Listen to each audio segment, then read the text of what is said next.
Good afternoon, members. We are back in from out of recess. We are in third reading regular. We are considering Senate File 69. As I mentioned, we have currently got 18 amendments. So, and we do, I believe, well, now we more than do. We have a quorum. So we will begin this process. Reading clerk, Senate File 69. Senate File 69, sponsored by Revenue. Homeowners property tax exemption, an act relating to taxation, being enacted by the legislature of the state of Wyoming. As stated previously, we have amendments. Our first amendment being brought by Representative Yin. Mr. Speaker, thank you. I move third reading amendment number 1 to Senate File 69, and I'm very glad that I'm going first. Members, so you might remember this in our discussion with House Bill 169.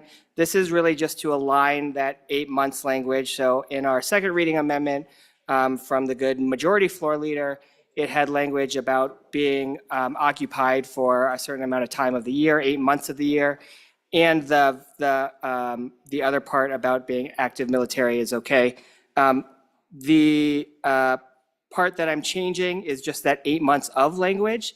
And we're saying the time specified for occupancy of a primary resident as provided in this statute. So this statutory reference is the one for the bill that we passed last year, which is actually the 4% exemption. So just to be clear, it's not the one that gets sunsetted. It's the one that will stay in statute. So we have a statutory reference that we are working off of. So we don't have separate places that say 8 months that could change to 6 months, et cetera. We have one reference on how we consider something occupied. And with that, I ask for your favorable recommendation. Thank you, Representative. Any discussion? First time. Representative Locke, first time.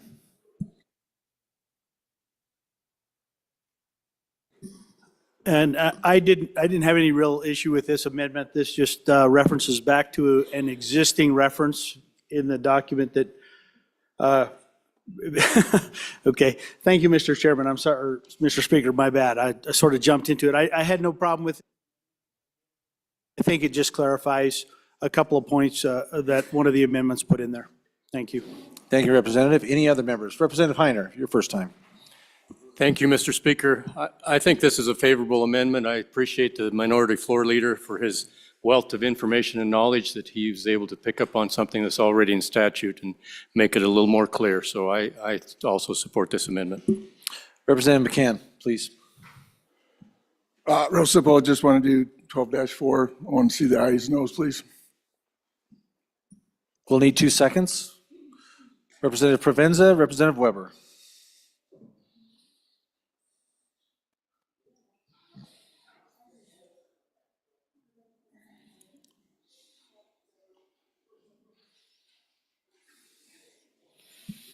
Any other members for their first time?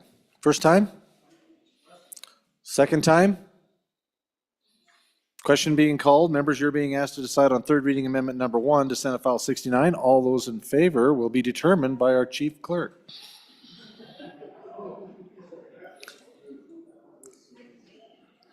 You don't save all of them like that, but that was not too bad.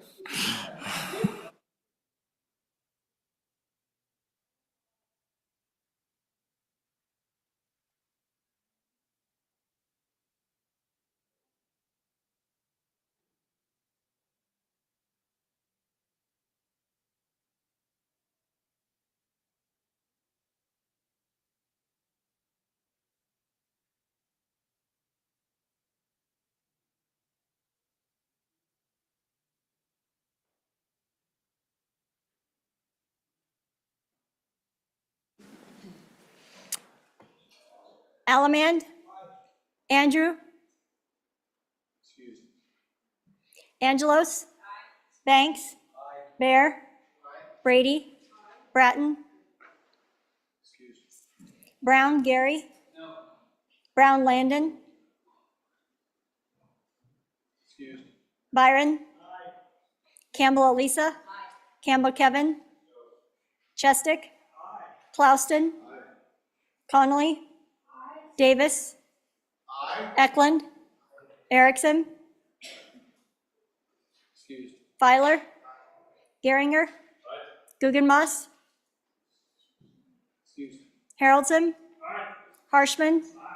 Heiner. Heft. Jarvis. Johnson. Kelly. Knapp. Larson Lloyd. Larson JT. Lawley. Lean. Locke. Lucas. McCann. Nicholas. Ottman. Pendergraft. Posey. I'm sorry, repeat. Provenza. Riggins, excused. Rodriguez Williams. Schmid. Sherwood. Singh. Smith. Storr. Strock. Stivar. Tarver. Thayer. Washut. Wasserberger.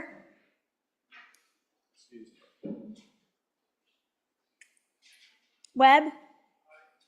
Weber. Worf. Williams.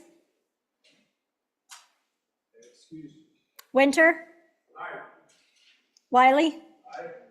Yin. Mr. Speaker. Are there any changes? Brown, Landon? Excused to aye. Further changes?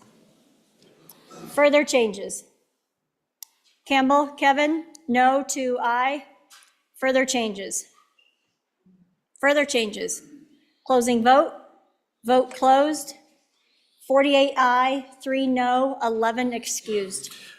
By your vote, you have chosen to adopt third reading amendment number 1 to Senate File 69. Next amendment for our consideration, number 2, Representative Clouston. Representative Clouston, I do not know where they all are at. Are we missing 2 committees? What's that? Education is still out.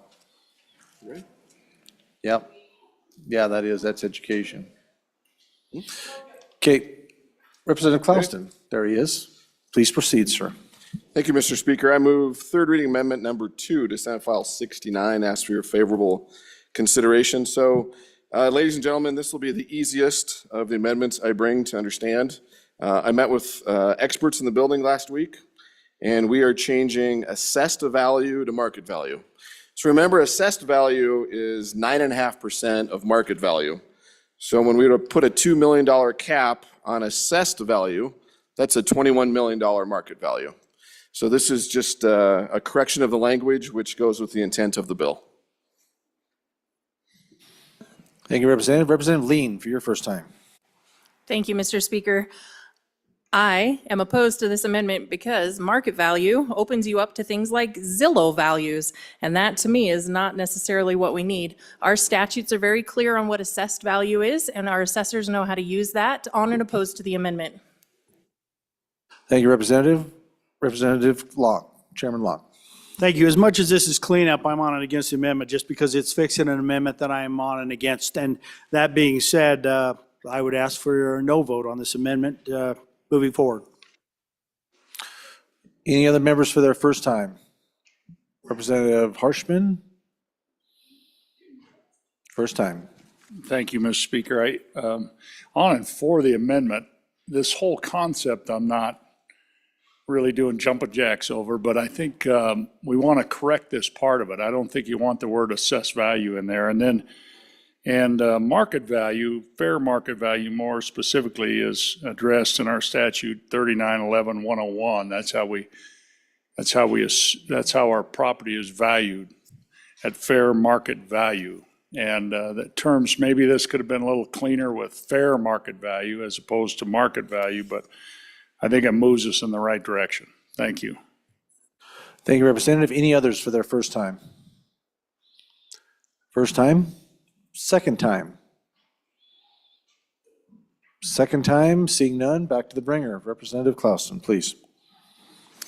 Thank you, everyone. Again, this language was brought to us by the experts in this building that deal with property, deal with taxes, deal with revenue, and deal with assessments. So This is from the experts that we hire, and this was their suggestion in the language. Thank you. Members, you're voting on third reading amendment number 2 to Senate File 69. All those in favor signify by saying aye. Aye. All those opposed, no. No. The amendment has division being called. All those in favor, please stand.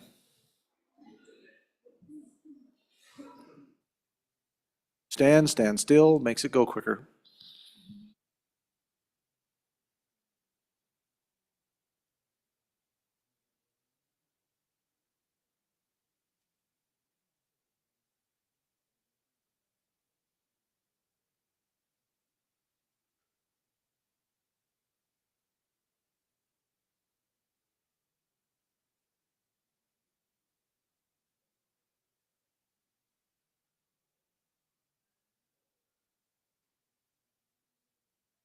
You may be seated. All those opposed, please stand.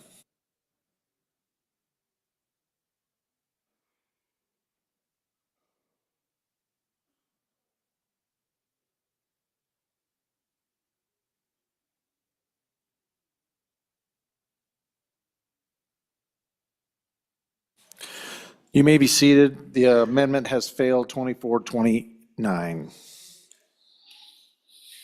Next amendment for our consideration, amendment number 3 to House Bill 69. Representative Clausen, don't go far. There you are. Thank you. Yep. Thank you, Mr. Speaker. I move third reading amendment number 3 to Senate File 69. Ladies and gentlemen, first of all, thank you for your dedication and work on this bill. I truly appreciate and value your commitment to this for our state. You know, it's essential that we pass a strong piece of legislation to meet with across the hall so we can come up with a good compromise for our state. These next 3 are all similar, and what they do is they look at the cap, the market value cap of the residents. So we discussed 2 million, we discussed 1 million, we discussed $500,000. So yesterday I handed out a sheet that showed you what the impact to the state was, depending on which of the 3 that we picked. So for all of us in these next 3, if you're going to approve of them, we need to decide what cap we want to look at. So this first one is dealing with the $2 million cap. The first year, if we want to get property tax relief to our people, we need to do a 25% of the residential property taxes. The second year, we could do a 50% on the owner occupied, and that's what that sheet shows. So for 2 years, the way this bill is written, the total on it is $208 million for 2 years. So ladies and gentlemen, I'll stand for questions. Look forward to your comments and discussion on this, and then we'll move forward on the next 2. Thank you. Thank you. Representative, any representatives for their first time? Representative McCann, first time. Thank you, Mr. Speaker. Same thing. I'd like to invoke 12-4 for the ayes and noes, please. Thank you. Thank you, Representative. We have Representative Lean and Representative Angelos. Any other representatives for the first time? Representative Harshman, please. Thank you, Mr. Speaker. I'm just working off of our unofficial and gross copy that we got last Friday. Does everybody still have that? That's what we're, I think, working off of. Remember, we asked staff to do this. I just want to make sure I understand the amendment is, I'm on page 2 of that unofficial and gross copy. And currently, as the bill that this House adopted, currently in second reading amendments, it's 50%. But it doesn't start until 26. And this amendment would keep that 50%, I believe, and start it right away. Is that kind of the difference? And then the last thing I'd ask the bringer of the amendment, the bill currently has 100 million appropriation from the LSRA for backfill. So I just want to thank you, Mr. Speaker. Thank you, Representative. Any other members for their first time? First time on the amendment? Representative Lean, for your first time.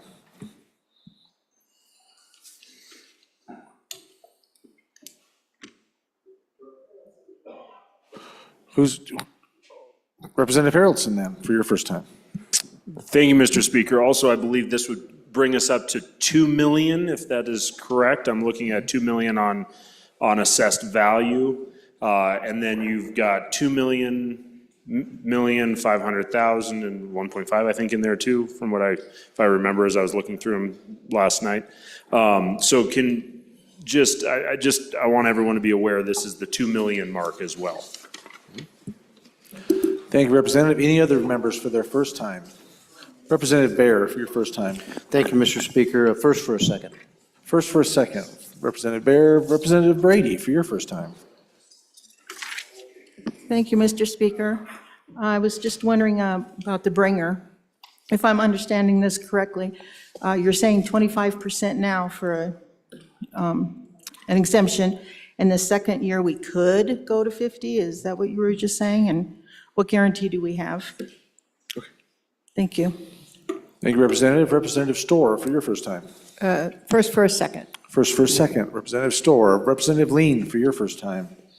Thank you, Mr. Speaker. To the bringer of the amendment, I just want to clarify, 25% of what value and 50% of what value are we looking at to give the $2 million cap and the $1 million cap? At this point in the game, I'm not real clear, and I want everyone in here to be very clear on what that 25% looks like for individuals at home and what the 50% then looks like moving forward. Thank you. Thank you, Representative. Any other members for their first time? Representative Locke, Chairman Locke, first time. Thank you, Mr. Speaker. And if I understand it correctly, it's 25% in this first year immediately, and then it goes to that 50%. And I like the idea of the fact that it puts that 25% in that first year, but I'm on and against the amendment just because I believe this whole approach doesn't really put as much money back in our people's pockets, back on the kitchen table that we really need to. And so for that reason, I'm on and against the amendment, and I ask for your no vote. Any other representatives for their first time? Representative Allemand, for first time. First for a second, please. First for a second. Thank you, Representative Allemand. Any others for their first time? Seeing none. Second time. Any members for their second time? Representative Storr, second time. Thank you, Mr. Speaker. So the idea behind this is that we would use a county average in order to be able to do it this year. And the 25% up to 2 million is really a more equitable way of addressing folks whose values have gone up so much, especially in the northwest part of the state. It's really just more equitable because that's where they've had both the highest values and the highest increases. This is what we did do in a bill last year that didn't quite make it across the chief executive's desk. And so I think if we're going to go down this route, the 2 million and 25% makes a lot of sense. Thank you. Thank you, Representative. Representative Haroldson, for your second time. Thank you, Mr. Speaker. So, and to the bringer of the original amendment that kind of did the shape shifting of this bill, I appreciate the idea. I think it's a really cool idea, but the more I dig into it, the more I'm realizing that there's some problematic aspects to this that I'm concerned about in the realm of, number one is we've brought these ideas in the past, constitutionality and how that aligns with our constitutionality is a concern. The other concern is the fact that this is not actually offering the relief that has been asked for fully, and in the area and realm that they've asked for it. So I would definitely say as we're having these conversations, we're going to see 3 of these changing some of our numbers around. I definitely, the more I'm just questioning if the vehicle is the right vehicle that we're sitting in right now. And I originally supported it because as I heard, I'm like, yeah, that's it. But the deeper I've dove on it, the less that I'm liking how it looks as we're driving down the road in it. So on and against the amendment. Thank you, Representative. Other members for the second time? Representative Harshman for your second time. Thank you, Mr. Speaker. You've got a handout, color big headed handout. This is basically all of our property taxes on this floor. I took your names off, sorted it by county. There's a few of you that have trusts, maybe rent. Couldn't locate yours on the website, but if you just take the first one there, I mean,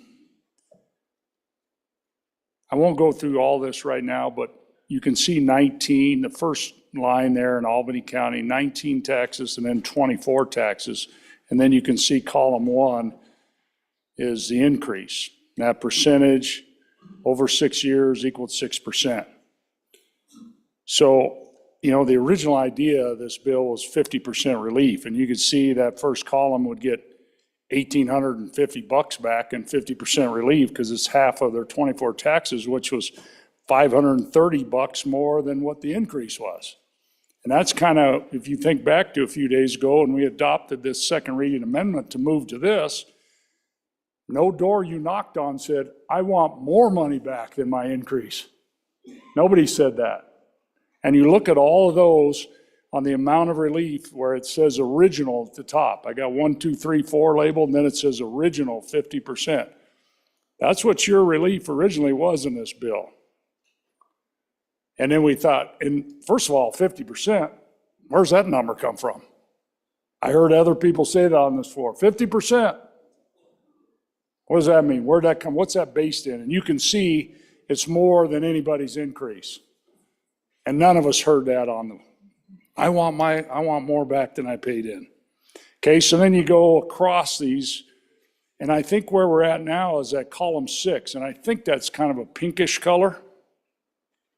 And you can see that number drops from the original $1,800 for this first property in Albany County to $659. And it's about half of the increase or so in this example. And you can look through and find your property and see where it's at.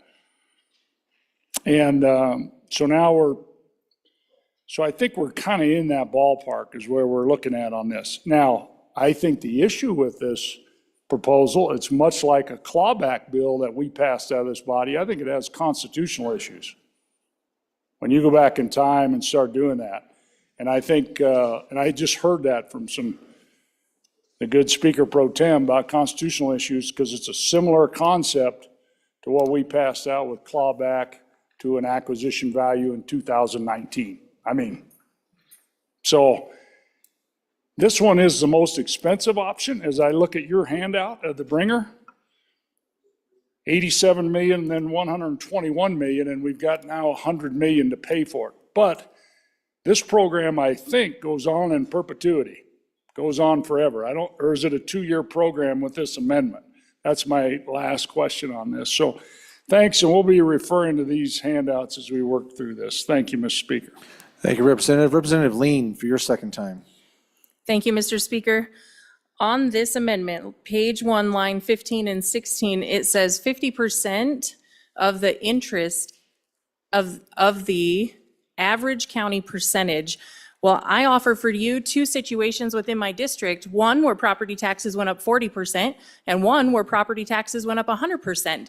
How is the average of that works out to be somewhere around 30 or 33% in Natrona County going to be fair and equitable to those 2 individuals that are both above that and one that has had their taxes doubled?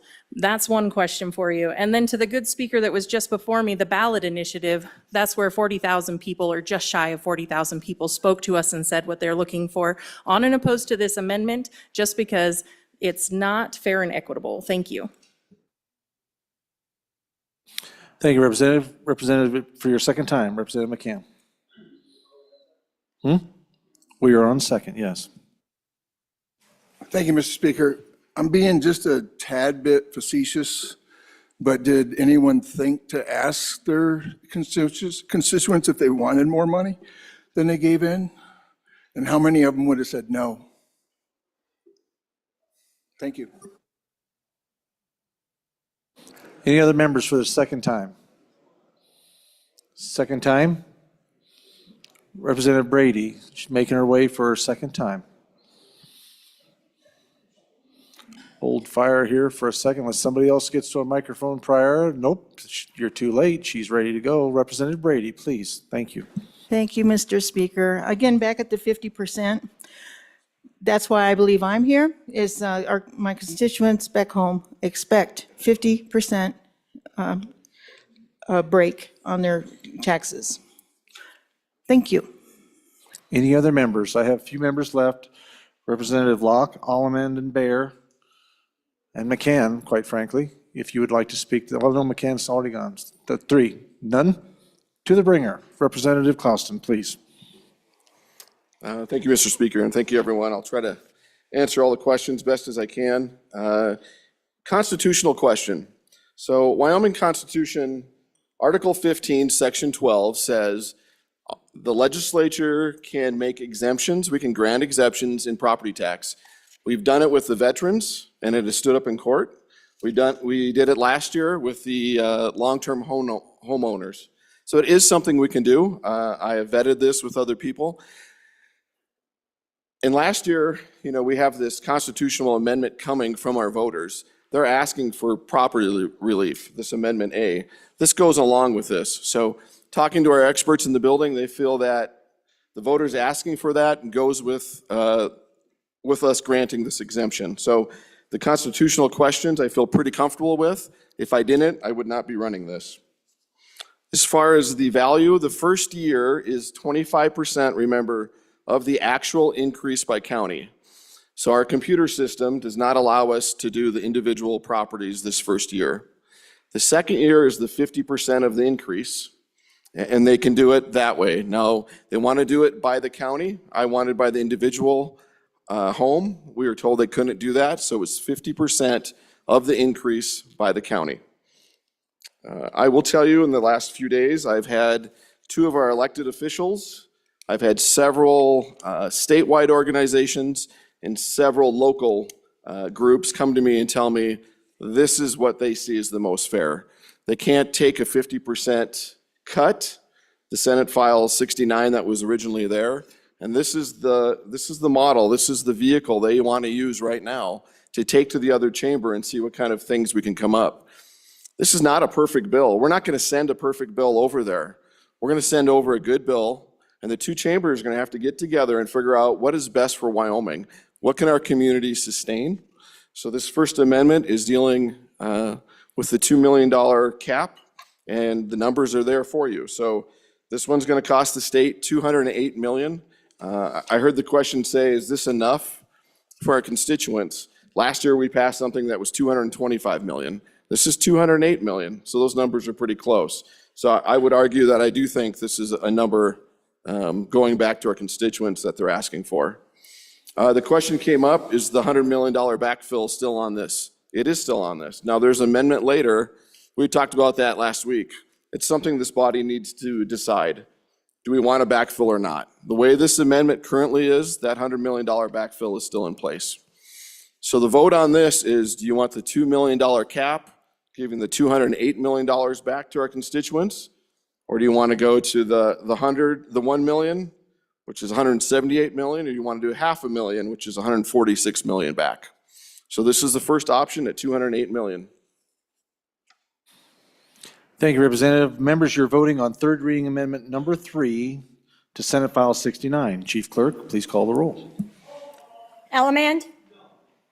Andrew? Angelos? Banks? Bear? Brady? Bratton? Brown Gary? Brown Landon? Byron? Campbell Elisa? Campbell Kevin? Chestick? Clauston? Connolly? Davis?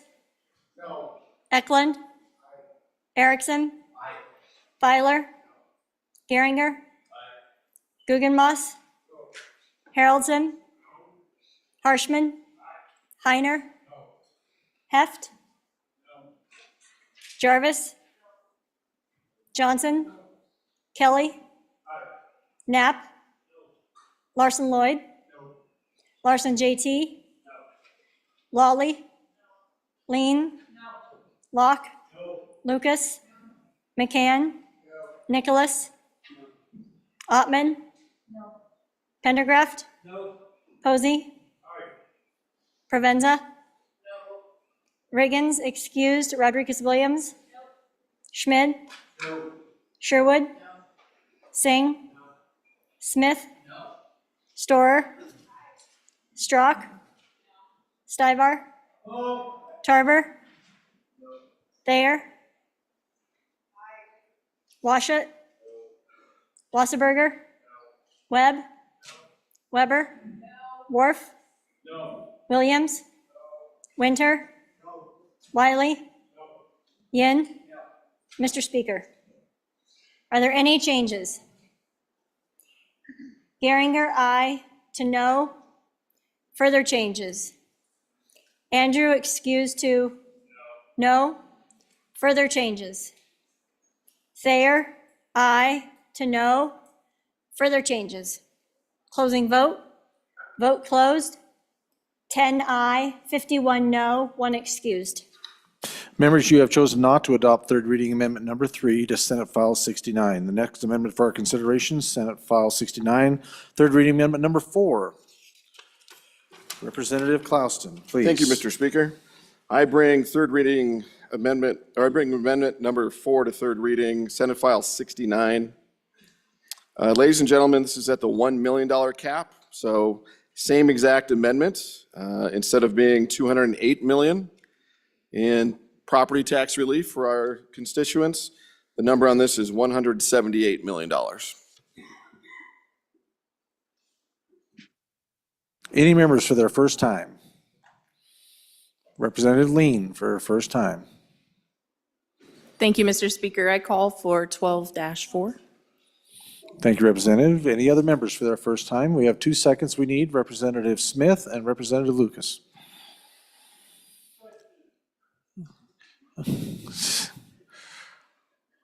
Any other members for their first time? Representative McCann. Thank you, Mr. Speaker. Same thing, 12-4 for the ayes and So noes. it's already been called for. Oh, has it been? Okay, I'm sorry, okay. it must have been. I think you were coming around the hall out there, sir. Representative Harshman, please. Thank you, Mr. Speaker. I ended up voting for the last one that was unsuccessful. I think simply it continues to improve the process, whether it makes this to the finish line or not. And that one, that last amendment actually put the most money back in people's pockets, back on the table at home. This one will be in the middle of the road, so I'd hope we'd adopt this. And then if it changes as we go through, we got another 12, 13 amendments after this to keep making this bill better. So we missed the chance to put more money on the table back in people's pockets on the last amendment. Hopefully this will be the next most, and hopefully you'll vote aye for this. Thank you. Thank you, Representative. Any other, Representative Bear for your first time? Thank you, Mr. Speaker. First for a second. First for a second. Any other members? Ms. Brady, Representative Brady. Thank you, Mr. Speaker.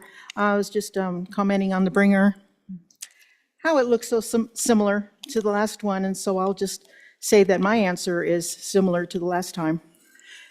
So no on the amendment. Thank you. Any other members for their first time? Representative Lucas? Oh, Representative Brown, first time. Gary. Mr. Speaker, first for a second. First for a second, Representative Brown. Representative Lucas, first time. Thank you, Mr. Chairman. He pushed me out of the way and then took my words. First for a second, please. Thank you very much, Representative Lucas. Any other members for their first time? Seeing none, second time. Representative Lean. Second time. Thank you, Mr. Speaker. On this great handout that we have, I just want to reference Albany County. There are 4 properties, and when you divide that out, the average is 30.5, but some of those folks didn't pay 30% increase, and some of those folks paid more than a 30% increase. So I just would like the bringer of the amendment to explain to me how that's fair and equitable going into the position to leave money in the people's pockets that paid the most. Thank you. Thank you, Representative. Any other members for their second time? Representative Bear. Thank you, Mr. Speaker. On and opposed to the amendment, I think that we've got some other ones coming later that I prefer, so on and opposed. Any other members for their second time? Representative Lucas, second time? Please proceed. Thank you, Mr. Speaker. I am not in favor of this amendment. When I'm looking at this, I'm really trying to do what's best for the people, and I'm not an agent of the government at all in this case. And so I'm not looking at what's going to work out best for the state of Wyoming every minute. We can afford to do this. We need to do this. Any other members for their second time? Second time? Seeing none, back to the bringer. Representative Clouston, please, sir. Thank you, Mr. Speaker, and thank you, everyone. To the question that I did here, 30.5% for a county. This is really the best that we can do at this point. Now, it is much better than 50% across statewide. This is county specific. This is equitable to that county, and that's as good as we can do right now. 50%, which Senate File 69 originally did, gives benefits to people who didn't pay it, and it does not make it equitable for people who've seen a 100% increase. So visiting with the experts in our building, going by county is as close as we can get. I ask for your favorable consideration on the $1 million market cap. Again, that is in the middle. It'll provide $178 million of relief to the people of this state. Members, you're voting on third reading amendment number 4 to Senate File 69. Chief Clerk will call the roll. Allemand? Andrew? Angelos? Banks? Bear? Brady? Bratton? Brown Gary? Brown Landon? Byron? Campbell Elisa? Campbell Kevin? Chestick? Clouston? Connolly? Davis? Eklund? Erickson? Filer? Geringer? Guggenmoss? Haroldson? Harshman? Heiner? Heft? Jarvis? Johnson? Kelly? Knapp? Larson Lloyd? Larson JT? Lawley? Lean? Locke? Lucas? McCann? Nicholas? Ottman? Pendergraft? Posey? Provenza? Reagan's excused. Rodriguez Williams? Schmid? Sherwood? Singh? Smith? Storer? Strzok? Stivar? Tarver? Thayer? Washut? Wasserberger? Webb? Weber? Wharf? Williams? Winter? Wiley? Yin? Mr. Speaker, are there any changes? Are there any changes? Wiley? Oh, I'm sorry, Larson. Any changes? Closing vote. Vote closed. 7 aye, 54 no, 1 excused. By your vote, you have chosen not to adopt third reading amendment number 5 to Senate File 69. It's third reading number 4 to Senate File 69. Next amendment for our consideration, amendment number 5. Representative Clouston, please. Thank you, Mr. Speaker. I move third reading amendment number 5 to Senate File 69. Ladies and gentlemen, this is the $500,000 cap of the fair market value. So it puts the money back to our people at $146 million. You know, when I look at my county from 2020 to 2024, the assessed value has gone up over $50 million. This bill, as is, would cost my county over 2 years about $8 million. And I hear them say, oh, that's $8 million we have to cut. But when you look back, they're still $42 million ahead of where they were. So I have a hard time believing each county government has grown that percentage. I can't imagine my county spending $40 million more than they were 4 years ago. So this is this is a way to look at it, a way to kind of, everyone can study what their county has gone up and see what those budgets are. So again, this is trying to put, $140-some million back into your constituents' pockets. Thank you, Representative. Representative Wiley, for your first time, sir. Thank you, Mr. Speaker. Body, we've been wrestling with this issue now for the better part of the last few weeks. We're talking about solutions. We're talking about amendments. Here we are again. I went home this weekend to town halls, and we were talking to folks, hundreds. I've never seen my city hall this full of folks at any event I've had in the past. And they don't want to lose quality of life. They don't want to lose things that are provided to them that they enjoy daily. If it comes to a want or a need, that's what it was broken down to in our conversations. They say, well, a need is our roads, of course, right? A need is 24-hour law enforcement, of course. A need is firefighters, of course. A want are our rec centers, things like this that we do to try to attract people into our community, try to provide this for folks that are coming in to work here with these new opportunities that we're having economically. And if you look at Sweetwater, I would have you reference back to our spreadsheet that we have and everybody has on their desk. Sweetwater County is under 19% in the last 5 years. So 2550, it's not very fair to my county. So when we look at this amendment here, I think this is the closest to the truth that we get, to splitting the hairs and seeing what we can do to help Wyomingites and not leave Wyomingites behind. I've said this 2 or 3 times at this podium. And, last week, we all sat in this chamber in late afternoon, and we said, hey, let's pump the brakes, let's do this, let's come up with solutions.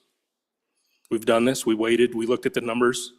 Okay, maybe it doesn't work this way. The good representative from the land of the camels has brought new solutions to something that we all agreed upon just a week ago.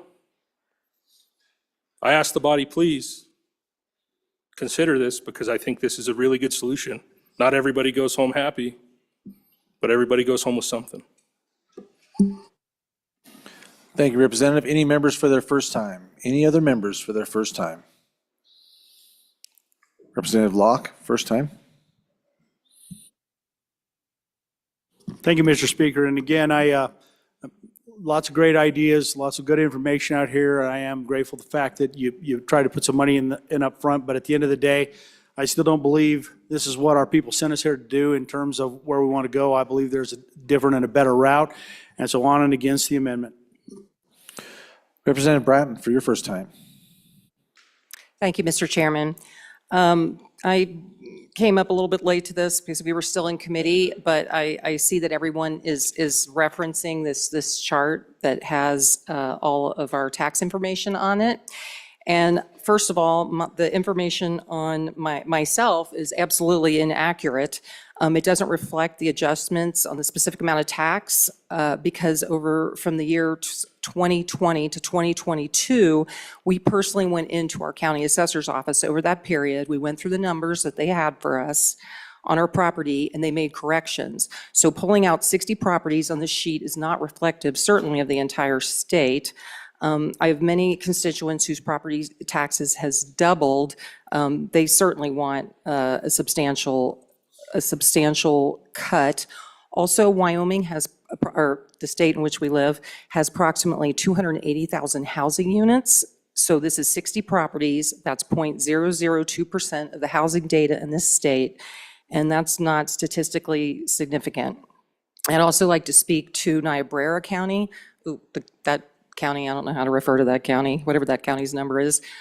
That particular property contains multiple outbuildings with tens of thousands of square feet and over 3,000 acres of land. The property tax reduction only applies to the residents, not the entire property. So based on that, I question the relevance of these calculations. Thank you. Representative Larson, JT. Thank you, Mr. Speaker. On and in favor of the amendment. Given last week's vote on something substantially similar to this amendment, I would have thought I would come here today and we'd all be in support. So it kind of seems like over half of the room already has the plan and the rest of us are left guessing. Representative Brady, your first time. Thank you, Chairman. Well, I kind of take offense to that comment. Regarding the meeting that was brought up last week, and in our area of the corner of Southwest, I kind of want to say that not everybody came out of that meeting against 50% tax exemption. No, people came out more on fire to want to keep this. So I feel like there was an intentional dumpster fire that was started at the municipal level, spreading fear that they're going to lose their quality of life. Representative Brady, I would Thank you. like you to please stay the on the amendment? amendment, please. So the amendment of cutting 25, I'm against that, and I'm for 50%. Thank you. Thank you, Representative. Representative Kelly, for your first time. Thank you, Mr. Speaker. In the spirit of congeniality, I'd like to say that my handout from the good rep from the county that's #1 in amendments, our hearts, it was dead on and painfully accurate for my property. Representative Connolly.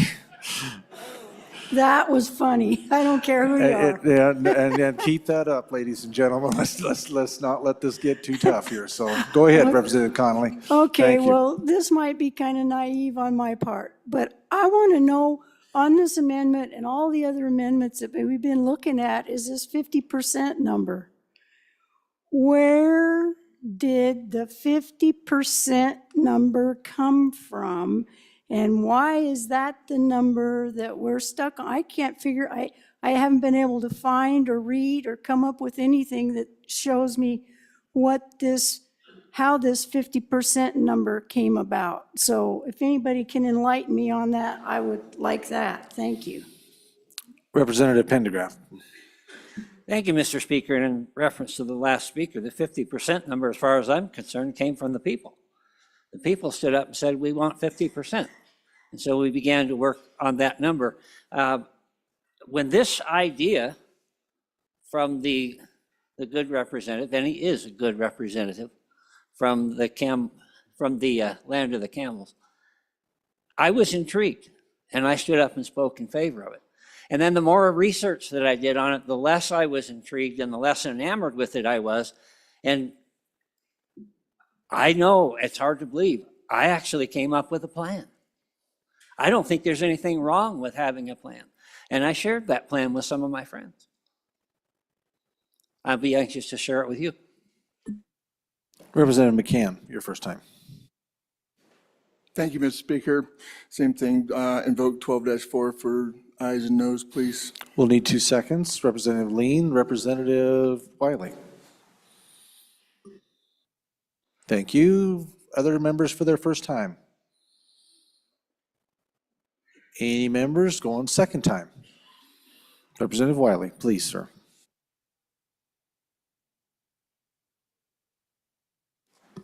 Thank you, Mr. Speaker. Again, just please consider this. I think it's a good problem, a good solution, helps everybody, doesn't leave so many folks behind. To the comment that was made earlier from the rep of my smaller of the two communities, but not #2 in my heart. I think she's mistaken. I didn't see her at the meeting. So just please consider this, because that's what we heard. We don't want to lose our quality of life.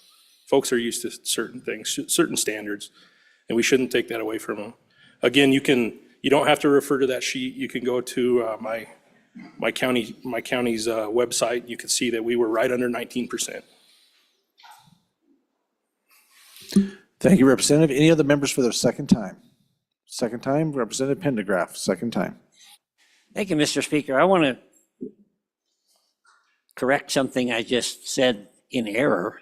I didn't come up with the plan all by myself.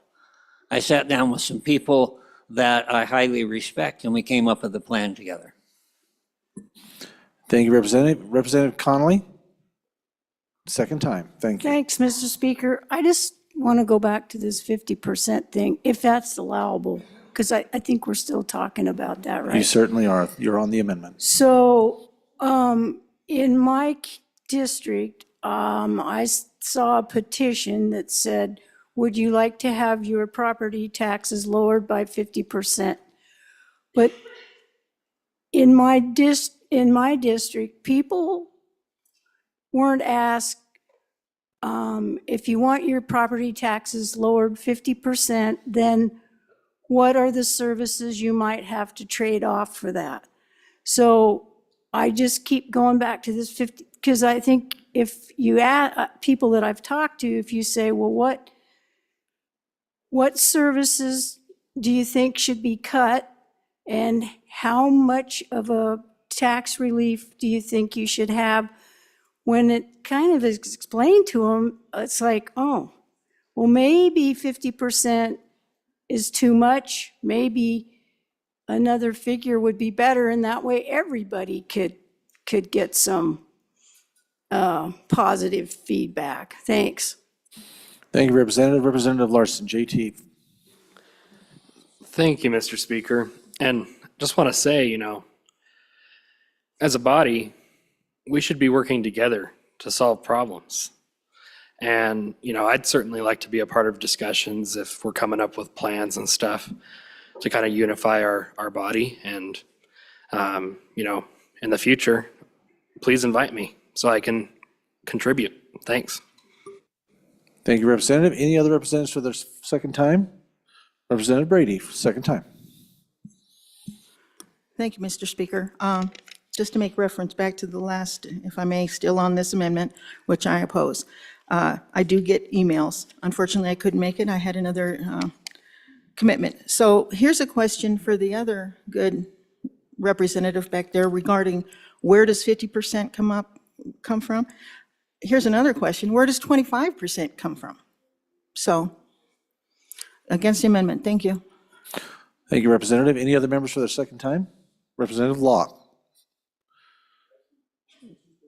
Yes, you did. Thank you, Mr. Speaker, and sorry I forgot whether I spoke once on this one or not.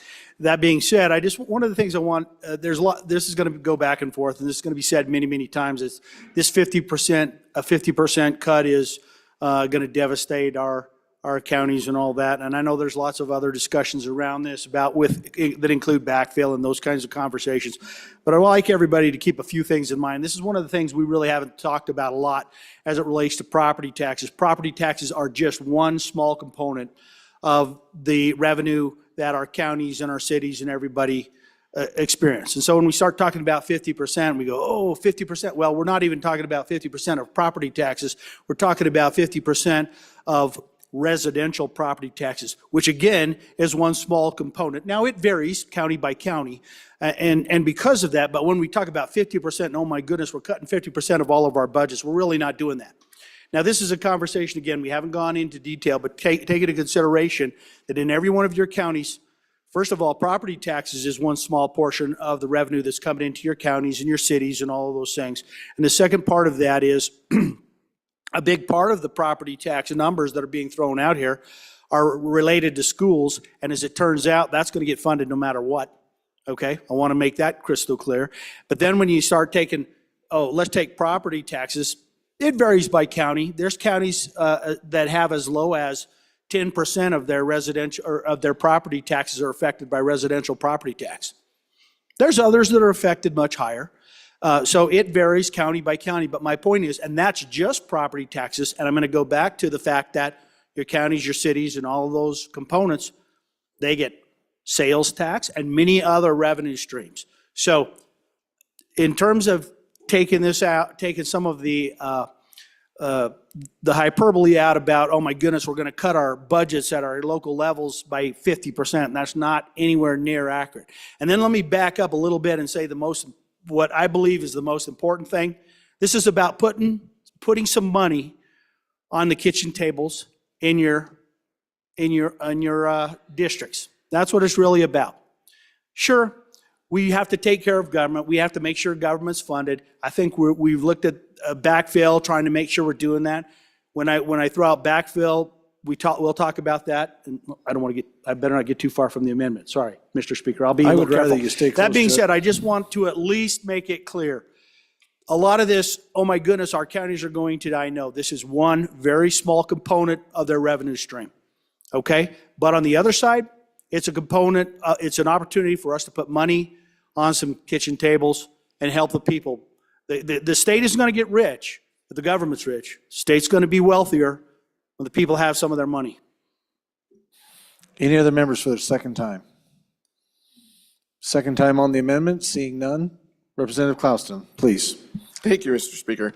Thank you, everybody, for the discussion again. To the good representative from Sheridan County, came in a little bit late. I'm not the one who brought that sheet. Someone else brought that. So the sheet I handed out is from the Department of Revenue, and that shows what the cost of each of these would be. So again, this bill, this amendment right here would put $146 million back on the table.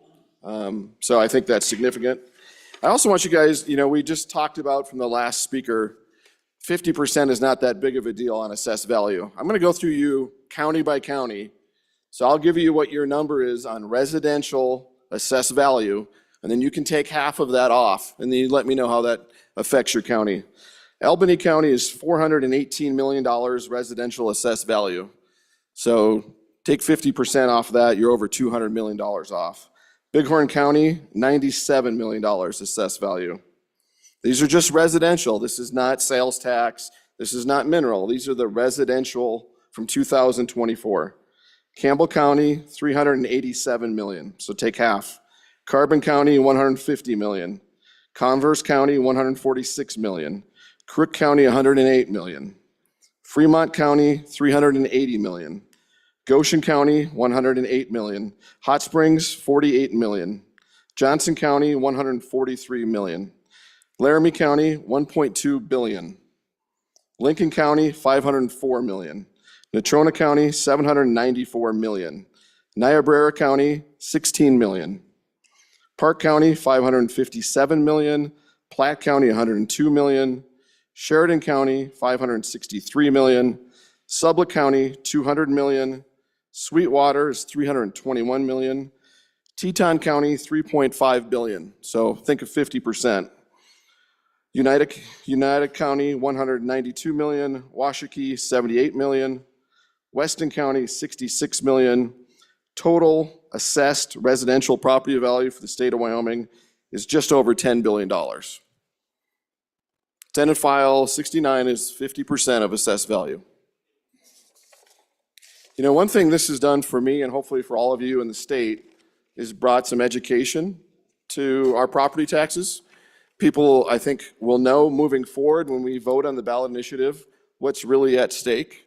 I think people are paying a lot more attention to what their taxes are and where they're going.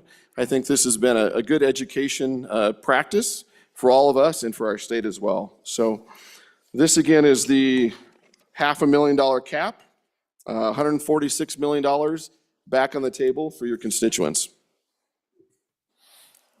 Representatives, you're voting on third reading amendment number 5 to Senate File 69. Chief Clerk, please call the roll. Allemand? No. Andrew? Angelos? Banks? Bear? Brady? Bratton? Brown Gary? Brown Landon? Byron? Campbell Elisa? Campbell Kevin? Chestick? Clouston? Connolly? Davis? Eklund? Erickson? Filer? Geringer? Guggenmoss? Haroldson? Harshman? Heiner? Heft? Jarvis? Johnson? Kelly? Knapp? Larson Lloyd? Larson JT? Lawley? Lean? Locke? Locke? Lucas? McCann? Nicholas? Ottman. Pendergraft. Posey. Provenza. Riggins, excused. Rodriguez Williams. Schmid. Sherwood. Singh. Smith. Storer. Strock. Stivar. Tarver. Thayer. Washut. Wasserberger. Webb. Weber. Worf. Williams. Winter. Wiley. Yin. Mr. Speaker, are there any changes? Larson, Lloyd, aye to no. Provenza, aye to no. Andrew, aye to no. Larson, aye to no. Further changes? Further changes? Closing vote? Vote closed. 19 aye, 42 no, 1 excused. By your vote, you have decided not to adopt third reading amendment number 5 to Senate File 69. Next amendment for our consideration, Senate File 69, number 5, Representative oh, we're number 6. I'm sorry. I thought it should be number 5. I've got to turn my page. Number 6. I'm assuming it's going to be Representative Harshman. That makes sense. Please proceed. Thank you, Mr. Speaker. I'd move third reading amendment number 6 to Senate File 69. And members, this is basically, you've got a handout. It is basically the assessment ratio that our people voted on, allowing us to create a separate class of property, ladies and gentlemen, for residential property. Remember, residential used to be part of all other, which included commercial and agriculture. And the constitutional amendment allowed us to separate residential into a separate class. And so that's what this amendment does, ladies and gentlemen. And if you'll find this handout, and it looks like this, Mr. Speaker, and it has my initials in 37. It says amendment number 6 and SF 153.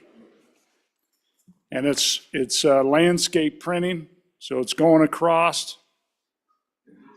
It's got 2 pages stapled together.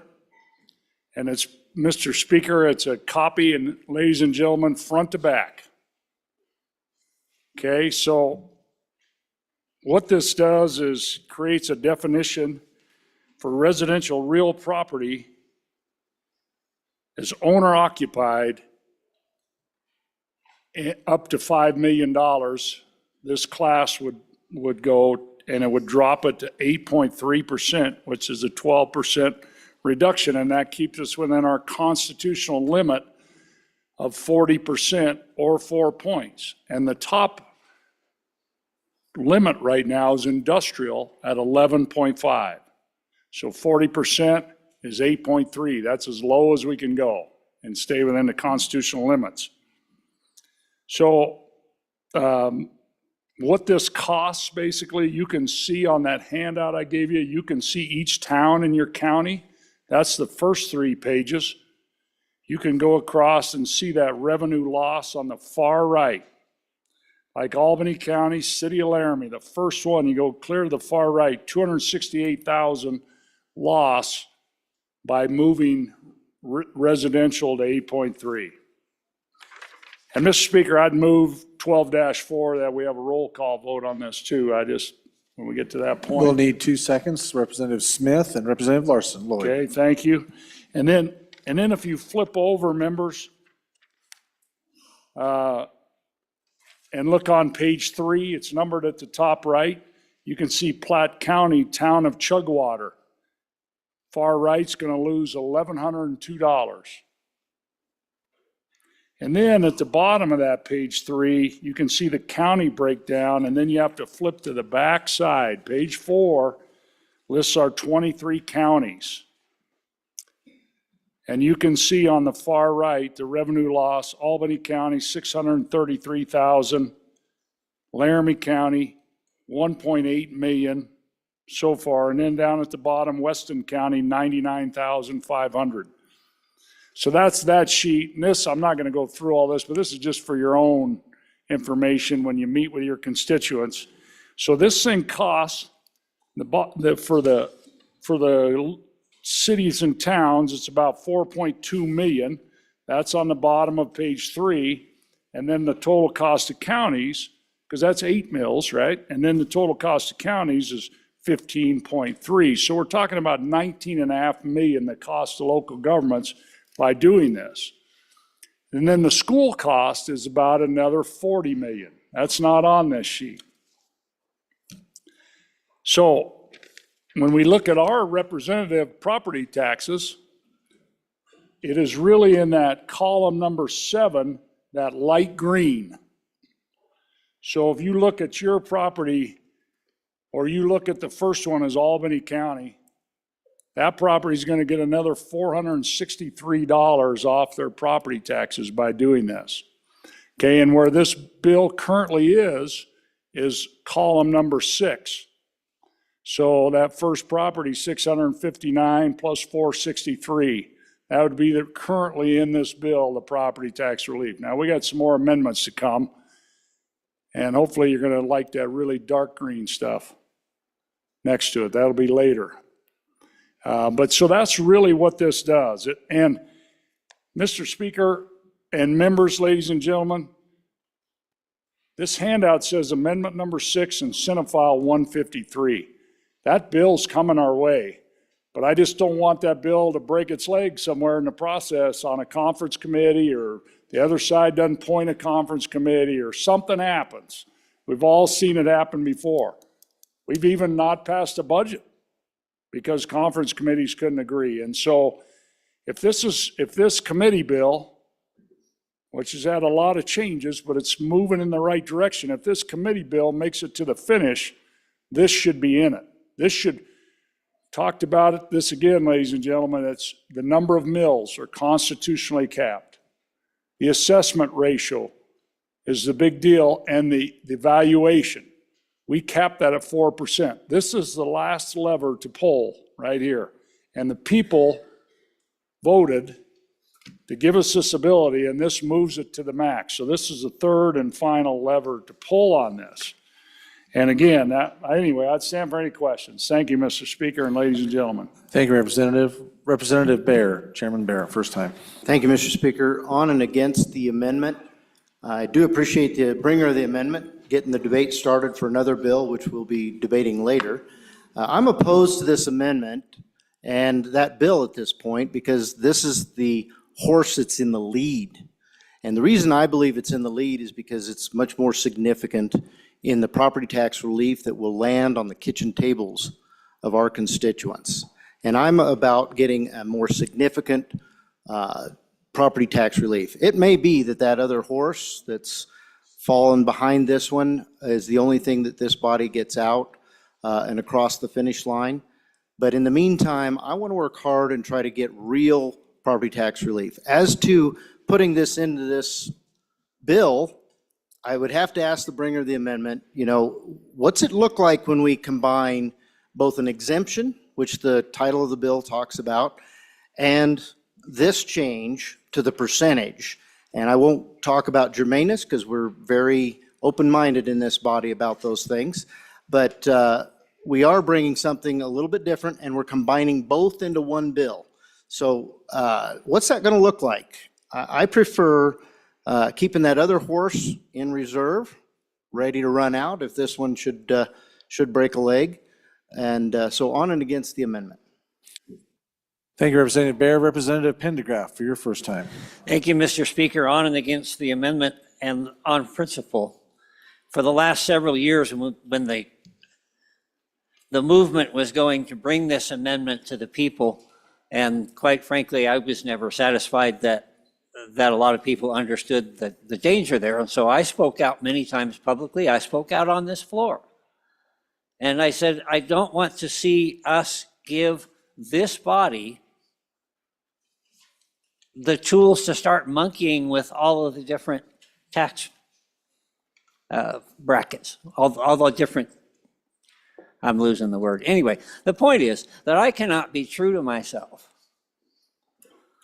and use a tool that I believe is dangerous and that we never should have given. So I'm absolutely a no on this amendment. Thank you, Representative. Representative Wasselberger, your first time.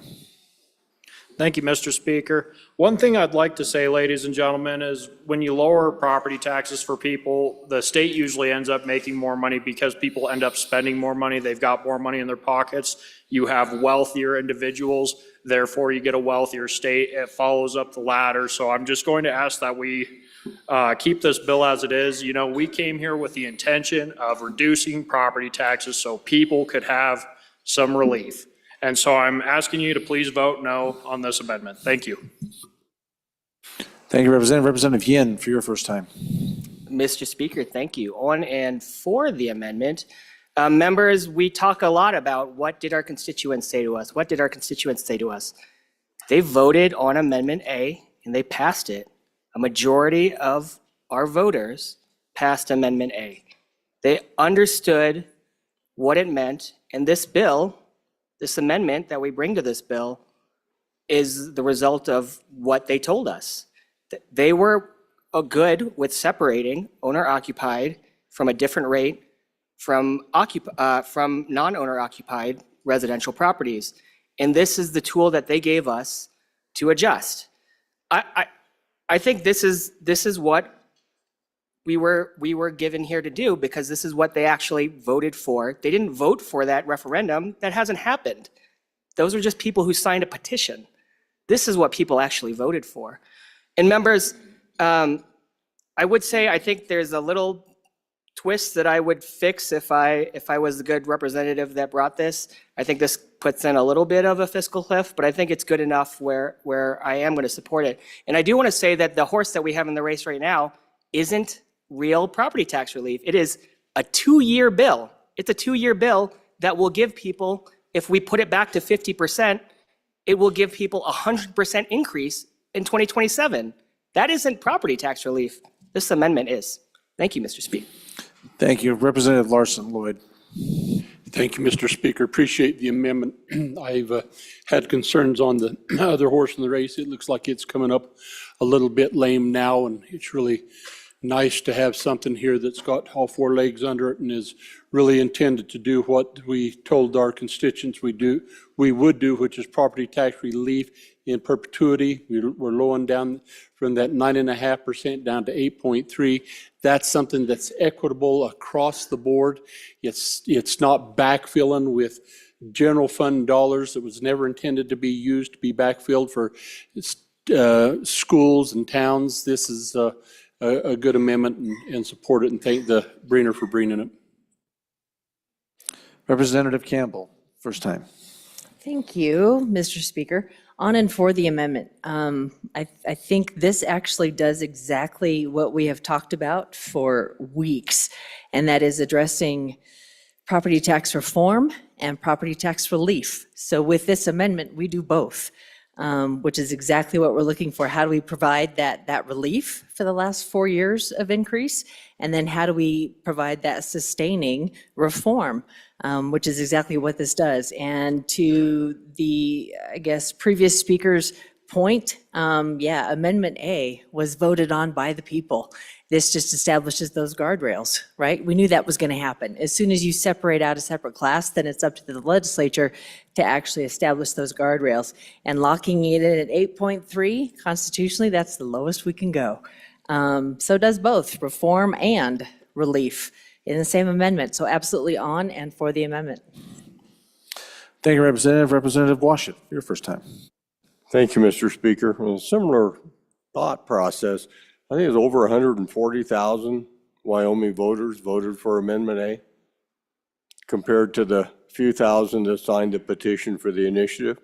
So when we talk about the genesis, the beginning point of the 50% discussion and the beginning point of the 8.3 discussion, which one carried the greatest thrust from the voters to the people of Wyoming? I'm saying Amendment A had the greatest thrust. And this is the amendment that allows us to apply what the voters gave us, the 8.3% border to border, across the board, equitable property tax rate reduction. On and for the amendment. Thank you, Representative. Representative Johnson, for your first time. Thank you, Mr. Speaker. I would like to make this process a little bit easier to understand. It's like fishing. We keep throwing these little fish back, waiting for the big whopper to hit. And that's what we're waiting for. We're waiting to get through these other amendments so we can get to the whopper. Thank you. Representative Webb, for your first time. Thank you, Mr. Speaker. My question has to do with the 11.5 in industrial. If that was to raise, do we automatically raise the 8.3, or how does that work? Thank you, Representative. Representative Majority Leader Heiner. Thank you, Mr. Speaker. Members, we've heard about putting another horse in the race. This amendment is a horse we already have in the race. Senate File 153 passed committee just a couple of days ago. It's a strong horse, and it's in the race. If you look on general file, it's there. And it's still in the pack. It still has legs under it. So why would we take one horse and saddle it with another horse? If we don't like this bill, vote it down. Let's bring the other horse up. But don't put two horses in one saddle with one saddle. It complicates things. It's going to slow it down. It's going to make it more difficult. Let's leave this bill as it was originally intended. And if you want to put your votes behind the other bill, let's do that. But let's not amend one bill into another. I'm on and against this amendment. Representative Weber. Thank you, Mr. Speaker. I agree with the last person up there talking. I am against the amendment and for the bill. Thank you. Thank you, Representative. Any other members for their first time? First time. Seeing none, second time. Speaking to the amendment, Representative Larson Lloyd. Thank you, Mr. Chairman, or Mr. Speaker, and I'd just like to reiterate what the good chairman of Judiciary pointed out, that if we're really going to do what the people want us to do, what the people voted us to do, this is what they ask us to do. And I think we need to support this amendment and do what the people ask us to do. Thank you, Representative. Any other members for their second time? Second time on the amendment. This is amendment number 6 to Senate File 69. Any others? Seeing none, back to the bringer. Representative Hirschman, please. Thank you, Mr. Speaker, and ladies and gentlemen, thank you for the debate. I think I want to draw your attention again to our big colored handout of all of our property taxes. You can go down column 7. That's what we're referring to. This will last forever. Right? We lower this to 8.3. This is actually constitutional property tax, real reform. The rest of this stuff is an exemption. Can all be challenged in court. Maybe it makes it, maybe it doesn't. If you want to actually put more money back on people's tables, which I've heard a lot here on this floor, this is the way to do it. Now, this isn't the only, and then I heard it referred to as a small fish. There's a lot of little small fish in this thing to get to a big old catch. That's the way you do this. And to disregard putting this amount of money in people's pockets to 100 and some thousand people that voted for it, I think it's, well, it's unfortunate. And I'm going to respect the will of my constituents who sent me down here with this mandate on this constitutional change. And we all should. This should be the first one we vote for. Right now, the bill has 50% of the increase. You can see that. That is in column 6. And we want to add to that in column 7. Then finally, I just sent around the votes on SJ3 from 2 years ago. If you want to take a look at that, passed out of this body 53-9. So anyway, just on and for the people on this, and I encourage your aye vote. Thank you, Mr. Speaker and ladies and gentlemen. Thank you. Members, you're voting on third reading amendment number 6 to Senate File 69. Chief Clerk, please call the roll. Allemand? Andrew? Angelos? Banks? Bear? Brady? Bratton. Brown Gary. Brown Landon. Byron. Campbell Elisa. Campbell Kevin. Chestick. Clauston. Connolly. Davis. Eklund. Erickson. Filer. Geringer. Guggenmuss. Haroldson. Harshman. Heiner. Heft. Jarvis. Johnson. Kelly. Knapp. Larson Lloyd. Larson JT. Lawley. Lean. Locke. Lucas. McCann. Nicholas. Ottman. Pendergraft. Posey. Provenza. Riggins, excused. Rodriguez Williams. Schmid. Sherwood. Singh. Smith. Storer. Strock. Stivar. Tarver. Thayer. Washut. Wasserberger. Webb. Webb. Weber. Worf. Williams. Winter. Wiley. Yin. Mr. Speaker. Are there any changes? Provenza, no to aye. Further changes? Further changes? Closing vote? Vote closed. 22 aye, 39 no, 1 excused. By your vote, you have chosen not to adopt third reading amendment number 6 to Senate file number 69. And for a brief intermission in the festivities, Representative Campbell, you have something for us, please. I do. Thank you, Mr. Speaker. Privilege of the floor. By all means, proceed. Thank you. So I have the best Wednesday afternoon treat for you guys. It is truly my honor to introduce the 2025 class of Leadership Casper, who are in this directional gallery. South. So before, okay, yeah, so let's clap for all of them because they're awesome people.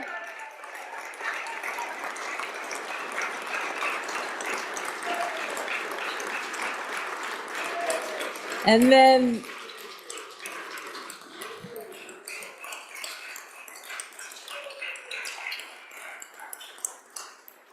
pausing our applause for just a moment. So these, I don't know, 25, 26, 29 folks, leaders from various businesses and industries throughout Casper who are participating in Leadership Casper this year. I think this is probably the Chamber's 38th or 39th year of doing Leadership Casper. I am quite honored. I get to work with each of these guys as the professional development facilitator in the morning. So I've missed them. I haven't seen them since I think January. And this year, our 3 leaders of the program are graduates from last year. So Amanda and Dustin and Sam, if you guys would, hi. They're the ones that orchestrated all of this. And then Tina Hobel-Heinrich, who is our president and CEO of the chamber. I don't know if she's up there somewhere. Tina, step out here. I can't see you. There she is. So that is the president and CEO of Casper's, well, our area of Chamber of Commerce. So one more huge round of applause for these guys that are down here for a week checking us out.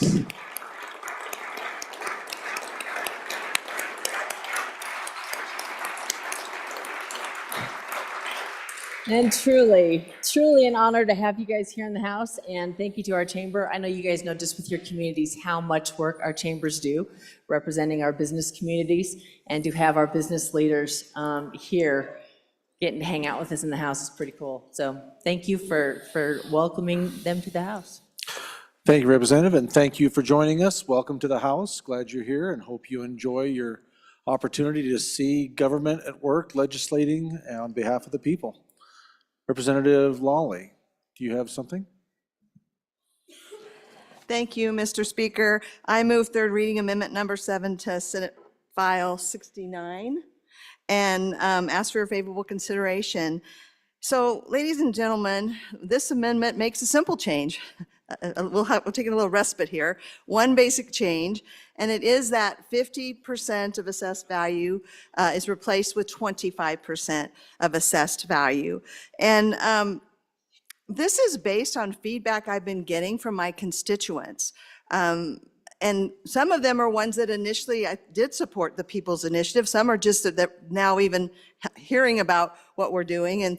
And I've gotten a number of emails and texts from people saying 50% is going to be too much in our county, for our county. And so, again, I'm bringing this to you because of them. That's what they've said to me. So and actually several of them said 25%, which was interesting, would be better. I don't know where they got that percentage number, but that was a number several of them threw out. So I think our people, probably all of you, you have people that are trying to work through this in their own minds, how it will play out in their everyday life. And I don't think anybody has an actual answer to this question, really, but I do think we need to continue to think about it and consider it. So I also want to say this, that I've never really received a good explanation of the 50%, other than perhaps attaching it to the People's Initiative. And that's one way to do it, but that still in and of itself isn't an explanation of why 50%, how does it satisfy, what does it do? I've heard talk about, well, we want to leave money on the table. I'm not against leaving money on the table, but I think as stewards of the taxpayers' money, we need to know how much we're leaving on the table and have an understanding of what it is we're doing with these decisions that we're making. So absent that, I think 25% does help a county like my county, hardship county, certainly. I think it may others of you. And if we're going to just pick numbers out of the air, then, why not 25%? Maybe someone would argue. But I do think this gets us closer. But I want to say this, a couple things. The People's Initiative is on the ballot for 2026. And you know what? I really respect the initiative process that we have in Wyoming. Not every state has that, and we do have it. And those people worked hard and they qualified, and it's on the ballot. And I am very comfortable at this point with letting the taxpayers decide that in 2026. I think that's a little bit different than us deciding now that because that's what's on the ballot in 2026, this is what we should do in actually trying to craft a solution to this problem. And listen, I do think we need to craft a solution. Nothing I've said should be taken as not understanding that we have a problem to address, but we also have an obligation to not just look at the problem, but to also carefully evaluate the solution. And so I'm proposing that change to 25% of assessed value. I do, as I said, there are taxpayers in my district, just like they are in yours, that have been greatly affected by the quick escalation in property values. And I'm thankful that we so greatly expanded the property tax refund program. We've done some other things to put in caps that will continue to be in effect, and some different things. So we've done some things, but I'm not saying we shouldn't do more. But I am saying we need to kind of understand and know what we're doing. And you may have a different view about whether 25% is right or not.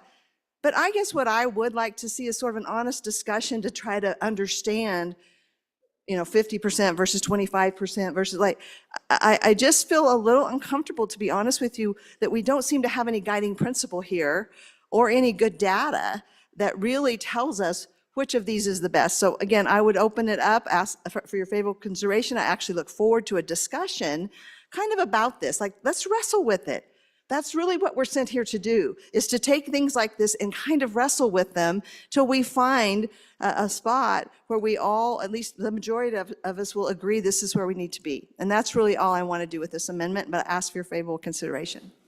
Thank you, Representative. Any members for the first time? Representative Rodriguez-Williams, first time. Thank you, Mr. Speaker. On and opposed to the amendment. The good sponsor of the amendment mentioned that she's not opposed or not saying that we shouldn't do more. So if that's the case, then let's just keep the bill whole. Let's reject this amendment. Other members, Representative Heiner, Majority Leader. Thank you, Mr. Speaker. To the good bringer of this bill, just so I don't have to strain my brain cells so much, there's a lot of 8 or 9 lines there before it gets to the meat of this 25%. Does this bring it back to the bill as originally came from the Senate with no backfill, or has it got some things that's been changed since it arrived in our chamber? Other members, first time. Johnson, Representative Johnson, for your first time.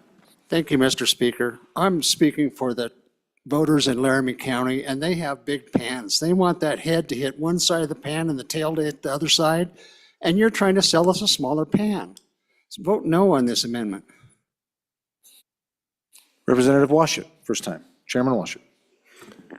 Thank you, Mr. Speaker. So I appreciate the bringer's invitation to have a discussion about what we're doing here, how we got 50%. And I just think it's real important that we appreciate what we're contemplating here. You know, a few years ago, there was a kind of a mantra running around the country about tax the rich, right? And there were commentators who suggested that this idea of class envy, right? This redistribution of wealth by using the income tax at the national level to redistribute wealth to other classes of people was a bad idea. So what we're doing here is we're looking at redistributing wealth from the minerals industry that has paid taxes to the state of Wyoming, and then redistributing that wealth to residential homeowners. And so we need to be honest about what we're doing. We're redistributing wealth from the minerals industry to the homeowners in order to pay for this tax cut. That's what we're doing. Thank you, Representative. Representative Weber, for your first time. Thank you, Mr. Speaker. To the bringer of the amendment, does this go back to this year's assessed value or last year's or 2019? Thank you. Thank you, Representative. Representative Larson, JT, please. Thank you, Mr. Speaker. According to Rule 12-4, I'd like to call for the ayes and noes. This will already be 12-4.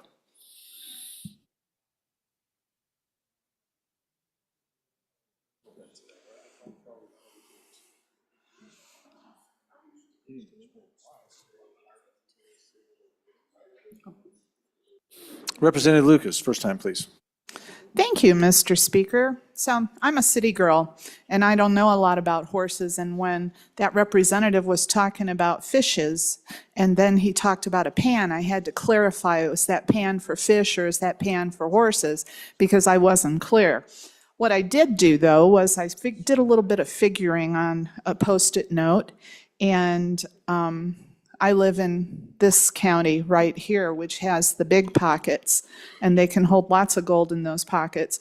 And at 25%, that's $4.13 million that they might lose. And they spent more than that on a high-rise building that's going to take $5 million of fixing. So I figure we can afford to give people a little better than that. 50% would lose them maybe $16 million, but I don't think it'll be lost because people will be spending it here. And just because we can do a better job on saving the government some money is probably not the best reason to do it. I'm against this. Representative Larson Lloyd. Thank you again, Mr. Speaker. Appreciate the effort that the presenter of this amendment or the sponsor of this amendment done. I think this really gets back to the foundation of what we've been trying to accomplish here in this body if we're going to give immediate tax relief for a period of a couple of years. And so if the people of the folks who are saying we want property tax relief, okay, you've got it, 25%. And I think what this does is go through and it deletes a number of amendments and it protects, to the good chairman of a judiciary, it protects those that redistribution of wealth because it doesn't do a backfill. And so if our people want a property tax relief, then they need to understand that that's going to impact somewhat the services that they're going to get from their communities. We talk about schools, and schools will be impacted, and we always hear, don't worry about schools because schools automatically get paid for, right? Well, let's talk about that just a little bit. It gets backfilled with the LSRA, which we're also using to backfill everything else right now. Gets down to 500 million, that backstop stops. Then how do we pay for schools? It comes right out of the general fund first. We have an obligation to pay for schools before we pay for anything else. And so that kind of rosy picture of saying, well, don't worry about schools, they're going to get funded automatically. That's right. But there's repercussions for that. And so I think that this goes back and says, okay, we've got these other things in place. We're going to reduce, we got Amendment A, we could reduce that property down to 8.3. It might take a couple of years to get there. So we're doing a 2-year tax relief at 25%. Everybody's going to bear the burden of that, including the communities and the people getting the tax relief by not maybe getting the services that they had previously been expecting to get. So I appreciate the amendment and hope that we'll support it. Thank you. Representative Harrelson, first time. Thank you, Mr. Speaker. So as we look at this amendment, just bring a little bit of clarity to where we're actually at. If you look at it, this would delete the first lock second reading amendment, the second lock second reading amendment, the fourth lock second reading amendment .2, as well as the Clouston second reading amendment. And then the rest of them wouldn't apply because they didn't pass. But so this brings us back basically to a lot closer to original 69. And then on top of that, it turns around and it brings it from 50 to 25. Just to bring clarity for everyone, because we're how many down into this by now? And there's a lot of this deletes that and this deletes that. But just to give you guys some clarity, we are now talking about back to 69 as it came to us mostly. There's some changes with a 25 instead of a 50. And so that's a conversation. I know they had it at 25 on the other side. They brought it back up to 50. It really goes back to really the policy of just a couple weeks ago, we sent a 50% out of here as an option to the other side. We have a ballot initiative that will have that 50%. So really, this is the policy you have to go after. For me personally, I think 50% with protection for our communities is where we need to have a conversation. So on and against, I do appreciate the cleanup of bringing this kind of back into the original conversation, and definitely do appreciate the good work of the bringer. But again, it's a policy decision, and for me personally, I'm at 50%. Thank you, Representative. Representative Locke, Chairman Locke, first time. Thank you, Mr. Speaker, and I'll be short because the previous speaker pretty much said it all. Thank you for bringing it. I think the conversation was a good one, and I'm on and against the amendment, but not because it's a terrible idea. I just believe that a higher number is better, and that's where I'm at on that. But again, I do thank for the conversation, and I appreciate basically the cleanup. Thank you. Representative Banks, first time. Mr. Speaker, thank you. I want to thank the good speaker there from the land of the wheat for clearing everything and making my head come out of the mud there. Now I understand. But now that because I understand, I'm against the amendment. I like the 25%, but I like where we were Thursday. I like how we ended it with when we were targeting the increases. I think that was an equitable approach because we can't do this as a one-size-fits-all. My county didn't suffer the same as some of these other counties. And I think the way we ended it there, where we looked at the increases that happened during the COVID years, and that's what we targeted, that's the approach that I really liked. And I think that that's the approach that we would kind of be able to have an equitable approach across the state of different areas that were targeted in a different way.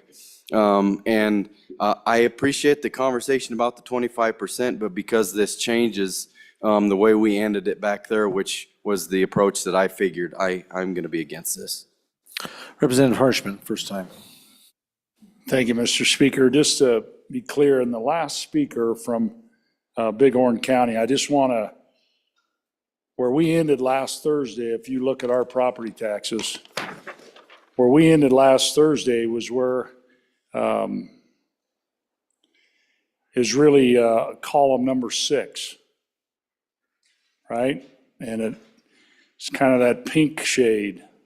That's 50% of the increase. That's where we ended last Thursday, 50% of the increase, which he supported. And I think the idea is frankly better than 50% across the board.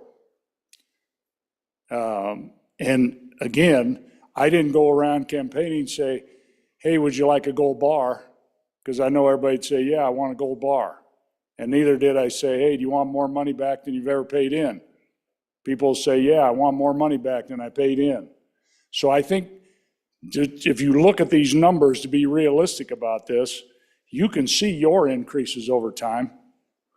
And then you can see what the original bill before last Thursday, where it says original 50%, you get more money back than you actually had increases. So why 25%? Why 50%? I think part of this, what we do, is the common sense test. And so when you look at 25%, that'd be like column 5, that orange column. And this has $1 million, that's 500,000, it's very close. 87% of the homes in Wyoming be fully exempt and covered by this at 500,000. So you can see that first property in Albany County, they're gonna get more money back in their pocket. No doubt about it. It's gonna go from 659, the way the bill is now, to 820. And, but you can see the original was another 1,000 more than they paid in. So I think why 25%? I think it passes the smell test, passes the Wyoming common sense test. So thank you, Mr. Speaker. Thank you, Representative. Other members, Representative Williams, first time. Thank you, Mr. Speaker. For those of us in hardship counties, 25% better matches the actual increase that we have seen over the last 5 or 6 years. And the 50% increase makes us depend heavily on backfill, which we don't really care to be more dependent on the state than we already are. And we also understand that if oil falls to $60, the days of backfill are over. That's just arithmetic. And so if we're going to take a shot in the dark, I much prefer 25% than 50. And I thank the bringer of this amendment. Representative Gugemas, first time. Thank you, Mr. Speaker. First or second? First for second. Other members for their first time. Representative Wasserberger. Thank you, Mr. Speaker. I'm really grateful for the bringer of this amendment. I do think that's kind of what we need to be doing, is getting back to a good cleaned up bill. However, I do think we need to be at that 50%, not the 25%. As far as the concerns with our hardship counties, you know, this bill, it would be about 9% of the revenue that comes from even that hardship county that I grew up in, that the previous speaker was mentioning. So it'd only be about 4.5%. So it's really not going to be that devastating. And if we can get people a good tax break, we're going to see some economic development. It's going to encourage people to have children and own homes. So I'm against the amendment. Thank you, Representative. Any other members for your first time? First time? Surely we haven't played you all out. Second time. Members want to speak second time. Representative Harshman, please. Thank you, Mr. Speaker. You know, the good representative who shares his cowboy poetry with us, he pointed out about 25%. Then I just looked at our property taxes again. If you look at column 2, that's our increases over time, pre-COVID to now. And you just kind of look at them, you know, Albany County's in the 30s, 25. Campbell's got one in the 40s, 30s. And then you go to Converse 10s, and it's kind of, but you can kind of see this pattern, 10, 20, 30. You go down, you see a Lincoln there at 46%. Then you flip over, and they're all kind of 19s, 10, 6, 13, 32. But then you go down to Tetons, 60 and 52%. Those are the only ones over this 50% that we pulled this number out 50%. So this 25%, I think, again, is a little closer to what we paid, what our increases were. So thank you, Mr. Speaker. Anyone else for their second time? Second go-round, ladies and gentlemen, who Representative Guggenmoss, second time. Thank you, Mr. Speaker. A lot of question has been brought up about where did the 50% come from. To me, that does not matter. It has been said and repeated in both chambers enough to where I believe it has become almost an expectation of the people. And so to deliver something less might not settle too well with the people. So, and let's not forget whose money we are talking about. This is not government money. This is the people's money. So I am all for giving them the most possible. Thank you. Thank you, Representative. Representative Johnson, second time. Thank you, Mr. Speaker. I would just like to bring up that a 25% fish is half as big as a 50% fish. So I want a big fish. I want the Whopper, the 50%. Thank you. Other representative, Representative Lucas, second time. Thank you, Mr. Speaker. I think horses are more interesting than fish. I grew up in a big, windy city in the middle of the United States, and we keep our horses there at the zoo that's named after the 16th president. There's a farm in the zoo, and I just find that interesting. That's where I came from. I want to echo what a previous speaker said, is that there's really not a lot of fair and unfair when it comes to talking about how we may or may not want to give our taxpayers some of their money back. Thank you. Thank you, Representative. Any other members for their second time? Second time, seeing none. Back to the bringer. Representative Lawley, please. Thank you, Mr. Speaker, and thank you for the discussion. It was interesting. I'm not sure about the fishes and the horses, but thank you for sharing. Always nice to have sharing. I will like this one point. The money that is going to be used to provide this percentage of relief, whatever percentage it is, comes mostly from our mineral industry. So the question is, how much of their money are we going to spend? How much of their money from those taxpayers are we going to leave on the table? Again, they're good discussions. We need to give some relief, and that is a place that we have funds to do it with. But the question about how much is not a silly question that requires and deserves somewhat silly responses. It is a really serious question for us to consider. Fiscal responsibility happens on both sides of this transaction. And we can't say over here, look what we're doing, it's great, and then over here not. So I really, really encourage you to keep that in mind as we move forward. Also, the question about what year, again, taking the bill back to close to its original form, it's assessing on the assessed value of the year we put in the exemption. So it doesn't go back, it doesn't go forward, it just, that's how I think it was originally set up. So it just takes it back to that for the representative from Park County who asked that question. I hope that provides the answer. Again, Mr. Speaker, I really appreciate the conversation. I think we need to show the public that we put a lot of thought into this, no matter how you vote, no matter where you land on this. I think it's important to show our constituents that we gave thought, because I don't believe any of us have monolithic constituents, no matter what we say or how we perform. I mean, we have constituents with a lot of different situations and a lot of different needs. And so these are very hard things and decisions and deserve serious consideration. And I thank you for the discussion. Thank you, Representative. Members, you are voting on third reading amendment number 7 to Senate File 69. All those are going to be talking to our chief clerk here momentarily. So please call the roll. Allemand, Andrew, Angelos, Banks, Bear, Brady, Bratton, Brown Gary, Brown Landon, Byron, Campbell Elisa, Campbell Kevin,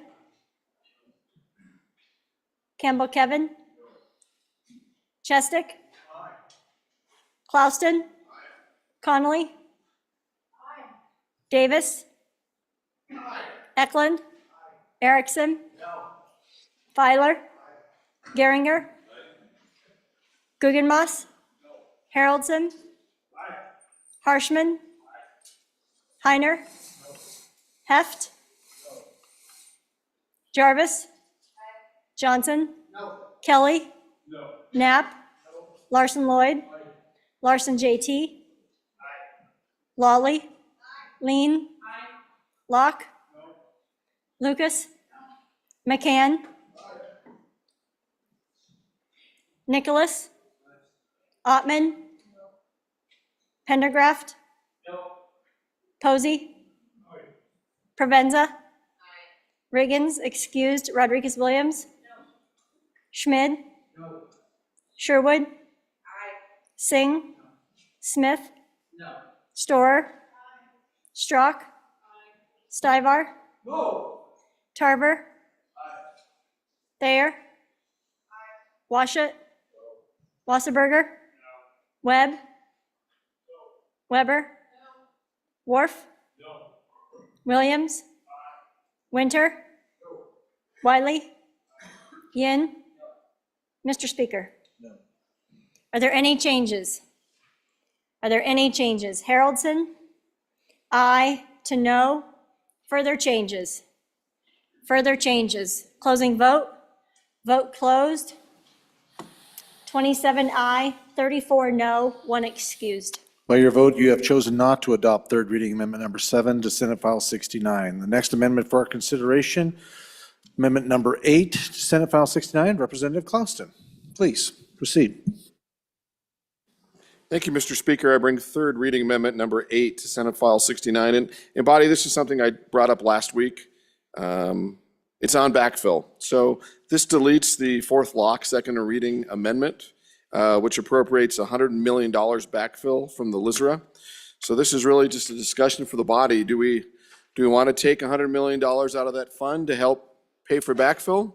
Or are we going to put this responsibility on our counties and cities and have them manage their budgets? So open to the discussion. I'm in favor of this amendment. I don't want to take money from my kids or grandkids. I think we can take the $100 million, divide that throughout the state. Thank you, Representative. Any members for their first time? First time? Representative Lean, first time. Thank you, Mr. Speaker. On and opposed to the amendment, as I like firefighters, and I like policemen, and I like community colleges, and this is just one way to make sure that those all stay surely funded. On and opposed to the amendment. Any other member for their first time? Members for their first time, Representative Brown, first time, sir. Shocking again, Mr. Speaker. Guess I'm going to be, I don't know, ladies and gentlemen. I appreciate the amendment to have this discussion yet again. There's been a big portion of me that has really battled with this idea of backfill. I don't want to leave my county not being able to pay for firefighters, cops, EMS services. What's your point, Representative Williams? Mr. Speaker, thank you. My hope is that the body doesn't get into the habit when we come to the mic and we address you as a speaker, that we don't add some sort of comment before we address you, just as the previous speaker just did. When we come to the mic, the first thing we do is we're supposed to say, Mr. Speaker, and then speak onto the topic, whether it's an amendment or a bill. Not say things like, it's shocking, blah, blah, blah. Okay. I got shocked. Oh, you literally got shocked. Ladies and gentlemen, representatives, focus all of your attention towards the speaker. Thank you, Mr. Speaker. Thank you. Representative Brown, please proceed. Good grief. Mr. Speaker, I don't want to deny funding to our local services. I don't. But there's also a portion of me that says we're making this bed.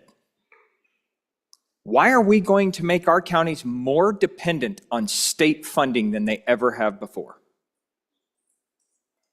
There's a vast, vast majority, and we had the discussion on that with cattle this morning on what does vast.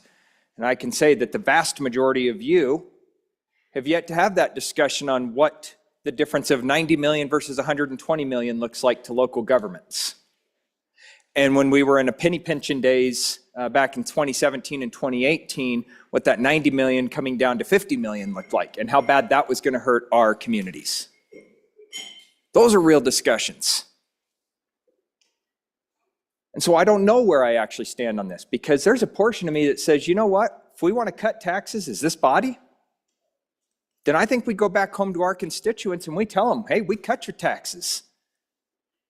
This is what it funded when we cut your taxes, and this is what's not funded anymore. I don't care if it's firefighters, I don't care if it's police, I don't care if it's the library, I don't care if it's weed and pest. Some of these services are going to be cut, ladies and gentlemen. So the policy decision really boils down to us is, do we want to make our counties and our cities more dependent upon the state? Are we making a more statist solution by cutting property taxes? Or do we actually want to go back home and face our voters the right way and saying, this is what happens when you say 50%?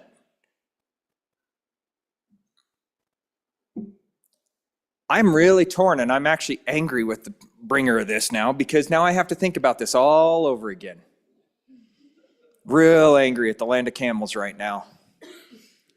But ladies and gentlemen, I think those are the two policy decisions. It's not backfill or not backfill. It's whether or not we can face our voters going back home and saying, well, we did cut your taxes, but the state's now paying for everything. The county's not able to do it. Because that's not going to be the mailers that come out across the state, right? The mailers that come out across the state next time around in an election are going to be, we cut your taxes. And we kept your services whole, but for how long? We're pulling it out of the LISRA. We're going to be pulling it out of the LISRA for only so long until we get that money gone. Then we're really going to be laying in a bed, and we're not going to have any reason to be figuring out what we're going to do for backfill, because we won't have any choice but to tax the living daylights out of our citizens. I don't know. Thank you, Representative Singh, for your first time, please. Thank you, Mr. Speaker.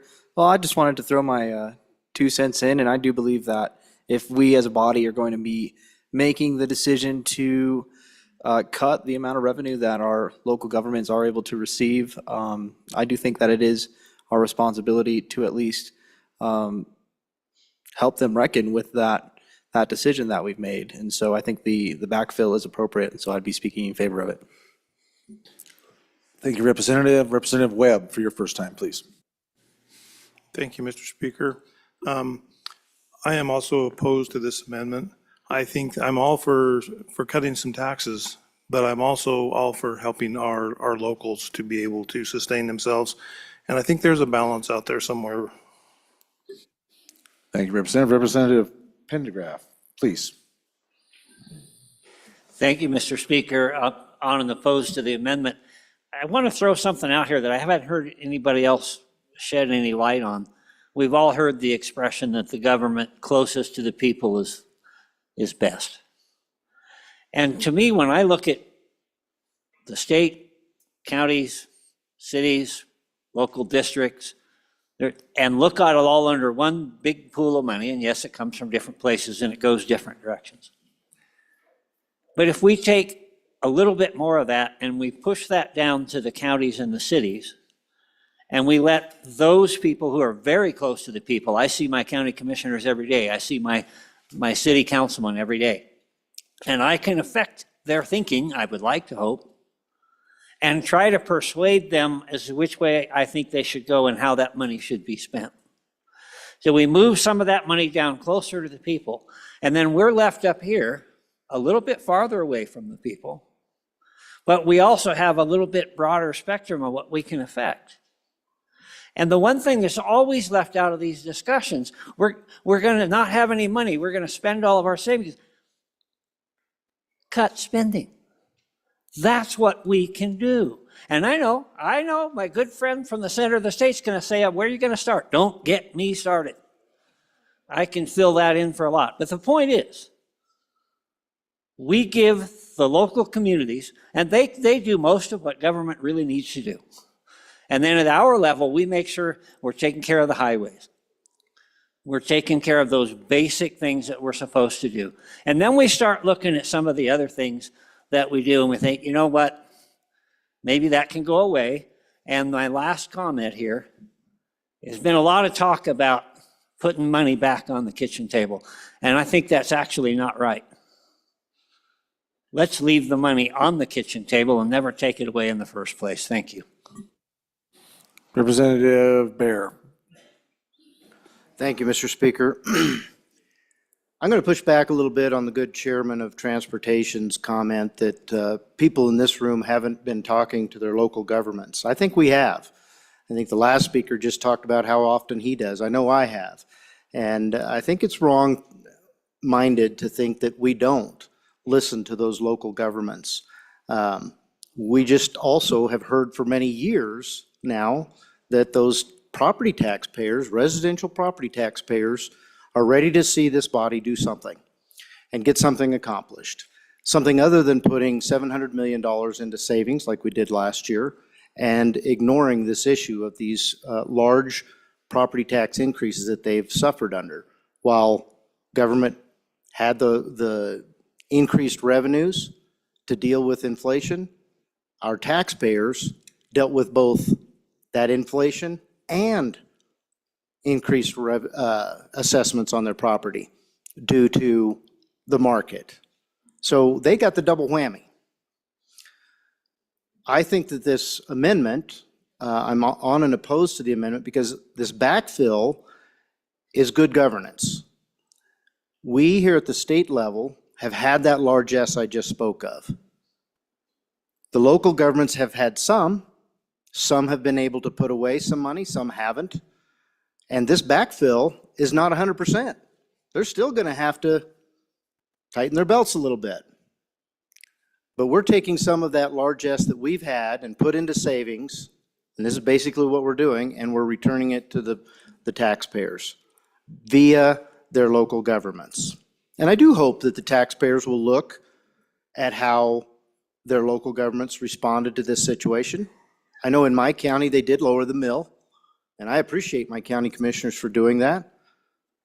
Not every county is going to be capable of doing that. We've heard from the good representative on the eastern border of our state. I doubt very seriously that those counties that he represents would be able to do that. And therefore, I think it's just responsible government to have this backfill when we have so much in savings and have put so much in savings. It's actually about $3 billion over the last 2 years. So it's significant. It's a lot more significant than the approximately 300, 400, or 500, depending on how this bill ends up, $1 million that we're asking to give back to the taxpayers. So on and opposed to this amendment, I like the backfill, on and for the bill. Representative Larson, GT. Thank you, Mr. Speaker. Excuse me. For like the last 2 weeks, well, actually ever since we started this 50% conversation, this session regarding backfill, it seems that a lot of people in this room have said we're fear-mongering that services are going to be cut. And now the politics have changed. We're saying that this is helping police and fire and all that. So I'm a little confused. I mean, if we're for backfill, you'd think we'd be consistent, but this body hasn't been consistent with that on our votes. So now we're flip-flopping on stuff. I mean, I've been consistent on backfill the whole time. I think we should have backfill. But this just seems to be turning into a big political game mess. Thanks. Representative Wasserberger, first time. Thank you, Mr. Speaker. So I'm going to be opposed to this amendment as far as the talk about it being inconsistent. We did a backfill in the budget. We had another bill with backfill. And so, I mean, to say that we're being inconsistent, I would have to say I don't see it. But, you know, with this bill, it would reduce the amount of revenue by about 250 million. And so this body did a phenomenal job at reducing spending by 600 million. And we're not even working in the biennium budget. That was the supplemental.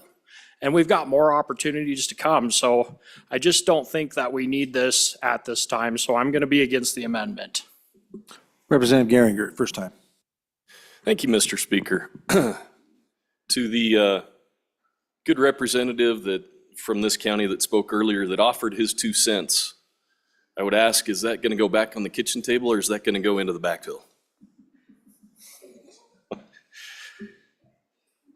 I spoke previously about backfill and brought an amendment to that effect, and I am still on board with having backfill. And I would say that also kind of depends on the final configuration of everything that's going on here. You know, if we were looking at at the time that I brought my amendment, we were looking at 50% cut and $100 million backfill. We've looked at various combinations thereof, and just a little bit ago, we heard about 25% with no backfill. And so all of these different scenarios that we have are, it's tough to make a decision in a vacuum or without knowing exactly all the components that are going on. And that's why I really enjoy the discussion that we have on all of these different topics. We've got so many different smart individuals in this room, smart individuals that are constituents. We've all heard, I would dare say, varying opinions from all of our constituents and how it impacts them personally, how it impacts the services that they rely on, and to varying degrees whether or not they truly care. And so I really do appreciate this. I would say on this particular amendment, I am a no, simply because of the reasons I stated before, that we do need to help out our services. And really, I guess the other thing that to consider here is that what we're doing is softening the blow with a backfill.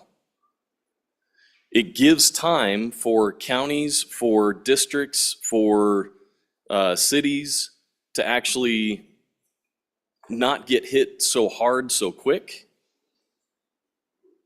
and still be able to give our constituents what they're asking for.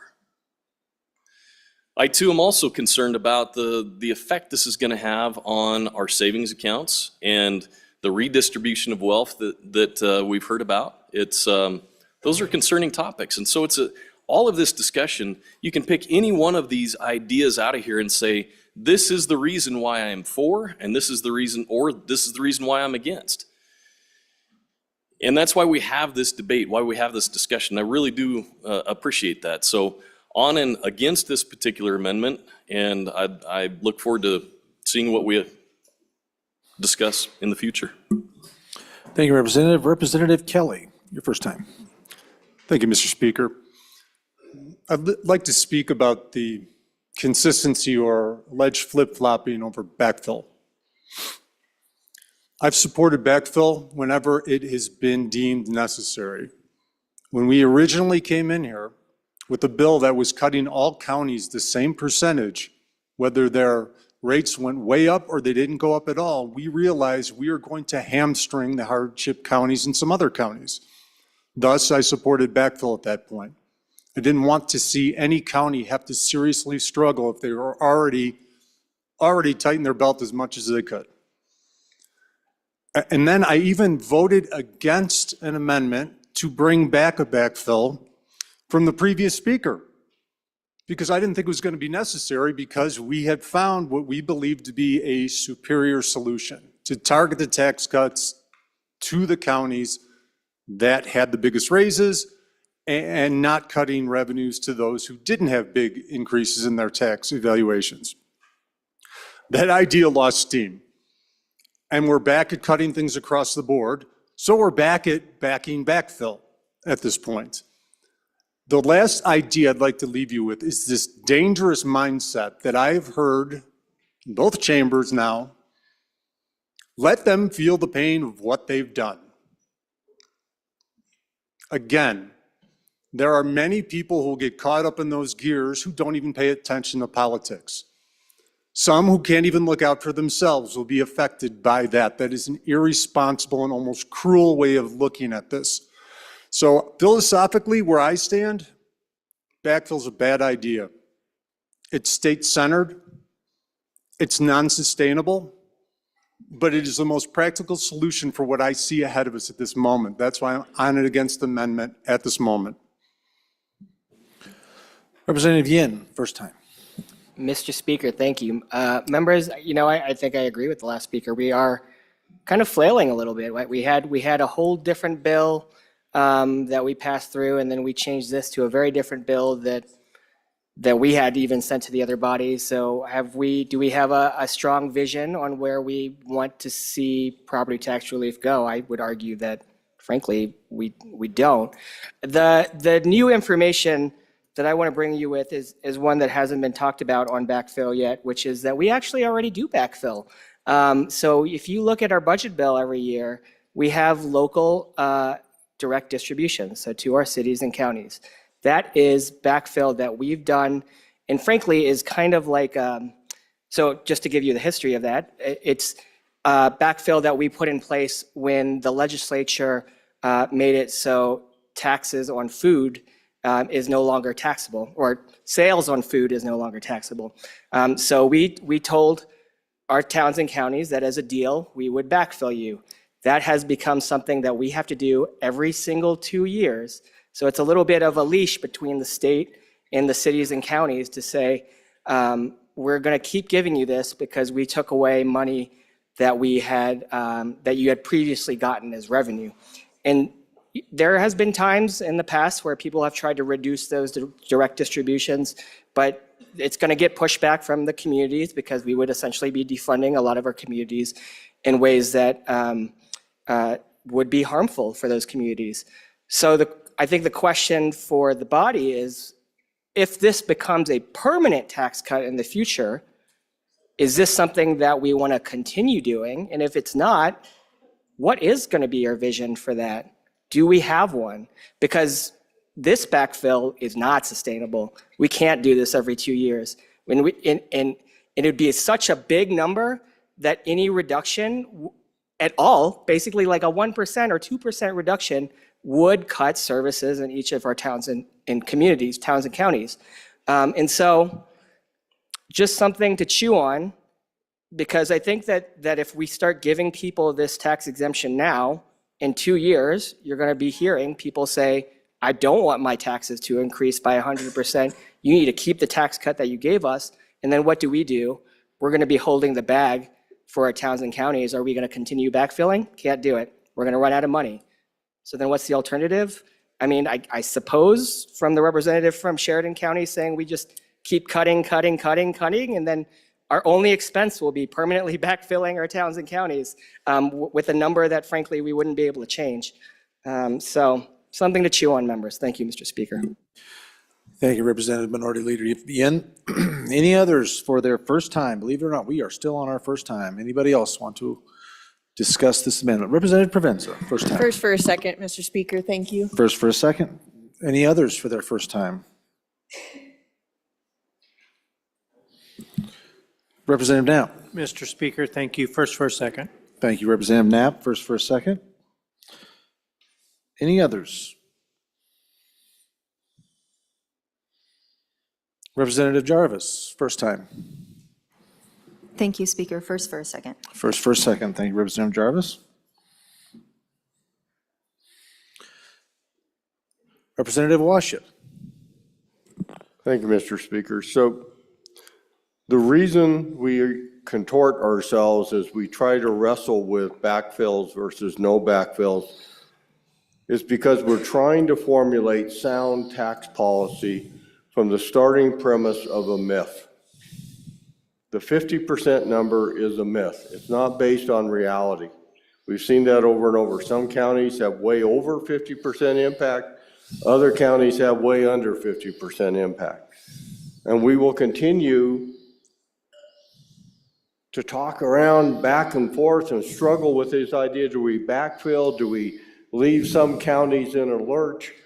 We're going to continue doing that as long as we're trying to formulate tax policy based on a myth. And that's why the amendment that we passed on Thursday, which seems like forever ago, to me was a ray of sunshine, because it was tied back to something that was more real. How much did taxes go up in your county? How much did taxes go up in my county? That's a more real number than an artificial 50% border to border everywhere in the state. And as long as we keep talking about tax policy tied to that mythical 50%, we're going to be twisting ourselves into pretzels, trying to do what's fair for communities that are going to be on the losing end of that calculus. Any other members? First time. First time, seeing none. Second time. Speaking on the amendment. Amendment number 8. Anybody want to speak a second time? Representative Provenza, second time. Thank you, Mr. Speaker. You know, I've been keeping track of our goldenrods. I won't use them as a prop right now, but you know, you can say that you like firefighters and police and all of the other services. I do too. But liking them doesn't give them jobs in a few years when our backfill is gone and our savings are spent. And at the rate we're going, in less than a month, our LISRA has gone from, on January 22nd, it went from $1.5 billion. I like to see people getting up. Went from $1.5 billion to 1.2. It's taken us a long time to build that LISRA. And we're spending it, using good words from this body. Last year, I believe we're spending our LISRA like drunken sailors. If you think that we have a responsibility to fund these services, which I agree we do, then we need real solutions, not accounts that are going to disappear on us and disappear on our towns and counties. For a self-inflicted wound that we're creating with this bill. Tomorrow, after we've decided on the fate of this, we should be able to tell you how quickly our LISRA is going to disappear. So we'll have a better idea of what our spending looks like and what our revenue streams look like. But I bet you it's not 10 years. It's probably not even 7. Maybe 5. We might not have a LISRA. And so the argument for what our schools, you know, we're going to fund our schools, that argument becomes a little feeble when our LISRA is gone. So if you support backfill, then you know that the fear mongering that we've been told is a reality. And you're scared too. So I just want to remember, in just several weeks, we have spent more than $278 million out of our LISRA. That should concern you. On and against the bill and the amendment. Representative Lean for your second time. Thank you, Mr. Speaker. For you see, I'm not scared. This is responsible governing. On and opposed to the amendment, residential property tax relief is not true reform, and that's what we need. We need a placeholder so that we can work on true reform in the interim. It was brought to you about local direct distribution. This is in addition to money that's received from residential property taxes. We're only trying to take care of the residential property taxes that we're saying we're going to offer some relief and then give you some backfill to make sure that your county budgets can still operate. Again, responsible governance. On and opposed to the amendment. Representative Bear for second time. Thank you, Mr. Speaker. On and against the amendment, on and for the bill. I really appreciate my good colleague from over the hill where the university of this great state is, because what she pointed out is that the state does not have a revenue problem. It has a spending problem. And we had this debate to a great extent. She brought that up. I think it's safe for me to talk about it since she did. Last year, about spending measure after spending measure after spending measure that was added. Many in this body fought hard to try to bring $750 million of reductions, and we were defeated. And instead of a $8.7 billion budget, which is our base budget, it's what it would have taken to run government the same in 25 and 26 as it did in 23 and 24, 8.7 billion. Instead of that, we ended up with about an $11 billion budget. That's a pretty significant increase. We put $700 million in savings. That's great. But what did the taxpayers get?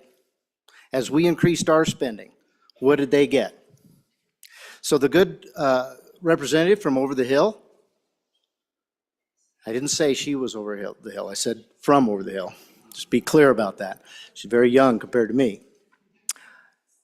She stated that, you know, we can't do all this stuff. We're spending our LISRA. Well, first of all, the goldenrod is counting for every bill that has not yet passed but has a spending measure in it. Some of these things are double counted for. So we're going to be better off than what the goldenrod shows right now.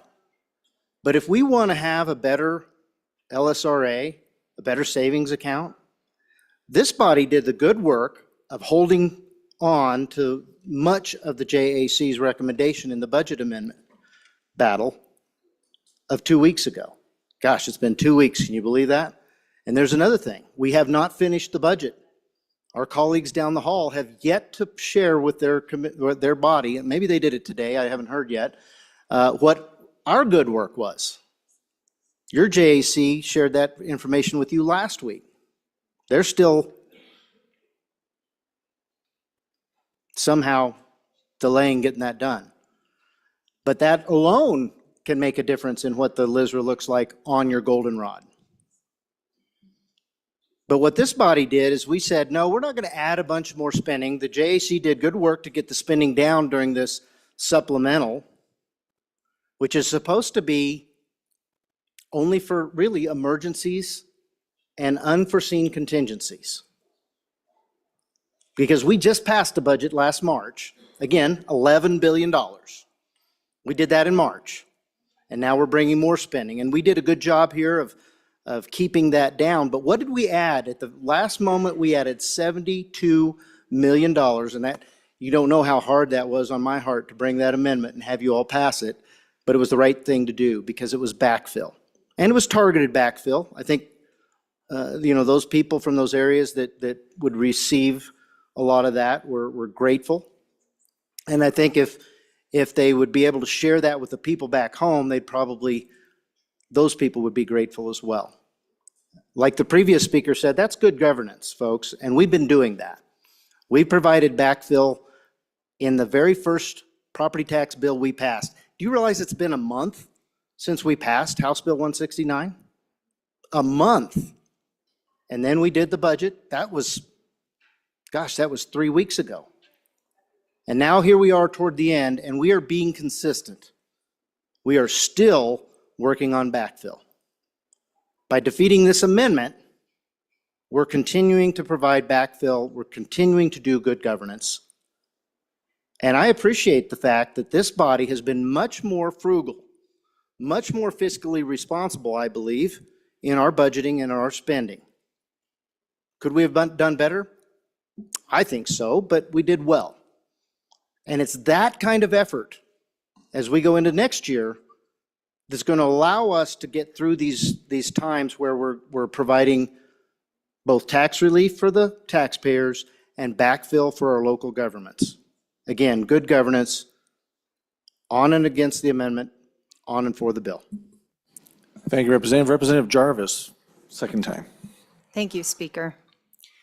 I am on and for the amendment if I can't stop the bill.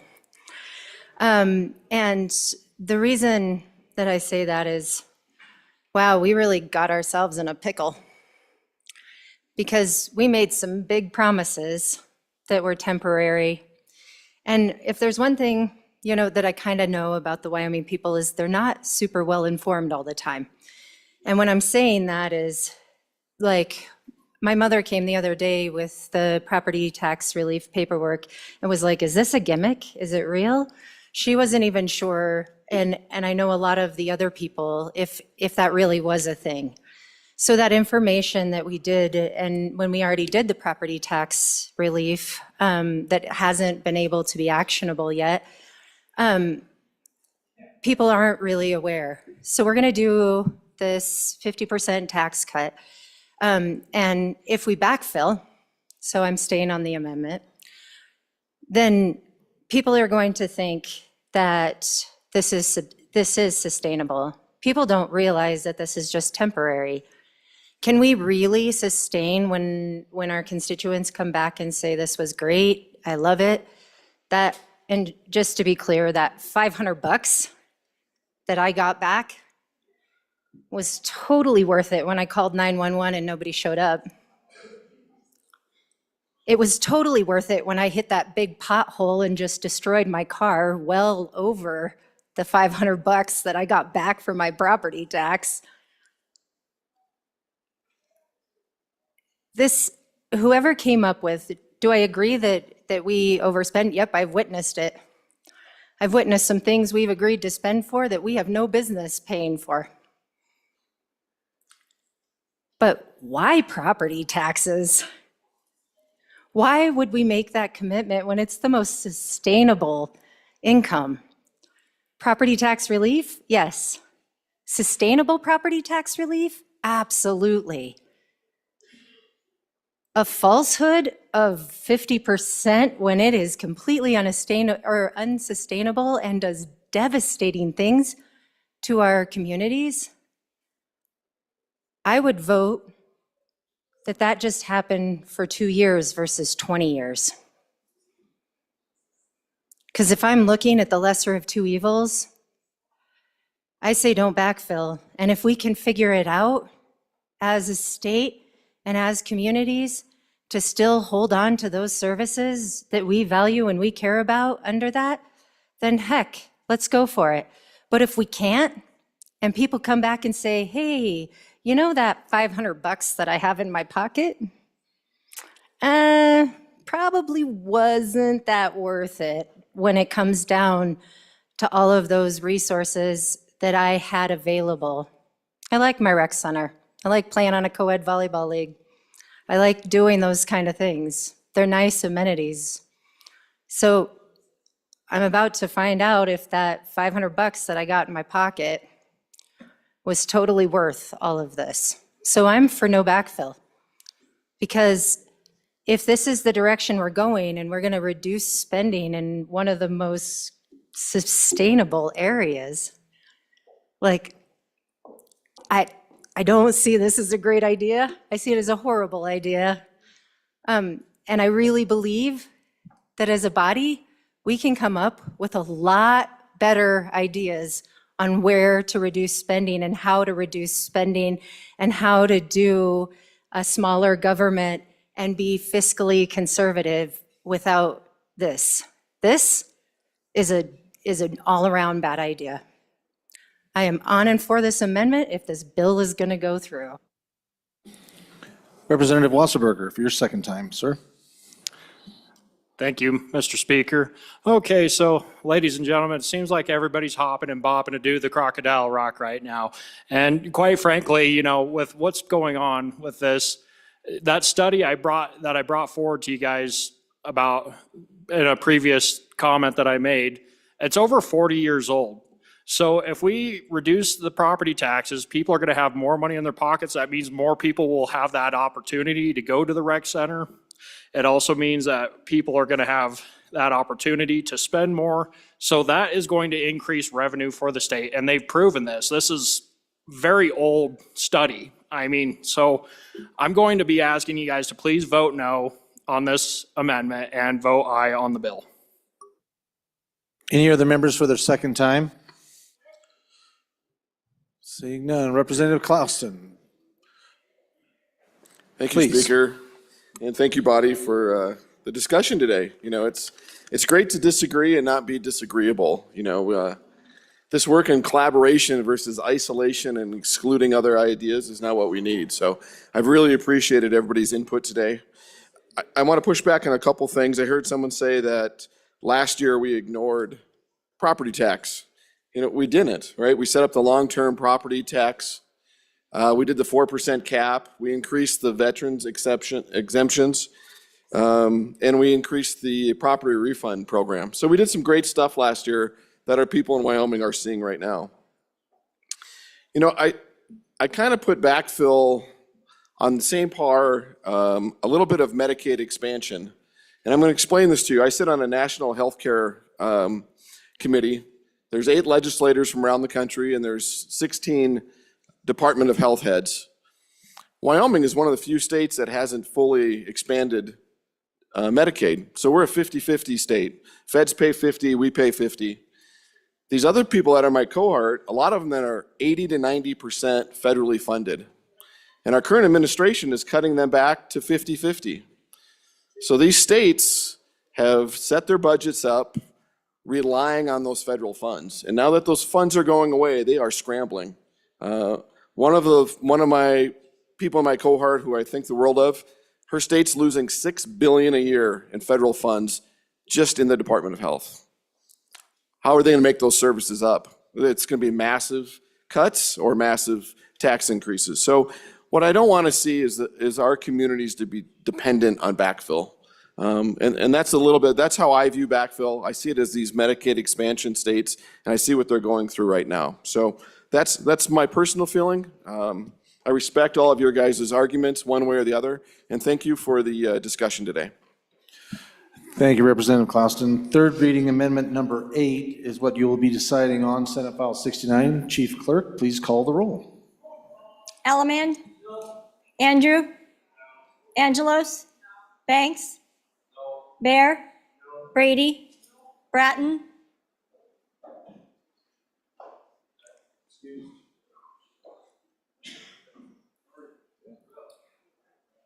Brown Gary? Brown Landon? Byron? Campbell Elisa? Campbell Kevin?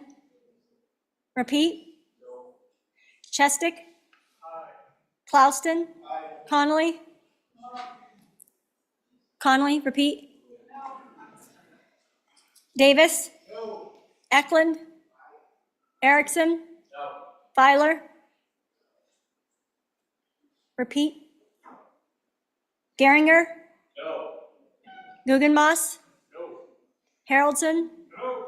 Harshman? Heiner? Heft? Jarvis? Johnson?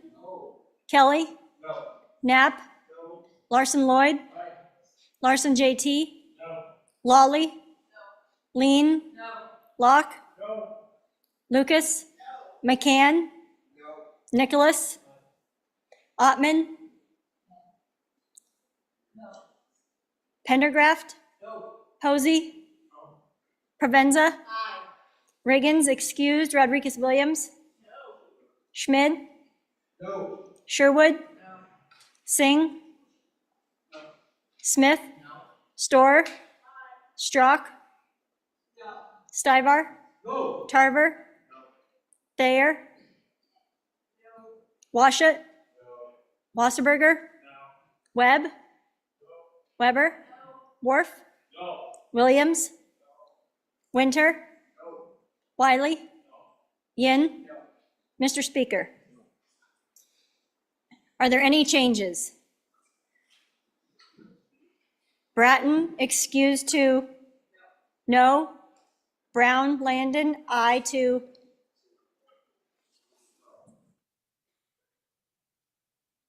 no. Further changes? Further changes?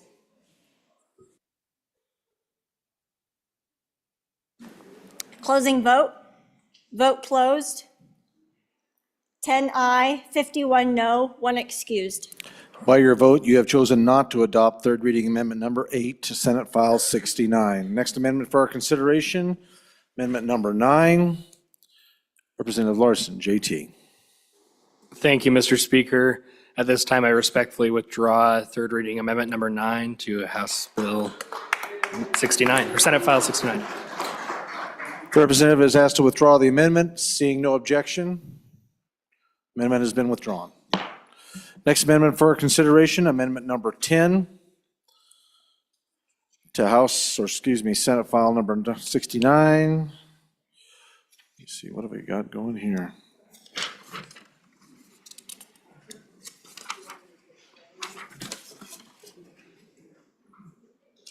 Just curiously. Man, I got a ton of stuff going here. Representative Lean, please. It's number, Mr. Speaker, point of order. yes, Mr. Representative, please. Speaker, I'd like to call a Rules Committee meeting on Rule 11-4F. I think it's the confusion which you are experiencing right now at the Yeah, I've got desk. This was numbered number 10, and now it's renumbered number 12. I think it'd be good to get the Rules Committee together and talk about this. Okay, yep, let's do that. Rules Committee, please come up to the dais. The rest of the representatives, by all means, please stand up, stretch, and let the blood flow to your feet.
Body, we are going to go back and pick up where we left off. I think we've got that sack of cats sorted, and everything is kind of where it needs to be now.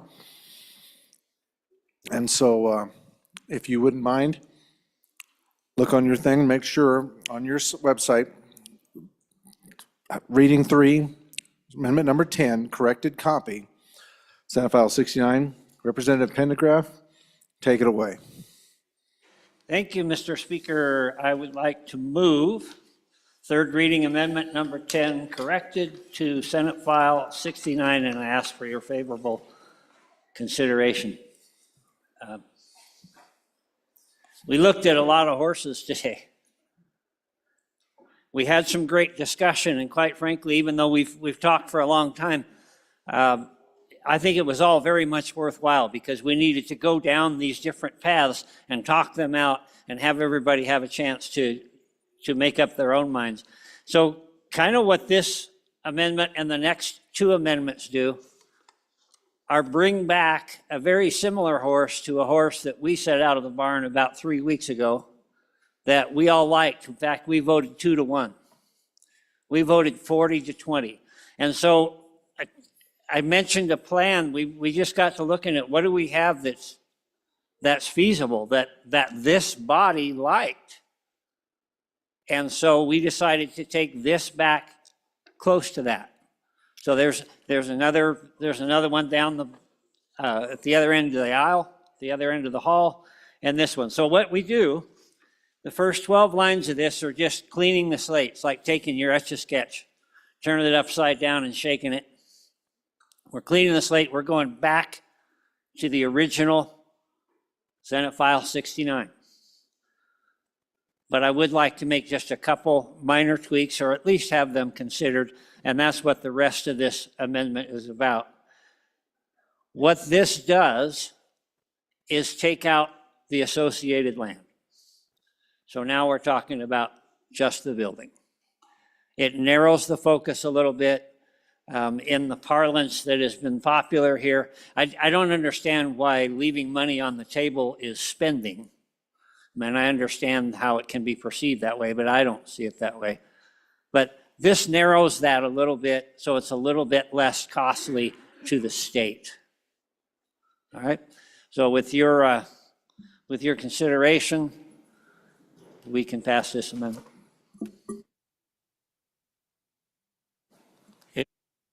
Any further discussion on amendment number 10, third reading amendment number 10 to House Bill 69? Representative Campbell, for the first time. Thank you, Mr. Majority Floor. The absolutely on and against the amendment. This is a challenge that we've already seen in my county with a 4%, I think, cap on the structure, maybe, how that's worded. Anyway, what we're seeing now is because the land is not included, counties are bumping the value of the land and taxing that higher than the structure. So what we're seeing, because they've been separated, is that people are actually having an increase in their overall taxes. Yes, the structure has gone down, but the land has gone up. So the only way we can actually make sure that they actually get the property relief that is needed in many of these counties is to keep the structure and the land tied together. So absolutely against this amendment. Thank you, Representative. And members, I would ask you this. You would not believe it, but we're hearing most everything you're saying, and the recipes and everything and the discussion you're giving out back there are intriguing, but they're also hard to make us be able to hear the other folks talking. So if you do need to discuss, please step out behind the glass. That just makes it easier for all of us up here to be able to hear. So Representative Bear, please. Thank you, Mr. Speaker. I'll try to speak loudly so you can hear me over the recipes. Thank you, Representative Bear. Yeah, I am on and for this amendment. I think we're headed in the right direction now. I do wish we could afford to do the land as well for the good taxpayers, but I think we're getting really big with this bill. So I like the idea of just trimming a little bit off That's what we had in that good bill that passed both bodies in a veto-proof majority last year, only to be vetoed and not overridden. So on and for the amendment, and this is going to make it a good bill. Thank you, Representative Bear. Representative Locke, Chairman Locke. Thank you, Mr. Speaker. On and for the amendment, but I do want to say that the people in this body should be very concerned about what the two speakers ago just said. If the local assessors are somehow escalating the cost of land, everybody in this room should be very concerned about that, because that is definitely not something they should be doing. The value is the value, and if that is truly happening, everybody in this room should be very concerned about the current process that's being used to assess land. I just wanted to bring up that important note. Representative Harshman, for your first time. Thank you, Mr. Speaker. So a question for the sponsor of the amendment. So this deletes all those amendments prior, that work we've done, and takes this bill back to pretty much the blue copy, 50% of $1 million, but pulls the land out. And so that costs, I think 50% for $1 million, I can't remember, it's been so long ago, but it seems like that cost is nearing a couple $100 million. And then what effect is pulling the land out affect on the cost of that, or the price tag, or the reduction to locals, or whatever that is? So, but anyway, thank you. Representative Geringer, first time. Thank you, Mr. Speaker. That was part of my question as well, is what impact to revenue is that? What's the number that we're looking at? Just trying to complete the picture here, but also then it appears then with the deletions that occur, there is, you are pulling out backfill now on this version of it. So that's why I kind of need to understand what the numbers look like and what the impacts might be. Thank you, Representative. Representative Yin, first time. Mr. Speaker, thank you. And, members, I wasn't sure if I heard it from the sponsor, but I just want to make super clear what we're doing with this amendment. Not only does it bring in the associated, or take out the associated improved land, it takes out the humongous change that we had from the good representative from Campbell County that put in second reading. So if you like the Campbell County version of the bill that we came at the beginning of third reading here today, this will undo it. So just so the public knows what we're voting on, and the members know what we're voting on, we will be reverting back to the I'm going to call it pre-Campbell County second reading version if we adopt this amendment. Thank you, Representative Yin. Representative Washit, Chairman Washit. Thank you, Mr. Speaker. And to continue on that same thought, remember last Thursday night when there was this sense of freshness, opportunity, the light came on, right? We had that amendment, and everyone, maybe not everyone, but a large number of people in this room went, an elegant solution, I think what was referred to as, right? And now here we are just a few days later, ready to jettison that little ray of sunshine and go back to the original, start all over. So the last 3 hours of our lives didn't matter, right? I still believe that the amendment that we saw last Thursday did a great deal of good for this bill, and that it was tied to a real situation, a real number. The actual amount of increase experienced, rather than a 50% abstraction, a myth. And so on and opposed to this amendment. Representative Haraldson, first time. Thank you, Mr. Speaker. So to answer the question of the good rep from the center of the state, questioning what is the cost difference when we remove the land from the structure. Structure and land, as 69 would currently sit as it came to us, would be roughly $250 million a year. Taking the property off would bring us down to just over $200 million a year. So it's a reduction of 45 change million in that ballpark. So, and those are the numbers that we had when we sent the bill out of this body a couple weeks back. So it is 2 years. The question that has been asked, is it 2 years? The answer is yes, but it is right at, so it'd be roughly 400 million over a 2-year period is what 50% on structure would be. Other members, first time?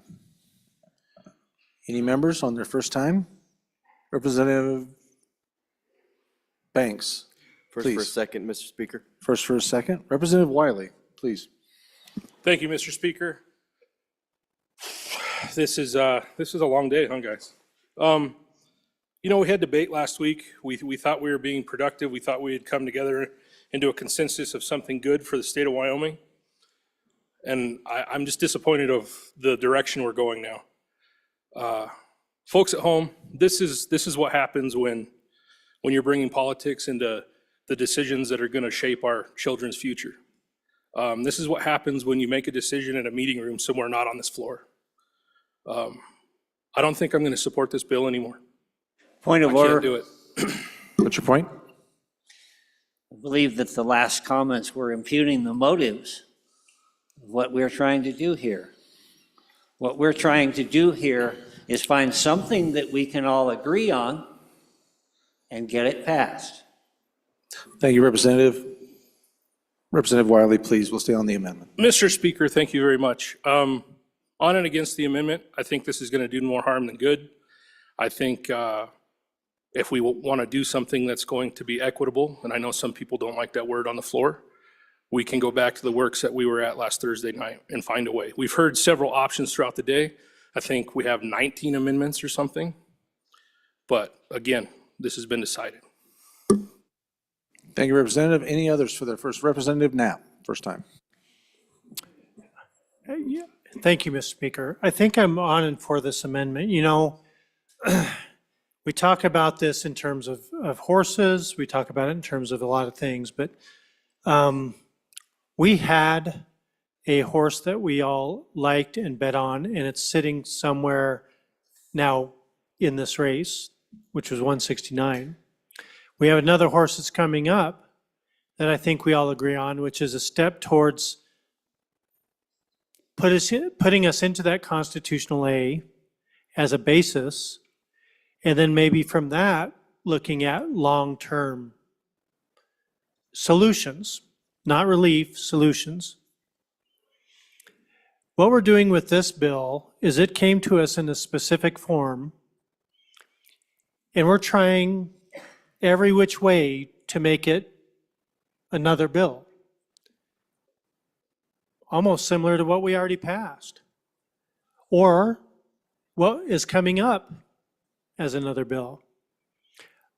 I think this amendment treats this bill as it is. It's another option. If it doesn't have backfill, vote your conscience. If it's not the right percentage, vote your conscience. But to me, we have three options at this point. This is one of them, and I think it should be left alone and voted up or down as it is. That gets rid of one of our options. We still have two that we seem to agree upon. So on and for the amendment. Thank you, Representative. Any others for their first time? First time, second time. Second time, Representative Banks. Thank you, Mr. Speaker. Just had to form my thoughts there before. This is I'm riding the fence on this one because, you know, Thursday I thought had a good policy here. We're weighing now a short-term decision or a long-term decision. And I felt like Thursday it was a long-term solution to this problem. I'm certainly not impugning anybody's intent. I think everybody has the intentions of the state of Wyoming, the best intentions in their hearts and in their minds in these decisions. And I think at this point, I'm going to be against this amendment because I think for my people back home in both of my districts, the equitable solution for a long-term tax reform was the amendment that came from the gentleman out of Campbell County. When I went home for the long weekend, it was a welcoming, after a lot of harsh words, it was a lot of welcoming to come home this weekend and hear, that's a good tax policy that you guys are putting out. And because of that, and because I feel that the people were happy with that back home, that's the direction I'd like to see us go with this. But that's the decision of this body. And at this point, I think I'll be a no on this amendment. Thank you, Representative. Representative Geringer, your second time. Thank you, Mr. Speaker. I appreciate the comments of the previous speaker. Kind of hit the nail on the head with a lot of what's going on, and there's been varying solutions that we've all liked and backed, and it did seem like last week we had something that a lot of people agreed on. I do have to push back a little bit on the speaker previous to that, saying that there's some solutions coming up that I think we all agree on. And my problem with talking about it in that way is that we've had so many solutions come up that we don't all agree on. And we got to handle these amendments unless the decision is pre-made, then we have to handle each one of these amendments individually. And so if there is if there are ideas that fit together, it sure seems like that should be all put together so we can decide on that as a whole, not in 3 separate amendments. And by the way, we have a whole lot more than that. And so which of these ideas do we all agree on? That's the frustrating thing for me here. And so when I look at this individual amendment, it pulls out some of the stuff that we've talked about. It pulls out, I don't know if I'm the only one, but it sure seems like I'm getting yanked around a lot and I get whiplash. I'm not sure where we're at on this bill. It's getting so convoluted.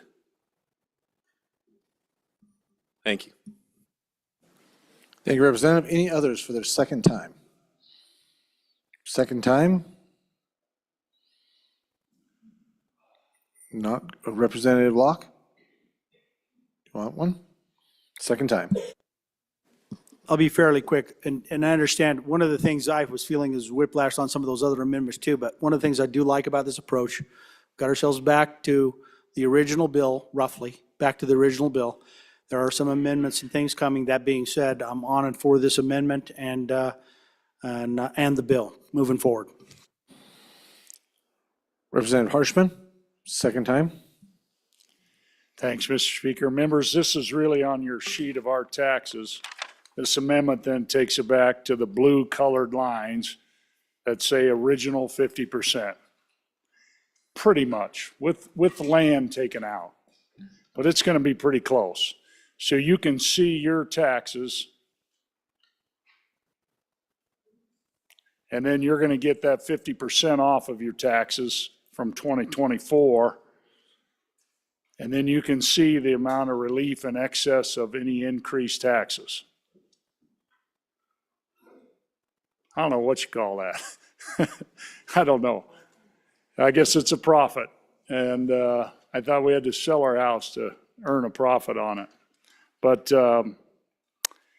anyway, and I think members and Mr. Speaker, part of this deal, when you look on your county treasurer, county assessor's website, I've used that to serve my constituents because I had one, I think back, my property taxes have gone up $300 a month.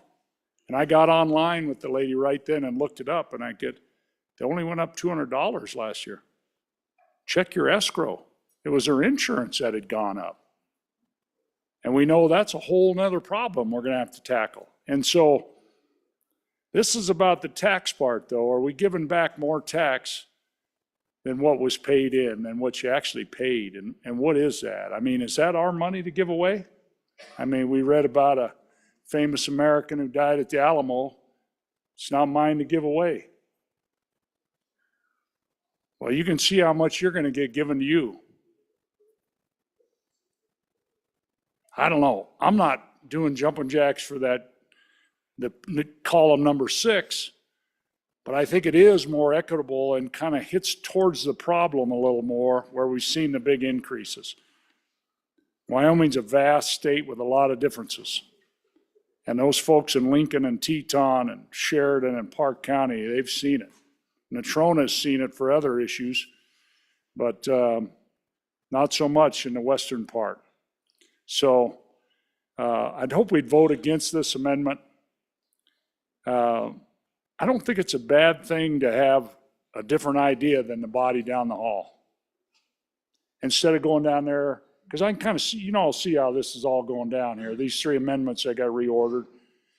I mean, we're going to go down and fight over the level of backfill. 3 people from this body and 3 from the other. And how about we think outside the box and really try to solve this thing? Because when you take $200 million a year, I don't think you're solving a problem. I think you're going to create problems. And sure, as I heard the speaker say, hey, schools are definitely going to get funded. Well, we're not printing any money to fund them. It's going to come from somewhere. And I sent you a handout out again. There were a lot of comments about how we're overspending. You can see the budgets. So, Mr. Speaker, if you look on that page 1 of that 5.2 in red, that's other funds. Biggest one there is schools and water projects. Those are the 2 biggies. Then you got game and fish and everybody else in there. The one we're really looking at is that white kind of tan colored one. That's general fund. Then federal funds are below that. So if you flip over to page 2, and you can see this goes from 05. Before you flip, it goes from 05 inflation proofed with that dotted line. You can see the budget's less than it was in 2005, 20 years ago.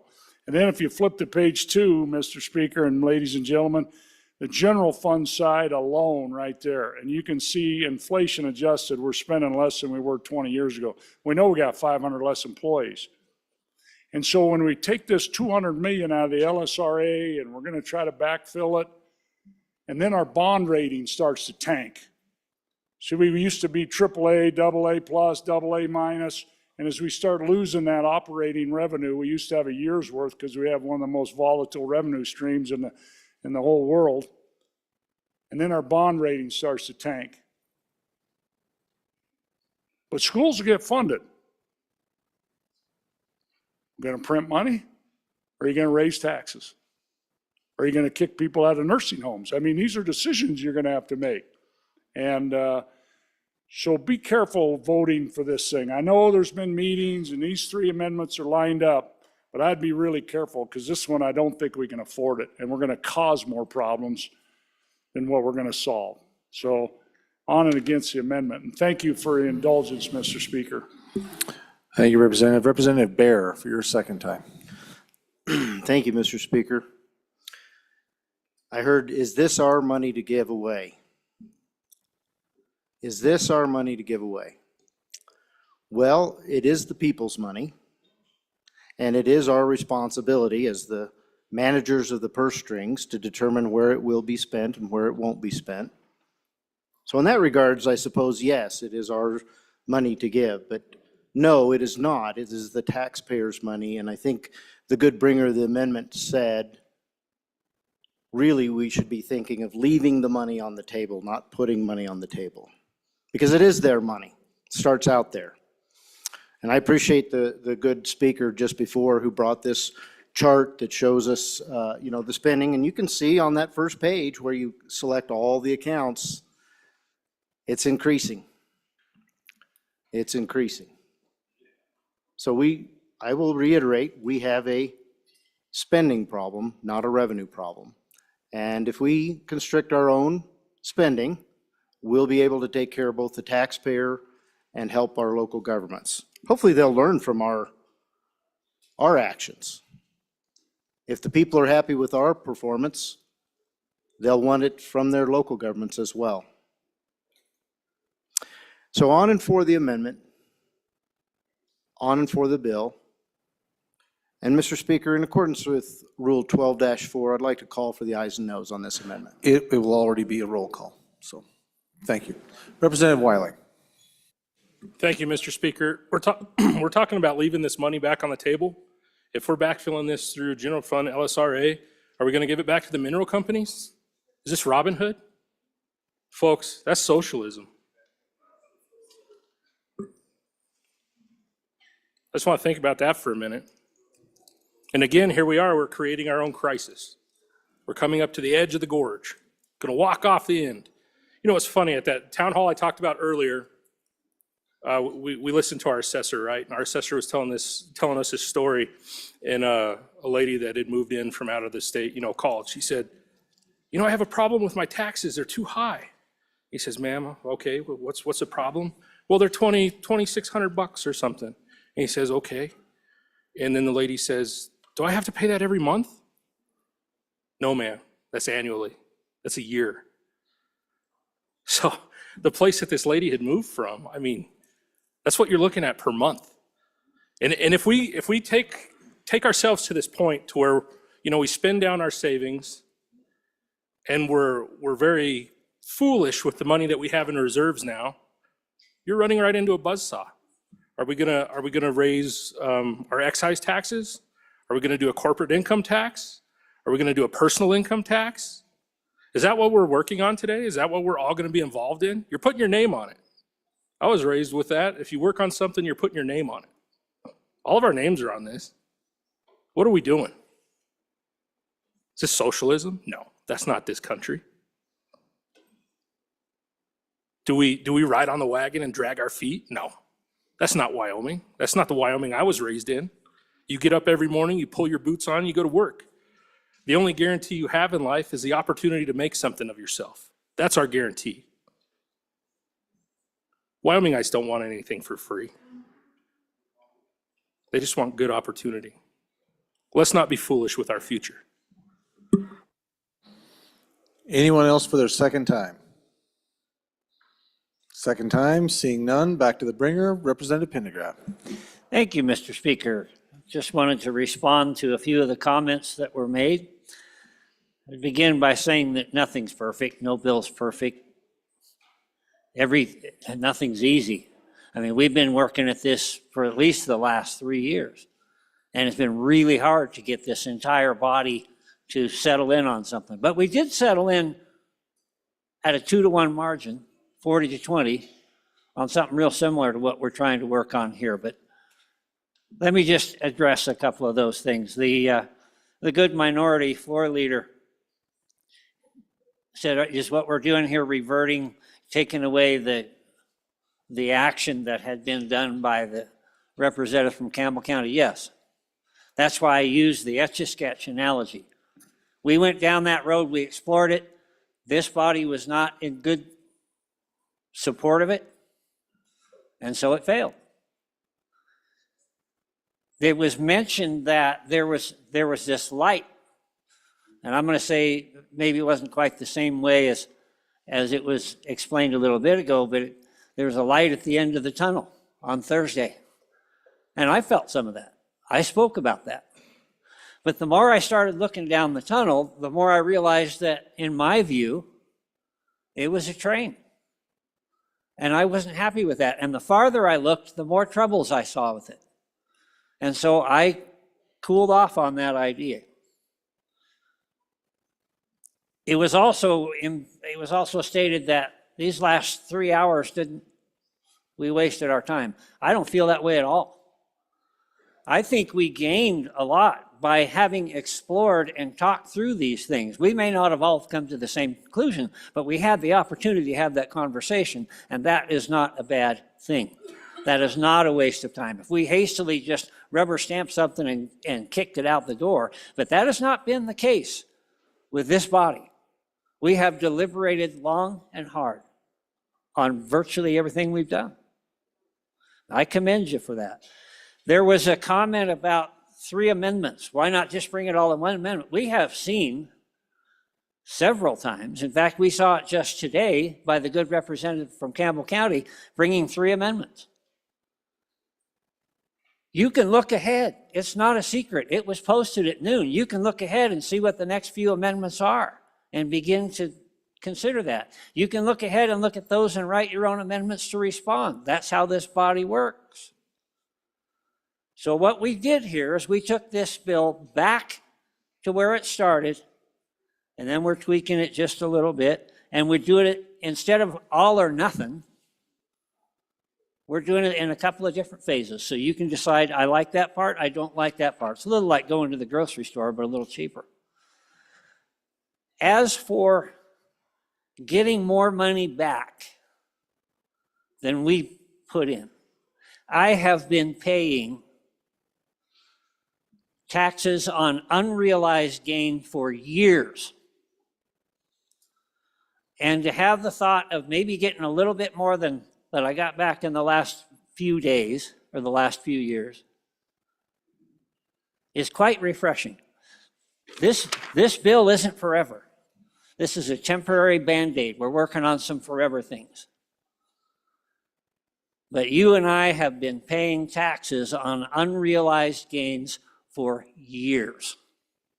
So I don't think that that carries a lot of weight, at least in my mind. Then the answer was, okay, we've got a backfill. We got to pay for this backfill. What are we going to do? We're going to print money? We're going to raise taxes? We're going to pitch people out in the street from the nursing homes? No. Just this year in the supplemental budget, we saved enough money to pay for this year. The option that never comes up, and I've said it before and I'll say it again, the option that never comes up is stop the spending. We spend too much.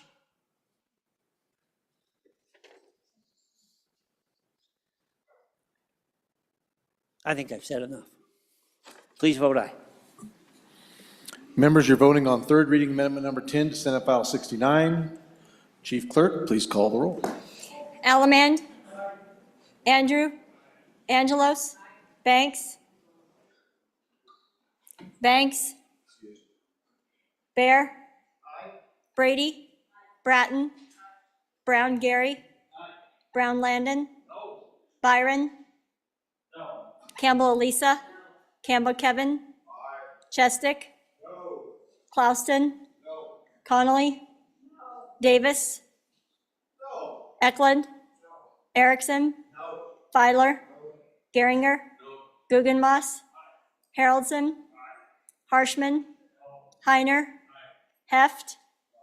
Jarvis. Johnson. Kelly. Knapp. Larson Lloyd. Larson JT. Lawley. Lean. Locke. Lucas. McCann. Nicholas. Ottman. Pendergraft.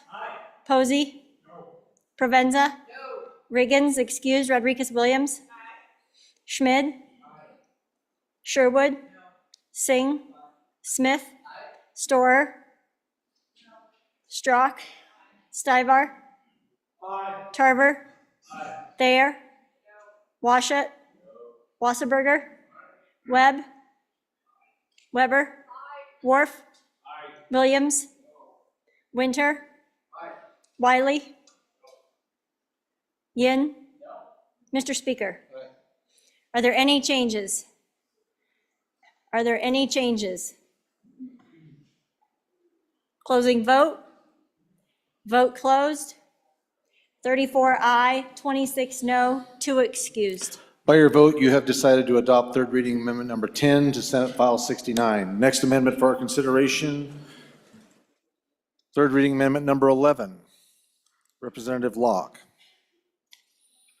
Thank you, Mr. Speaker, and I move third reading amendment number 11 to Senate File 69.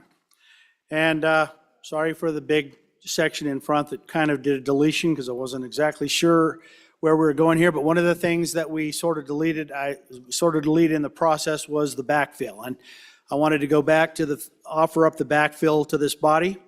And what this bill does is it puts the backfill back into the bill. And so we've seen kind of where we're going with the original Senate File 69. Let me add another little change that, not specifically to this amendment, but one of the things that you'll notice is not removed is an amendment number, I believe it's amendment number 3 was not removed. So just keep that in mind. Amendment number 3 is what that did, is that did that occupied for 8 months component. That part is still in the current bill. That being said, this amendment, what it does is it adds backfill. It adds 125 million from the general fund and then puts an additional 100 million from the LISRA. And what it basically says, there's some verbiage in here that you'll see on page, I believe it is on page, the bottom of page 1 and the top of page 2. It makes it so this money covers the 2 years of this bill. So it basically allows them, the Department of Revenue and to apply 50% each year for the next 2 years. And let me walk through the numbers a little bit. Just, I know this was discussed briefly in the previous amendment, but let me talk about it a little bit here. So now with this, if we choose to accept this amendment, what we're seeing here is with the removal of the land, and you heard it discussed roughly, we're looking at it, it was the Senate File 69 was about 254 million-ish a year. With removal of the land, it's moved that down depending on which numbers you look at. If you look at one of the fiscal notes previously, right around 200 million a year. And then currently, based on the amendments that are still in play, in the second year, only homes that are occupied for 8 months would then get the benefit of that second year. So that reduces that second year from that roughly 200 million down an additional, it depends on the percentages that you see out there, but probably in that roughly in that 20, a little over 20% range. So it allows that second year, the overall cost of the bill to be reduced a little bit. So again, I'm happy to answer questions. I'm on and for this amendment, and I'm on and for this bill. Representatives, anyone for their first time? First time? Seeing no one going to the microphones. Question being called. Members, you are being asked to vote on third reading amendment number 11 to Senate File 69. This is a roll call. So I'll find out for sure here, but this is not a roll call. Members, you are voting on third reading amendment number 11, Senate File 69. All those in favor signify by saying aye. Aye. All those opposed, no. Amendment has been adopted. Next amendment for our consideration, Senate File 69, amendment number 12. Representative Lean, please proceed. Thank you, Mr. Speaker. Before you is Amendment 12. In this amendment, you'll see that we put in, thank you. Mr. Speaker, I move third reading amendment number 12 to Senate File 69 and ask for your favorable consideration. Thank you. On this amendment, you'll see on the first page, line 16, it's going to make this applicable for tax years 25 and 26, and then continues on to line 19 where it's going to put in from 2027 forward, a 25% tax cut up to the first $1 million of value. And then further on, it says that this would be, has no reconciliation against the People's Ballot Initiative, and that if that is to go before the people and pass, then this law would sunset. But if it goes before the people and fails, then this would stay on the books for perpetuity. Open to any questions about Amendment 12.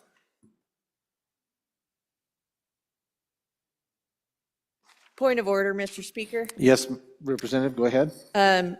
On amendment number 11 that we just voted on and didn't do a roll call vote on, there is an appropriation of $125 million.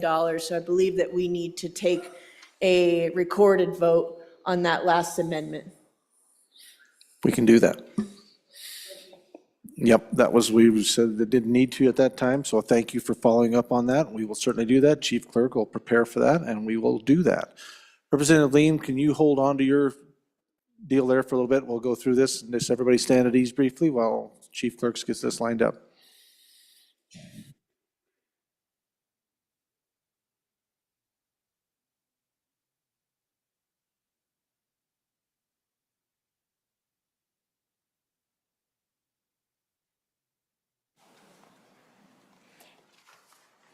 Allemand. Andrew. Angelos. Banks.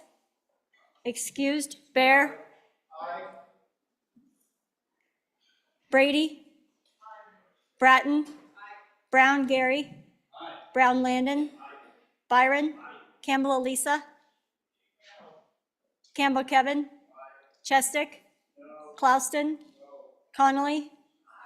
Davis. Eklund. Erickson. Filer. Geringer. Guggenmoss. Haroldson. Harshman. Heiner. Heft. Jarvis. Repeat. Johnson. Kelly. Knapp. Larson Lloyd. Larson JT. Lawley. Lean. Locke. Lucas. McCann. Nicholas. Ottman. Repeat. Pendergraft. Posey. Provenza. Riggins excused. Rodriguez Williams. Schmid. Sherwood. Singh. Smith. Storr. Strock. Stivar. Tarver. Thayer. Washut. Wasserberger. Webb. Weber. Worf. Williams. Winter. Wiley. Wiley. Yin. Mr. Speaker, are there any changes? Banks, excused to aye. Further changes? Further changes. Guggenmoss, no to aye. Further changes. Closing vote.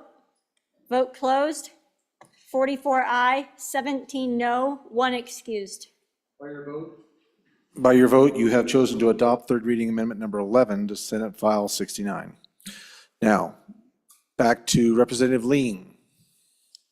Amendment number 12.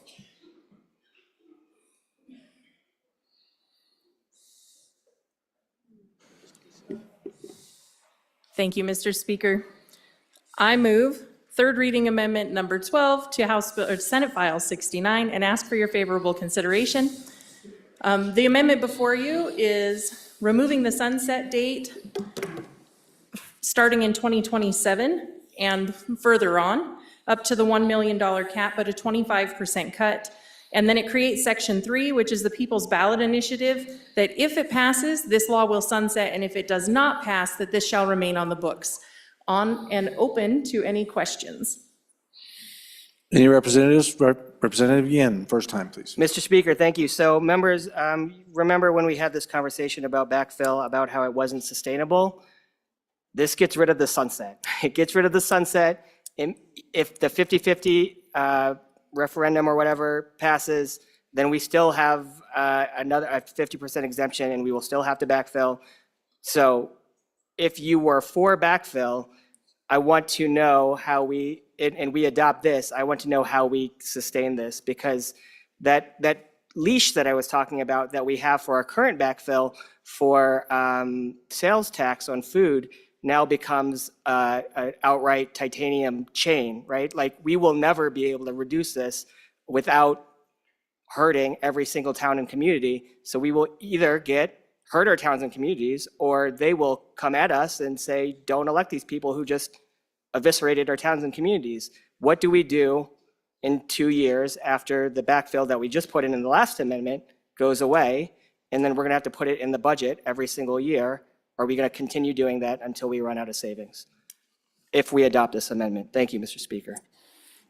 Thank you, Representative Yin. Representative Wiley, first time.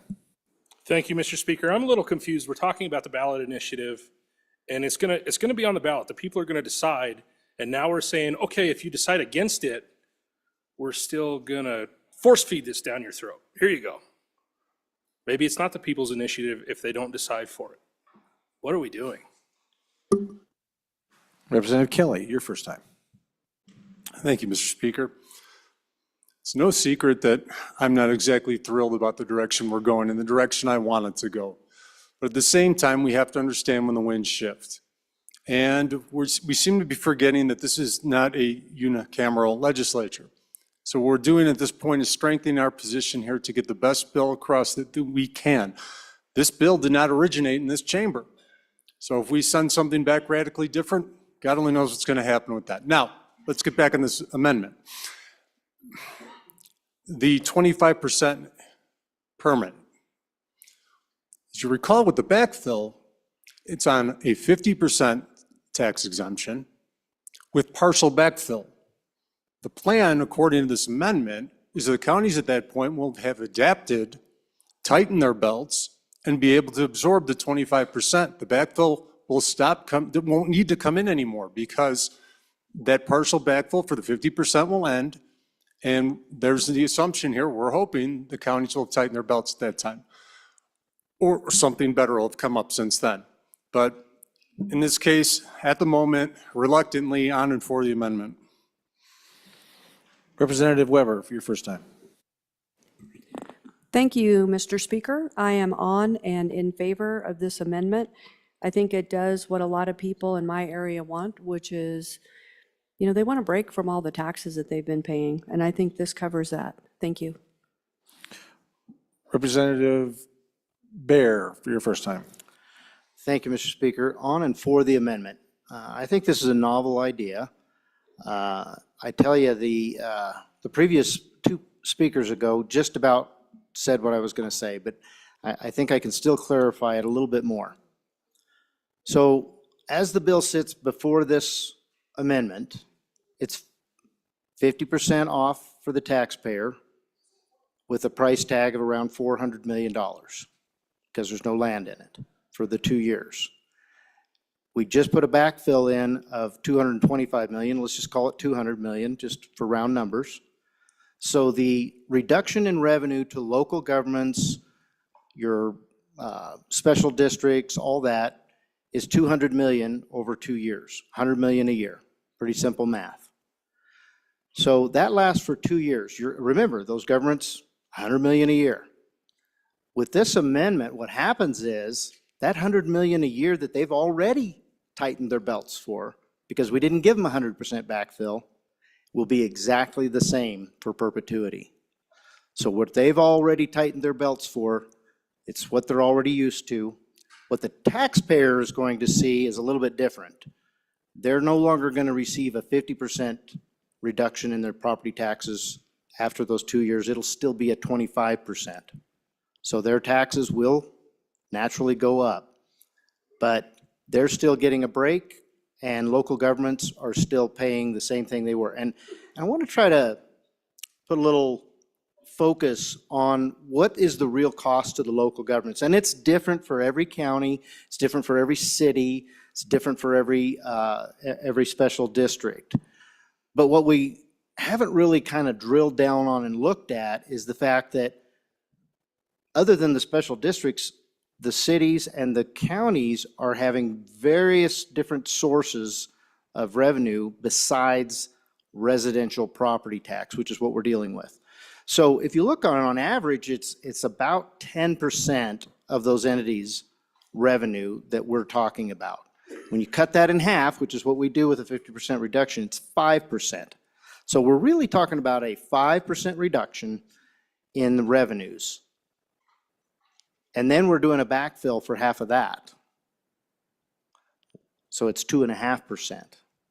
So when the speaker, two speakers, that real tall speaker from up against the bighorns, when he spoke, he talked about tightening belts. What does that look like? It looks like 2.5%. Just, that's a rough number across the board. I know some counties, some cities, it'll be more, some less. But it's not the big numbers that we've been hearing. It's not the big sky is falling situation. We're talking about 2.5% on average of a reduction, of tightening their belts. And that would continue on for as long as this body said that they're happy with that and didn't make any other changes. And like I said, 2 years, there's going to be some pretty big payback to taxpayers. I think that's appropriate since we had this big bubble of increase for them from 2019 to 2024.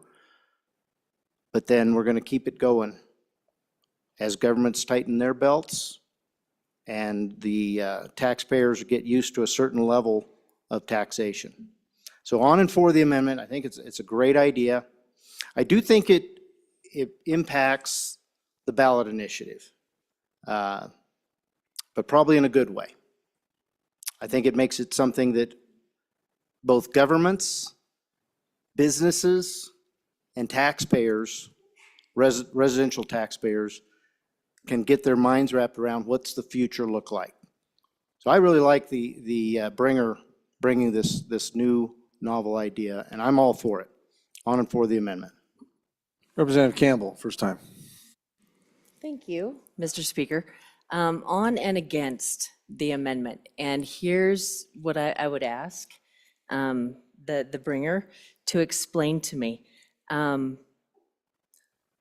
When we started this process of property tax cuts, the push for that was our residents have seen a significant increase in property taxes from 2019 to 2023. COVID, pandemic, people moving in, higher price, market value, all of those things. So we had a 5-year period that now we promised during campaigning that we would offer some relief to those 5 years. I understand that. Now we have a 4% cap in place, so that craziness will never happen again.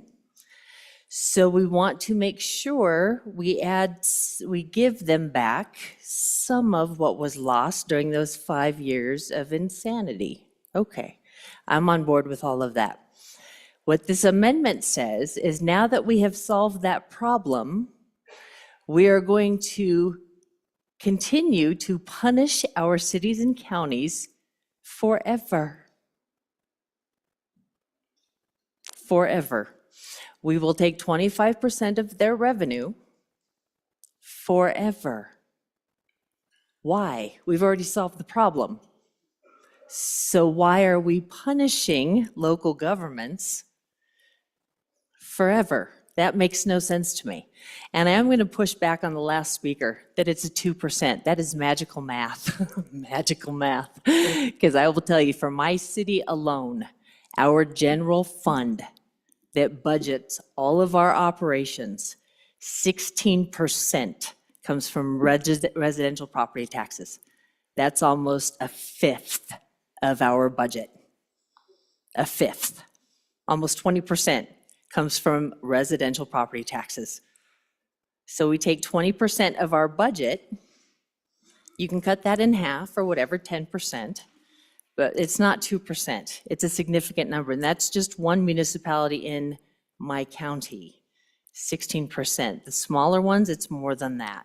It's more than that in terms of their general operating budgets, more than 16%. So first question is, why are we punishing our counties and cities forever when we've already solved the problem? And second question, if our goal truly is that 5-year period, let's focus on solving that problem, offering that relief, and not punish unnecessarily. Thank you, Representative Byron. Chairman Byron. Thank you, Mr. Speaker.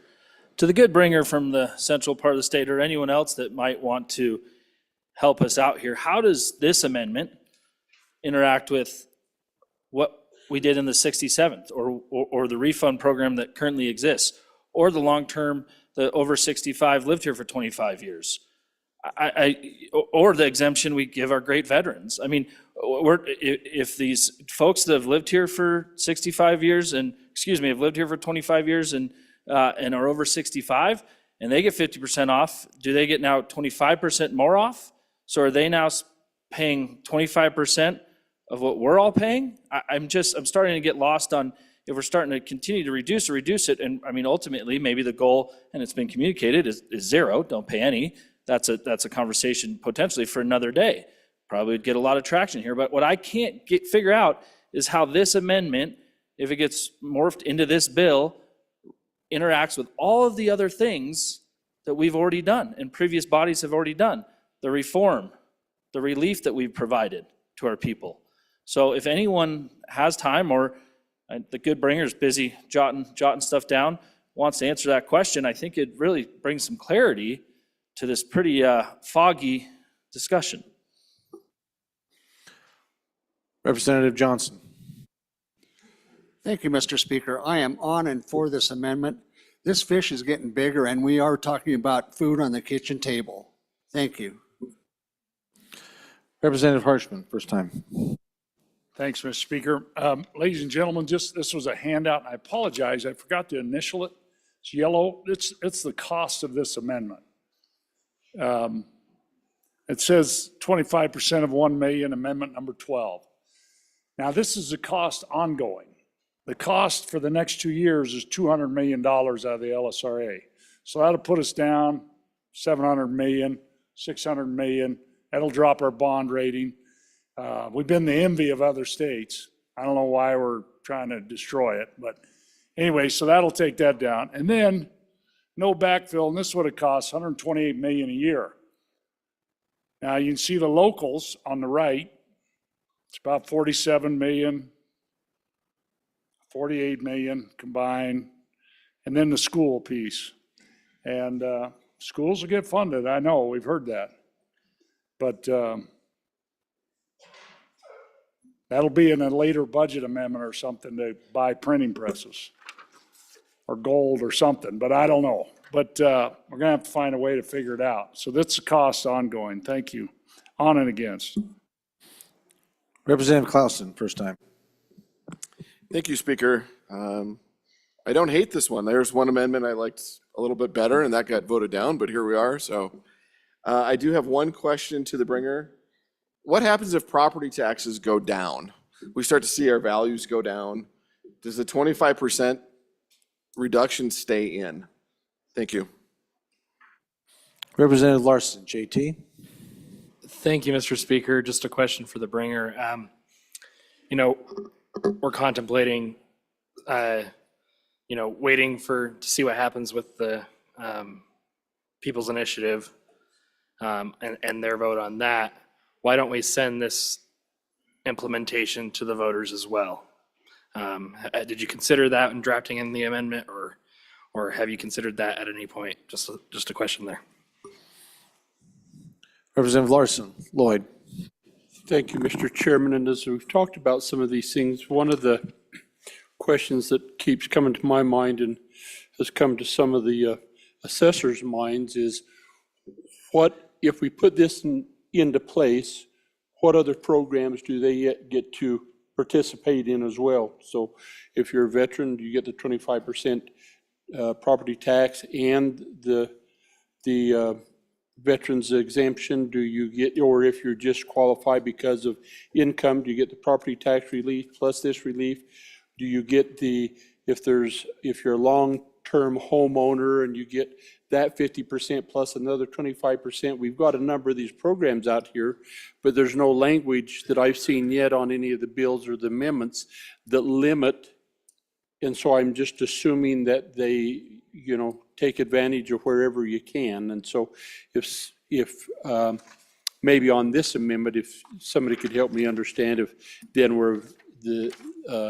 that is possible, that they could take advantage of more than one or two or three of these different programs.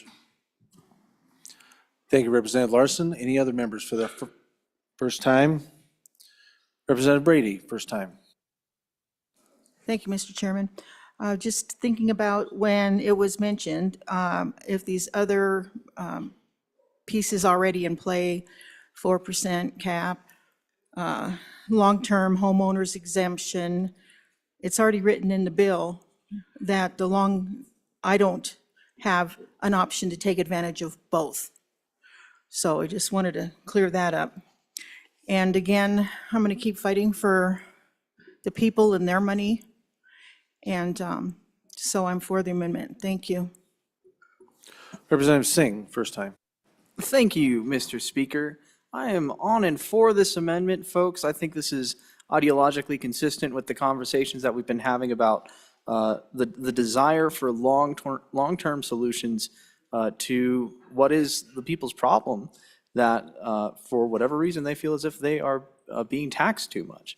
And so having this long-term solution, I think, is an excellent addition to the bill. And so I'm asking for your support. I don't think it's a punishment for people to retain more of the money that they have, which is being taken from them based off of an unrealized gain. Other representatives. Representative Brown, please. Thank you, Mr. Speaker. I like this amendment. I think it shows some vision, and I'd like to call for House Rule 12-4, the ayes and noes. It is already a roll call, so. Any other members? First time? Seeing none, second time? Were you running to try to get to there? If you were trying to get there, so I'll give you that. I don't want to get accused of not giving somebody a chance to air their piece. So Representative Locke, please.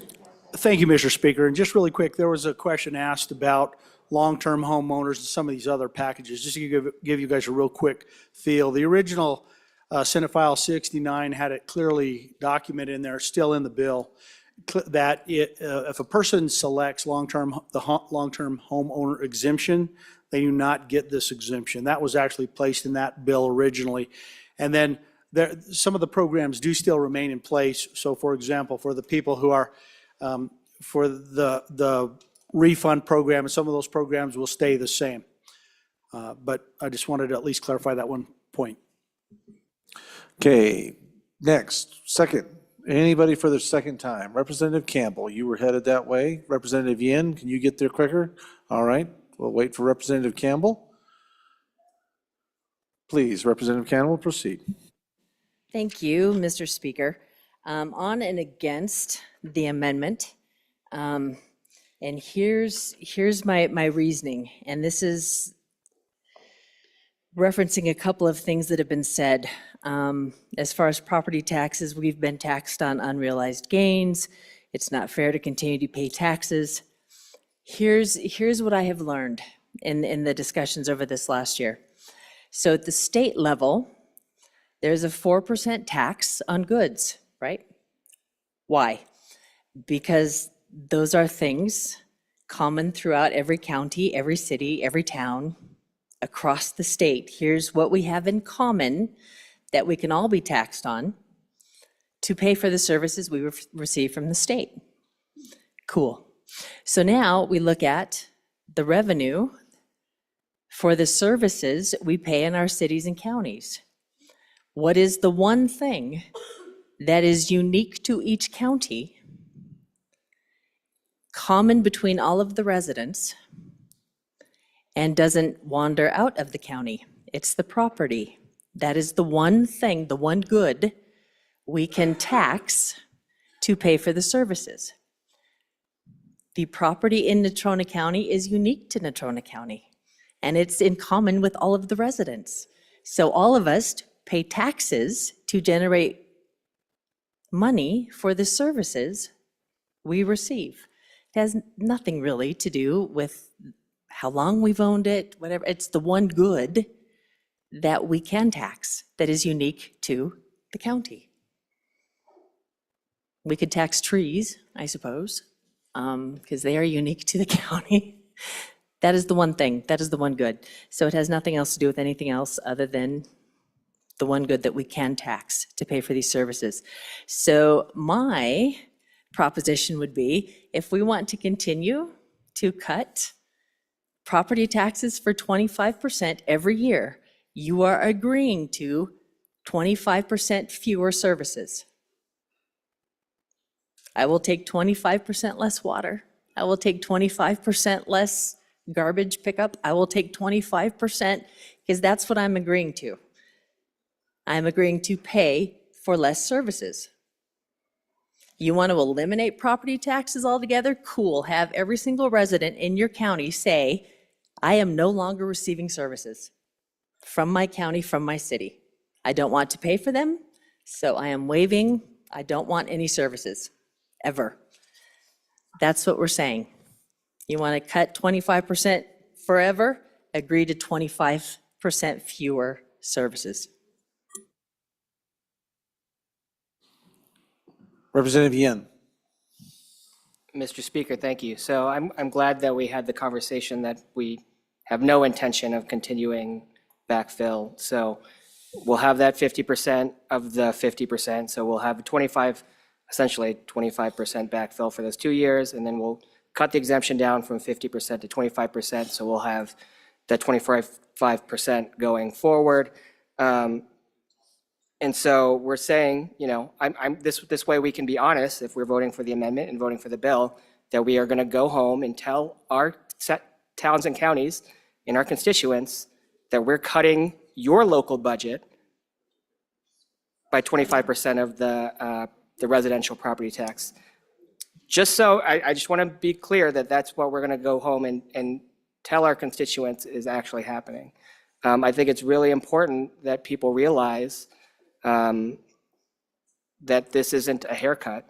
25% is not a haircut. I think that 2% number is, I mean, maybe it fits 1 or 2 counties, maybe especially the mineral-rich counties, they'll be probably okay because they're mineral-rich. They'll just have a little bit more volatility because of minerals. But if your county is one that is very heavily reliant on residential property taxes, we're telling you 25%. 25%. So just remember, you're going to go home and tell them that. Representative Kelly, second time. Thank you, Mr. Speaker. We have to talk more realistically about these numbers. We keep talking about a 25% permanent tax cut.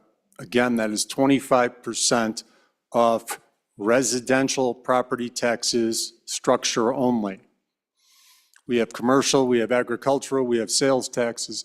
We just got word from a city administrator we know, because we do stay in contact with the county officials as we do this, we're not moving blindly, that a 50% tax reduction in a county, specific county, I won't name, would be 5.7% reduction in revenue. 25% would be half of that, so less than 3%.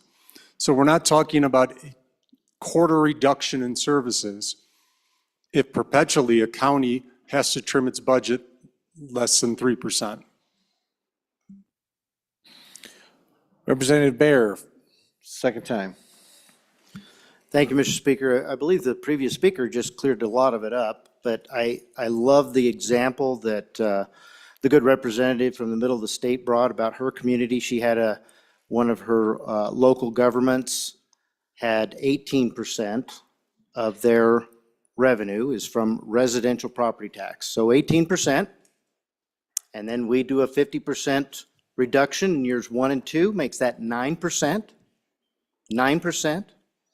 And then we do a 50% backfill of that. So her local government will take a 4.5% reduction in revenue, 4.5%. That's a little bigger than 2, but it's still pretty doable. If I had a business that had to take a 4.5% cut, I could manage that. I bet you any of our local governments could manage that. 4.5%. Great example. Really appreciate her bringing that. So on and for the amendment, this is a great thing we could do here, folks. On and for the amendment. Other members for their second time. Representative Brady, for your second time. Thank you again, Mr. Speaker. Just want to say, even though I don't like fish, I love the concept of this fish. And the bigger the better. And so just, I want to let you know, I am for the amendment and for the bill. Thank you. Other representatives for their second time. Second time, back to the bringer. Representative Lean, please. Thank you, Mr. Speaker. To answer a few of the questions, excuse me while I gather my thoughts. Taxes should never be more than necessary to meet government's constitutional obligations. This amendment provides for county uniformity with a percentage reduction that allows for consistency within the people to know what their tax bill would be. It would be predictable. They would know how to move forward. This is for the great people in our great state. To answer the question about how does this look moving forward with all of the piecemeals that we've put together for property taxes, I want to reference you to House Bill 279 that passed this body. I anticipate it to pass the other body. It tells you and assessors exactly how this shall look. In that bill, we went through applying the 4% cap. From there, you then either can apply for the long-term homeowners or this bill or House Bill 169, but not both or all three. And then from there, it moves to the veterans exemption. And if you still qualify for the income guidelines for the property tax relief program that we have on the flip side for reimbursement, you could also use that as well. Again, that all is set in House Bill 279 that provides clarity for the assessors and for the people. What if property taxes go down? Then the 25% reduction goes down as well, that this should stay in place. I did not give this consideration on giving it to the people because the People's Ballot Initiative was loud and clear. They wanted to vote on their 50%, and so we're going to allow them to do that. The amendment here protects their voice and gives them the opportunity to vote on what they want to vote on. From the good bringer from my county, let's talk about our 16% budget, what that looks like. It actually is 14%. Half of that is 7, and a quarter of that is 3.5. Within my home, a 3.5% budget is easily reconciled if we tighten up our ropes here and there, and maybe we take away some of the fund spending and make sure we pay our bills. So I anticipate that our counties will also be able to do this, and that in 3 years' time, they'll know what those belt notches look like, and they'll have true reform in front of them. I just want to say that not everyone's a landowner, and for the rural folks, they have water wells. They don't get trash services unless they pay for them, and they have to pay for dump runs, yet they still have to pay for these good taxes. I ask for your favorable consideration, as this amendment reminds us that taxes should never be more than necessary to meet government constitutional obligations. On and in favor of the amendment. Body, you're being asked to vote on third reading amendment number 12 to Senate File 69. Chief Clerk, please call the roll. Allemand, Andrew, Angelos, Banks, Bear, Brady, Bratton, Brown Gary, Brown Landon, Byron, Campbell Elisa, Campbell Kevin, Chestick, Clouston, Connolly, Davis, Eklund, Erickson, Filer, repeat, Geringer, Guggenmoss, Haroldson, Harshman, Heiner, Heft, Jarvis, Johnson, Kelly, Knapp, Larson Lloyd, Larson JT, Lawley, Lean, Locke, Lucas, McCann, Nicholas, Ottman, Pendergraft, Posey, Provenza, Riggins, excused, Rodriguez Williams, Schmid, Sherwood, Singh, Smith, Storer, Strock, Stivar, Tarver, Thayer, Washut, Wasserberger, Webb, Weber, Worf, Williams, Winter, Wiley, Yin. Mr. Speaker, are there any changes? Are there any changes? Connolly, no to aye. Further changes? Further changes? Closing vote. Vote closed. 39 aye, 21 no, 2 excused. By your vote, you have chosen to adopt third reading amendment number 12 to Senate File 69. Next amendment for our consideration to Senate File 69, third reading amendment number 13. Representative Harshman, please. Thank you, Mr. Speaker. Mr. Speaker, I respectfully withdraw third reading amendment number 13. Representative is asked to withdraw the amendment. Seeing no objection, it is so ordered. The amendment is withdrawn. Next amendment for our consideration, Senate File 69, third reading amendment number 14. Thank you, Mr. Speaker. I'd move third reading amendment number 14. Members, this is the one we've all been waiting for. If you would just take a minute and be so kind, ladies and gentlemen, to pull out this sheet of all of our property taxes. But I want you to read this thing on the front page to the left. It's typewritten. Takes us back 90 years. Okay, in the Wyoming Green Books, they weren't green back then, but this is when the first sales tax was passed. Wyoming's original Sales Tax Act of 1935.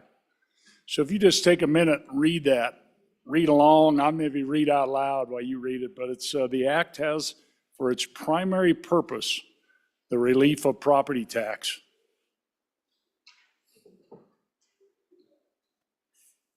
I'm going to read that again. 1935, Wyoming's first sales tax. The act has for its primary purpose the relief of property tax. By meeting directly the demands made by the United States government for funds with which to meet relief purposes, by meeting directly the demands of sorely depleted public school funds, and if available, the removal of a portion of the burden of state government and institutions. And this chamber was built in 1917, so those discussions happened in this same room. Members, I think really what I'd like you to focus on your taxes, our taxes, are the dark green. Column, row 8, I should say, and row 8A. Members, what this is a 4-year bill. The first 2 years, it's exactly where we're at now. It's 50% your property tax. I think we're 50% of $1 million without land. This is 50% of 500,000 with land. Covers 87% of Wyoming homes are fully done. So the numbers are about the same. The first 2 years, in 2025 tax year and 2026 tax year, it is paid for, this tax exemption is paid for by 2 years of a guaranteed LSRA. Because if you look at our spending policy of 5%, a quarter of it goes to the LSRA, but it's not guaranteed.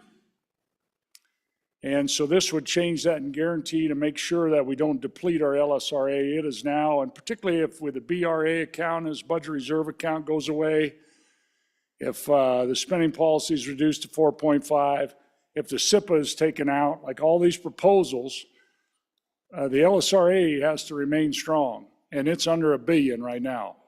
We just appropriated another $125 million 2 amendments ago, right? So the first 2 years would be out of a guaranteed LSRA. The next 2 years would be out of a 0.78 cent sales tax. And so I just want to draw your attention, ladies and gentlemen, to 8 and 8A. So 8 shows what your taxes will be going forward. I've been using this, one of us from Albany County. I don't know which one of you it is. I took your names off. But your taxes would go from $3,724 to $1,650. So you see that it goes from 2024 taxes $3,700 to $1,650. So then 8A right next to it shows you the amount of that tax cut. So that first person in Albany County gets a $2,000 tax cut. So what does 0.78% sales tax mean in 2 years? You won't even, it'll come out of our trust funds the first 2 years, But say if that was an ongoing policy, it's $60 per person per year on average in Wyoming. That's what 0.78 cents sales tax. So if it's just you and your wife, $120. So if this first column here in Albany County is going to get a $2,000 tax cut and they only have them and their spouse, they're going to get a $120 tax raise in sales tax. So you can figure that, right? Basic math, right? $1,880 plus, actually $1,930 of a tax cut. It'll be the largest tax cut in Wyoming history. So just go ahead and find yourself on there. Look at column 8, the first one, and then that's going to be your new tax rate going forward. And then see what your tax break is right beside it. It's pretty amazing, really. And we're representative of our people. So that's going to roll through our communities.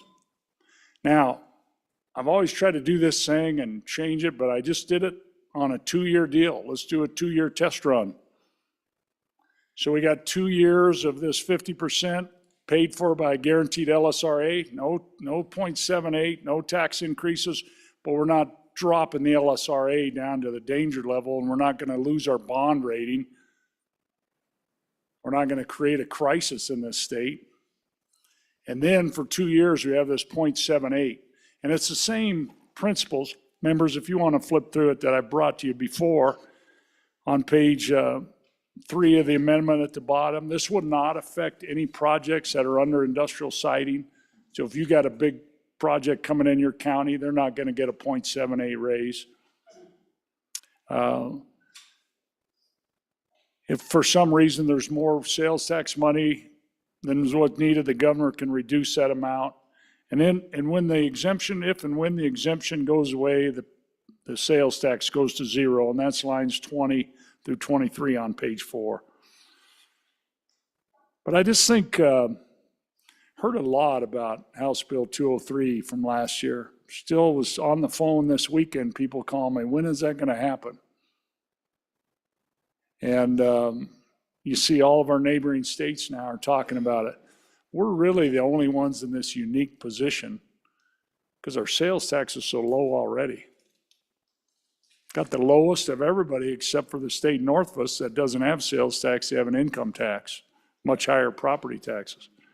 So we'll still be well below all our neighbors to the west, east, and south by pennies, by multiple sales tax pennies. And you'll give our people the biggest tax cut in history. And what they do with that money, I think I've heard some representatives say they're going to continue to invest and grow it. So what it costs is $60 per family member. So if you have a family of 3, it's $180 a year. Family of 4, $240. If you're by yourself, probably about $60 average Wyomingite. Anyway, I think I'll just say this too, I guess. We're basically halfway done with the 68th. So we've got 4 weeks next year, got 2.5 weeks this year. We got 7, 6.5 weeks. We're basically halfway done our time on this floor. So I think it's time to do something. Everybody keeps saying, oh, it's not ready for prime time. Well, the guys in 35 had it ready, 1935, and you can read what they wrote.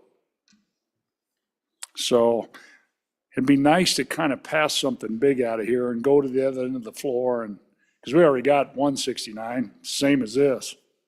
We're just going to go fight over Backfill and that so we can make each other look bad. Only think about the people in this green who you represent. Many of them have the same homes just like you. And give them the largest tax cut in history without bankrupting our state. And that's what conservative people really do, is we pay our bills and we pay for all this stuff, not create some crisis. Be a really cool deal to go from an old school tax that's been with us from really territorial days, 1869, to more of this consumption tax. It's a newer concept, and our folks thought about, they did it in 1935, and we can do it now. So I'd stand for any questions, Mr. Speaker. Thank you for your indulgence. Thank you, Representative Harshman. First time, Representative Pendergraft. Thank you, Mr. Speaker. On and against the amendment, and looking at this chart, I would ask the bringer of this amendment, where's the column that shows what happens if Wyoming cuts its spending by 5%?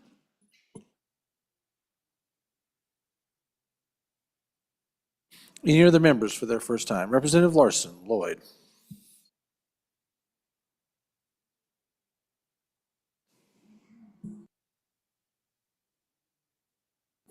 Thank you, Mr. Speaker. As I look at this, I'm just having a hard time wondering why we wouldn't vote in favor of this. Even if we do cut spending 5%, that lets us provide more services, but yet taking care of a property tax reduction. I'm having a hard time. So last year we looked at that bill, and we was going to take care of all our property tax with sales tax. And this is a good way to phase into that, to where we are not. We keep hearing about unearned gains and paying for something that once we own our property, we're still indebted to the county. But this is the easiest way to pay for that going forward, and it would be certainly open the door and allow us to expand that and pay for all our property tax moving forward once we kind of get our heads around this. I don't cut the state general fund spending all you want, great. This is still a great idea. And the benefit far outweighs the tax increase on the 1% and then on the 1 cent. And then let's remember that who all pays sales tax on these issues. It's not just us. So a great idea, and hope that you'll support it. Representative Nicholas, first time. Thank you, on and in favor, but I would like a little clarification, if you kind of go a little slower on the LSRA payments and how much that would be. I'm not sure I could follow that. Representative Bear, first time. Thank you, Mr. Speaker. I am on and opposed to the amendment. And a couple of things I wanted to point out, or at least ask the bringer of the amendment with his papers, where he's got these numbers listed for revenues toward the communities. I need to know if this is all property taxes or just residential. It seems like the numbers are not matching up for me. I'm wondering if maybe we're looking at all property taxes. And then one more question on this language from 1935. Maybe I heard it wrong. It seemed like it was stated that this is from the Green Books, and I'm noticing that there's a lot of adjectives in here. I got to ask, I appreciate the people that have served before us, but if they're using adjectives like sorely depleted when they're talking about what we have property taxes for, what they're supposed to be for, I just got to question that. Was that really in the Green Books? On and opposed to the amendment. Representative Johnson. Thank you, Mr. Speaker. I am on and against this amendment. This is a big fish, but it's a sucker. Representative Eklund, first time. Mr. Speaker, I just got to get in on this. So I've been sitting there patiently wishing we were done with this, but we're just not even getting close. I've heard some preaching on spending policy, and we turn around and spend $125 million in the very next amendment. That just isn't fiscally sound. And I think, if we're going to do that, we're going to spend like this, I think we better think of a way of bringing in some revenue. If we're going to cut taxes. We're going to increase the spending of the LSRA. We better find a way. This may be, it'd be a great experiment, but that's open your minds to this, because we just spent $125 million after the preaching. Any other representatives for their first time? Representative Lean for your first time. Thank you, Mr. Speaker. A first for a second. For a second, any other members for their first time? Representative Kelly for his first time. Thank you, Mr. Speaker.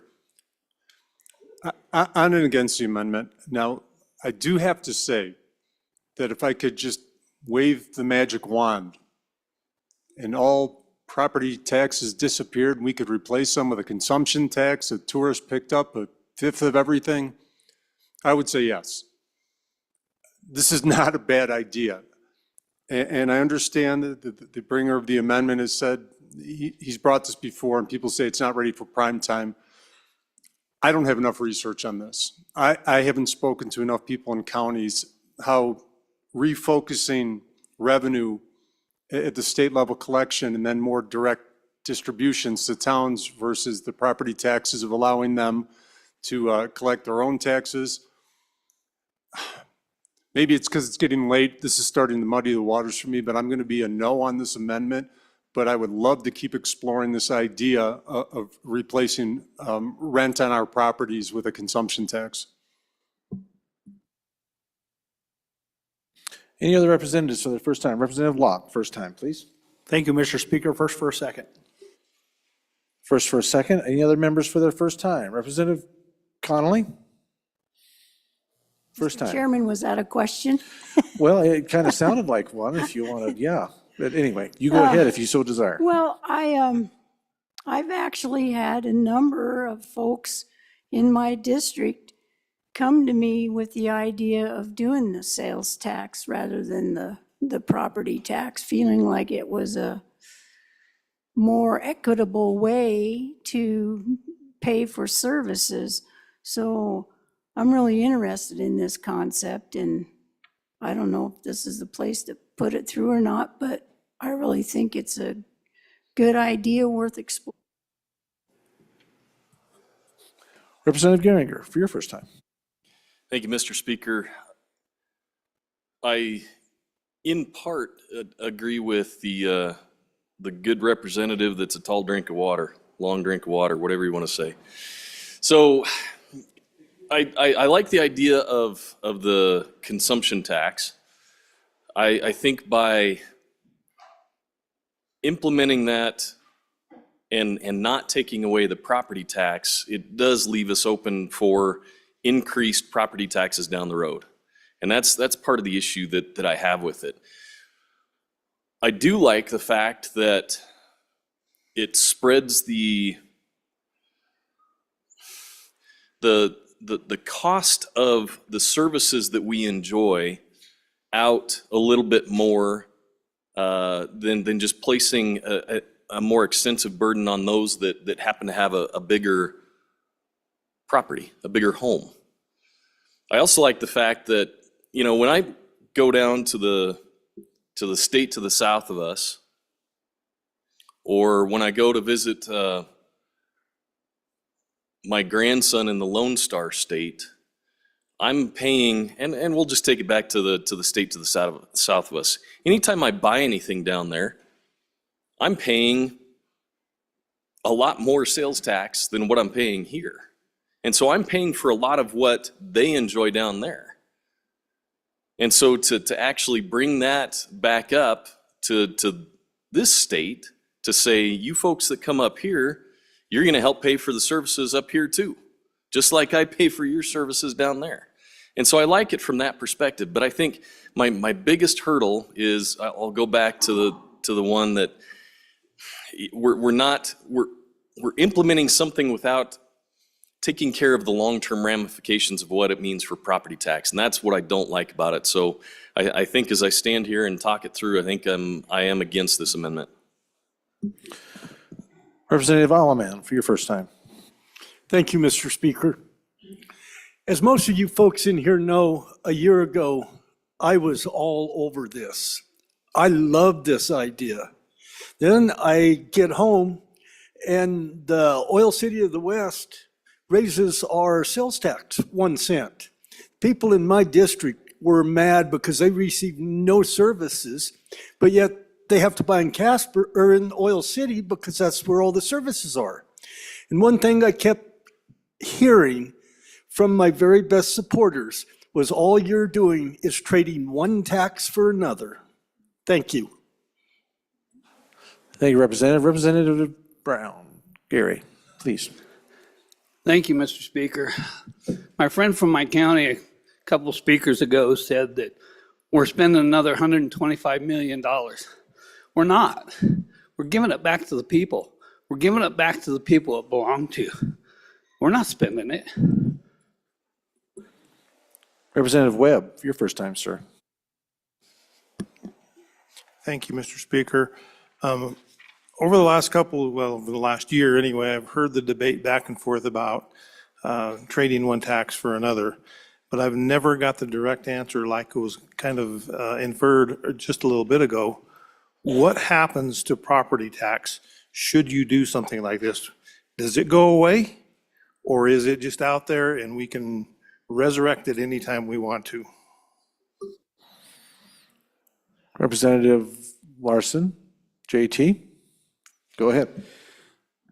Thank you, Mr. Speaker. Yeah, we are technically giving money back to the people. I'd still consider it an expenditure, and I would still consider it, I mean, most of the revenues in this state are paid for by the extractive industry. So even if we said that in part we're giving it back, if we're proportionally spreading those dollars across who pays it, you are still giving mineral money back to people that never paid that in the first place. So I just don't think that argument holds water. Any other representative for their first time? Any other representatives for their first time? Second thinking it? No? Representative Larson, I'm still first time. We done? Second time. Representative Larson, Lloyd.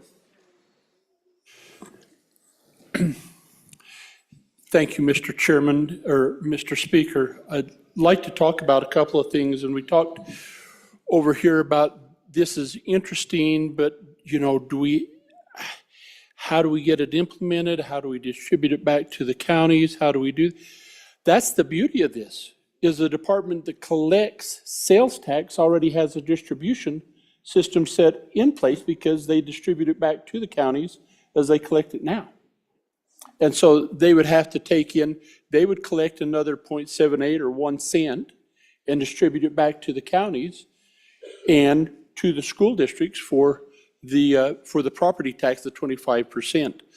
I think it really lays, when we're looking for a long-term tax solution, and we like a consumptive tax, this is a step to test the waters to see how well we like it. And I think it really then, to your point, allows us to see how well that functions within our existing distribution and collection system.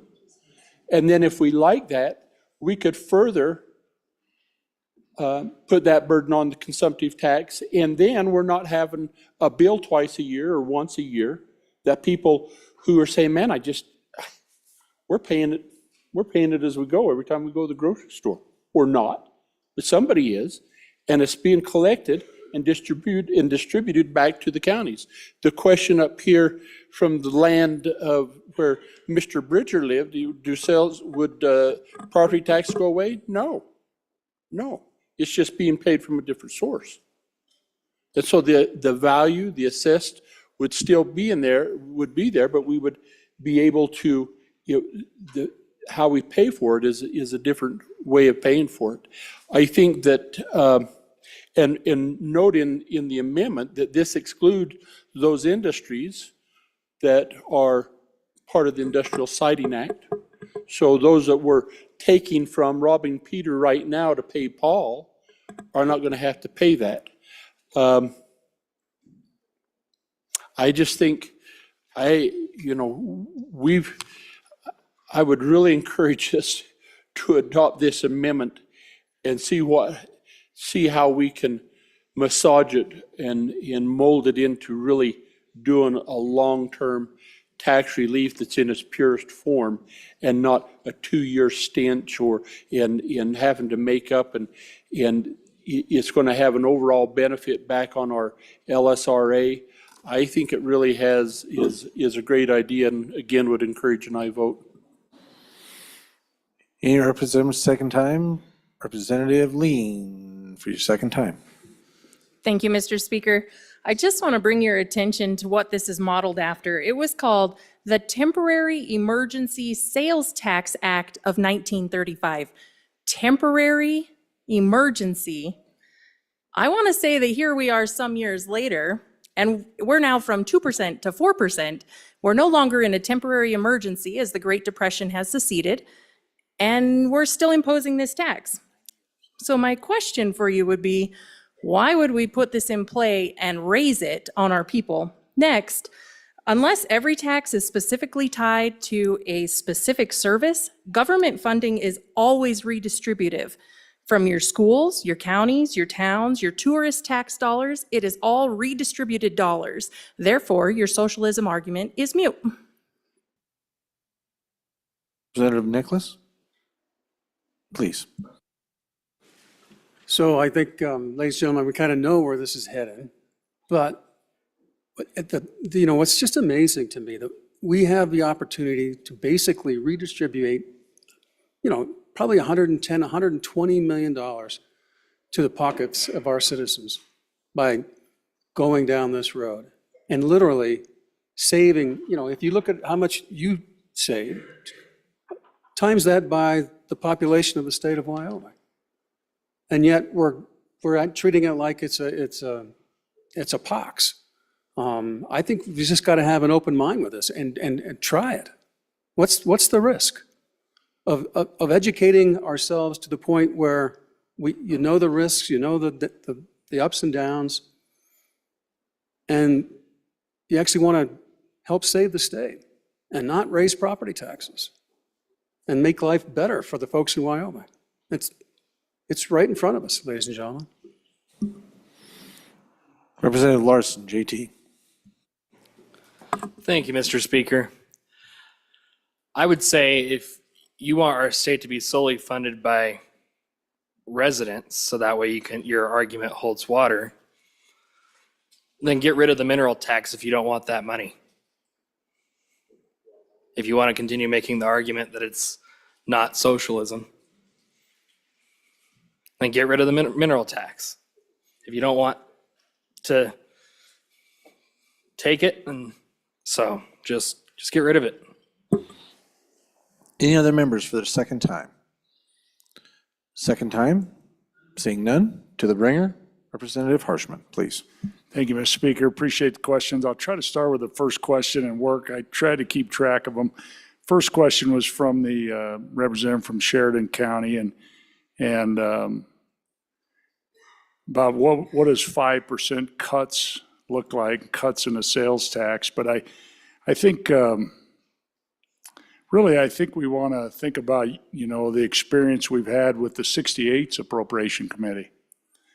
Sat in there for a month, did all that. We cut basically $100 million from the governor's energy matching funds and $60 million from fire restoration. That's what we cut. Because I just tell you, when you get into this thing, it's always easier to say that, and it's a nice campaign thing. But budgets are people, and most of it's the Department of Health. And you'll learn that as you get more experience there. So I think, be careful of that. As far as the representative from Campbell County, is this the actual language? And I would say, yes, it is the actual language from the emergency sales tax of 1935. Because, see, they didn't have a staff back then. The members who sat They had some really nice, elegant desks at that time that we somehow got rid of in the 60s for Air Force Reserve kind of surplus desks. But anyway, when they sat here, they hand wrote amendments. And they had a spittoon, we still have one here, and they could smoke on the floor, and they'd hand write their amendments. And I think there's a certain kind of beauty to that writing. Now it's pretty legalese now, right? And that continued till the 70s when we finally instituted a legislative service, thank goodness. And so that's that. I think the question about, well, what if sales taxes go up down the road? I think the representative from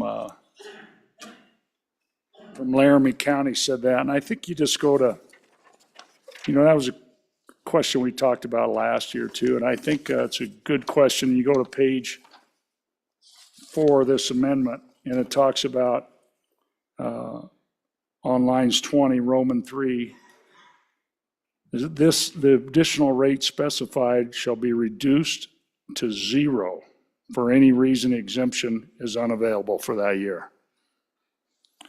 Okay, so that's the long term to that thing. So what is the long term? Yeah, you get a 50% tax cut off your property taxes.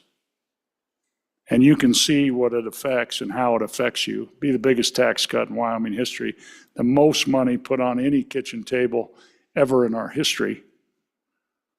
And then I think the good representative from Sweetwater County said, well, you're just spending mineral money anyway. And I think sales tax is a little bit different. And ladies and gentlemen, the number one thing is really retail trade. It's almost half of it is where sales tax comes from. Then the next biggest one actually is out-of-staters. About 15% is paid by out-of-staters who travel through. We have over 4 million visitors to Yellowstone every year. It's incredible. And so to take advantage of that, and that's more than sales tax and what our minerals industry, which funds this entire state, does. And I appreciate your comments about socialism. They weren't directed to me, but I think we got to be careful. I sometimes think there's been 68 Wyoming legislatures. Most of them met for just every 40 days, every other year. And I try to think, which was the best one? Was it the 40th, the 30th, or the 10th? And I think about the men and women in like 1975 who put the Permanent Mineral Trust Fund into law, raised a % sales tax or severance tax to do that. Man, changed us. We passed the big state, up bordering Canada, the big state, biggest state in the union on investment returns per capita. We're now #1 in the nation. It's incredible. Some people would call that socialism or being a trust fund baby. It's a way we've kept our taxes incredibly low. And so just as we end this, I mean, it's a lot of things, a lot of talk, and I understand looking at all 17 of these amendments, there were 3 of them we're going to pass today, and it was kind of said back at that mic actually by a representative from Campbell County that agreed on 3 of them. I understand, but I think we want to dig into the process here a little bit too and exchange ideas. And maybe there's a better idea. And maybe we can test drive it for 2 years and see if it is better. We can always go back to what we got. And if that People's Initiative, there were 30,000 people out of 250,000 voters that signed that, about 12% of our voters. And if that somehow grows to 51%, hey, so be it. Property taxes are going to be cut in half. And that's our system. But keep in mind, that was about 12% of the voters in the last election. So there's a lot more to be said before we answer that question.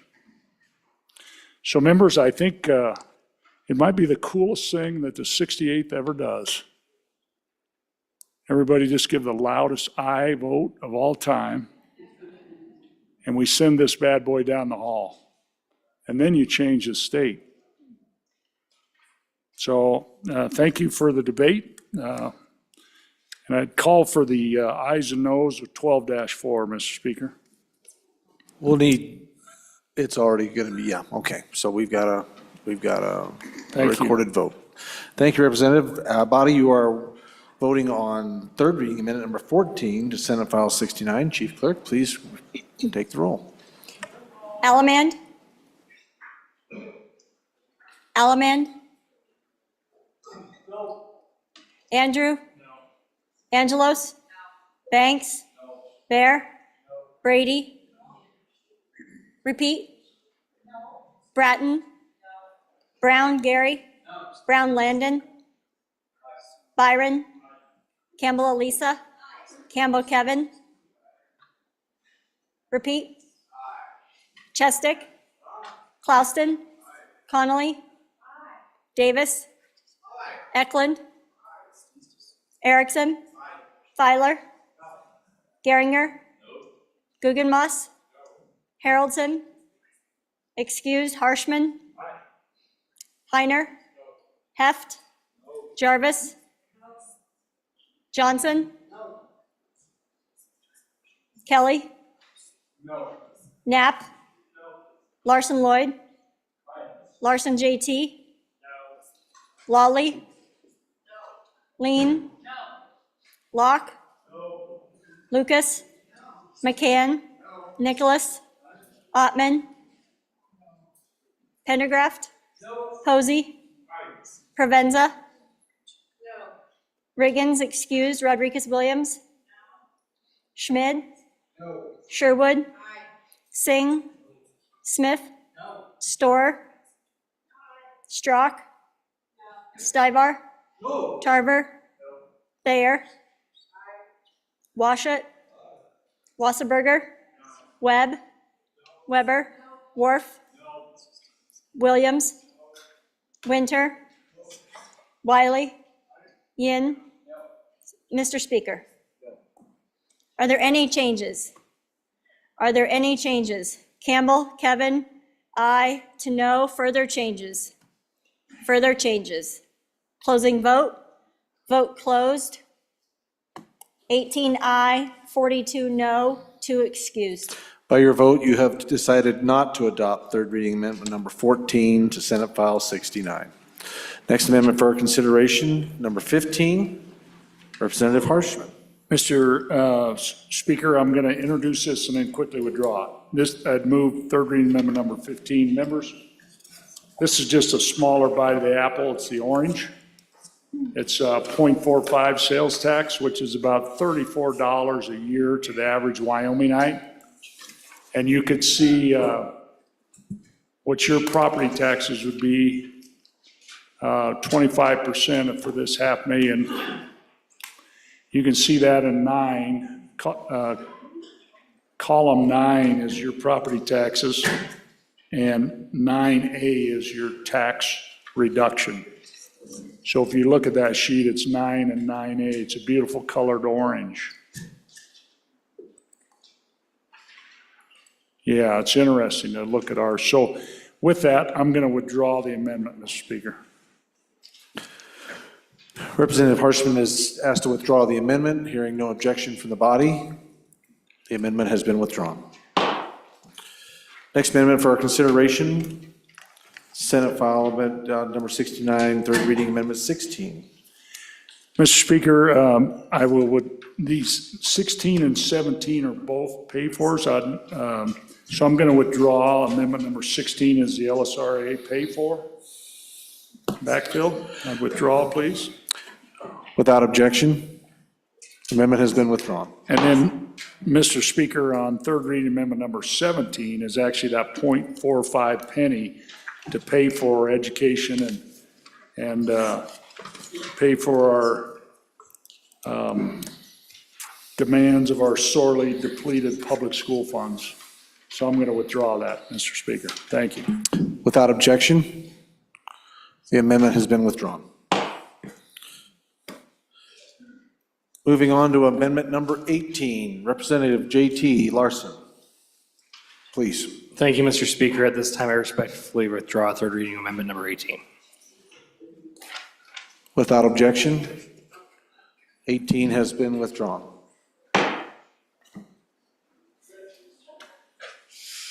Mr. Speaker, Yes, sir.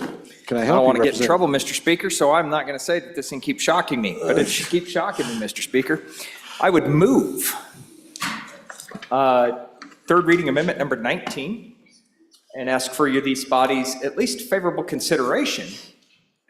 But ladies and gentlemen, I had this drafted I think 14 hours ago when we started the debate on this bill. And I heard a whole bunch of discussion about deer and horses and chickens and fish to fry. And ladies and gentlemen, I bring you a feast. I bring you a feast for 2 years.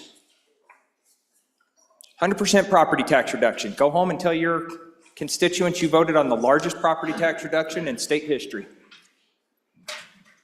Let's come back here. I won't be here. 2 more years. Come back, have this discussion all over again and find out what that right price is. Is it 50%? Is it 25%? Is it 75%? I don't know. But what I heard constantly at the very beginning of this debate is we were looking for the biggest fish we could fry. So I'm bringing it to you. The corrected copy has the backfill in it. Somebody wants to make the amendment to take this and divide it? Take that backfill out? Take it out. This is exactly what everybody's been talking about. This gives you the opportunity to vote on real tax relief. True property tax relief. This is going to put about $4,000 back in my pocket. It's no secret. You can go look it up on the county assessor's website. How much money is this going to put? This is true tax dollars, ladies and gentlemen. Right now it has the backfill. It's going to keep our counties whole, $225 million. I heard it loud and clear. Let's have the debate. Members for their first time, Representative Johnson, first time. Thank you, Mr. Speaker. I am on and against this amendment. This is a shiny new lure with no hook. Representative Bear, first time. Thank you, Mr. Speaker. I think this is a great white whale that I can't get onto my barbecue. What do you do with those? You got to eat them one bite at a time. I think where we have the bill right now is one bite at a time. It's good governance. Appreciate the idea, intrigued by the debate, but it goes far off from good governance. Although I'd like to invite this gentleman to my caucus. Any other members for their first time? First time? Representative Harshman, first time. Thank you, Mr. Speaker. You know, I think we should probably vote for this, frankly. I mean, put our money where our mouth's at. I think the bill that we have now drives this state off a cliff. What are you going to do, you folks who are here in 6 years? And then you get, even if you get $50 oil, you're going to be in real trouble. And you won't be able to say, oh, we just squeeze down the revenue and we'll squeeze down spending. Doesn't work that way. And there'll be a lot of pain, a lot of stuff from the best run state in the country been driven off a cliff for no reason. I don't know. So the bill we have now is a train wreck. And it's going off the cliff. I think you do this for a 2-year deal. Keep working on this, keep talking. Is this really a problem? Or is this as like Adams and Madison talked about, lighting fires? These just fires that have been lit. At some point, governance has to happen. You got to put out the fires. And I get it. It's been part of our history, and it's all a beautiful thing, but be careful. Because some of you will still be in charge. And you'll be responsible. And so the decisions we make matter to people.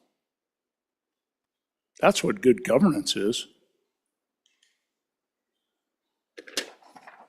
Thank you, Mr. Speaker. Thank you, Representative. Representative Larson, JT. First. Thank you, Mr. Speaker. I think this amendment, or this 100% is just as much of an arbitrary number as the 50%. So, I mean, I don't see a reason not to vote for it. It's, might as well. Especially, just trying to put the tinfoil on a little bit here. Representative Eklund, first time. Mr. Speaker, so I don't know if this amendment would make any difference at all. This bill is such a disaster right now that I don't see that it can pass through the conference committee in any way, shape, or form. We have wasted a lot of time doing this, and I don't know whether I'll be an aye or no. I'll have to think about it for a few more minutes. Thank you, Representative Eklund. Any other members for their first time? First time? No members? Second time? Seeing none, Representative Brown, please. Well, this didn't go nearly as long as I was hoping. I was hoping we were going to get here till 8 o'clock, Mr. Speaker. Well, I think our former speaker used to like debating at like 8, 9, 10 o'clock at night. And yeah. Mr. Speaker, first and foremost, I'm going to call for 12-4. I want to put it on the record. I want to see what everybody has to say about giving the biggest property tax cut in state's history. We're going to give it for 2 years, ladies and gentlemen. So why did I decide to bring this? I sat here and talked with my good desk mate probably 4 or 5 different times. I said, I'm going to bring this. No, I'm not. Yeah, I am. Why'd I do it? It's a circular debate, ladies and gentlemen. It has been circular all day long. That we have been, well, all bill long, really, since general file when we started making a zombie out of 169 and into this. I mean, it's just been kind of crazy, but that's exactly why I chose the number of 100%, is it is an arbitrary number.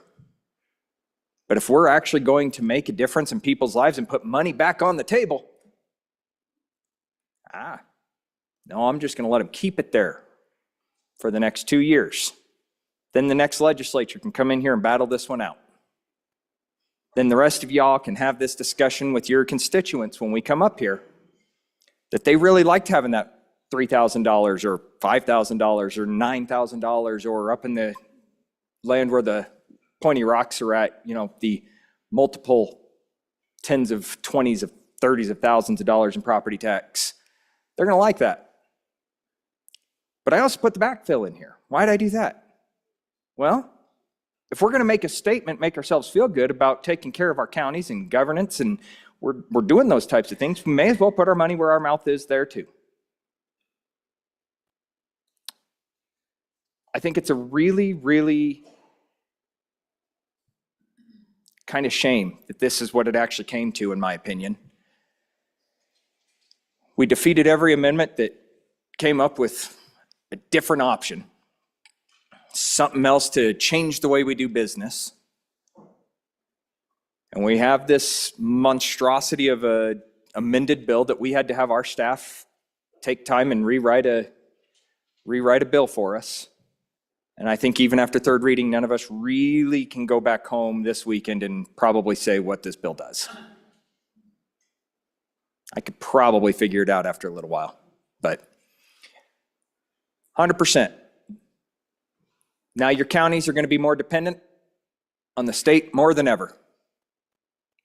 Your county library, your special districts, your fire districts, everywhere that depends on these property taxes, every single one of them is going to be dependent upon the state. That $700 million that we put away last year wasn't property taxes, ladies and gentlemen.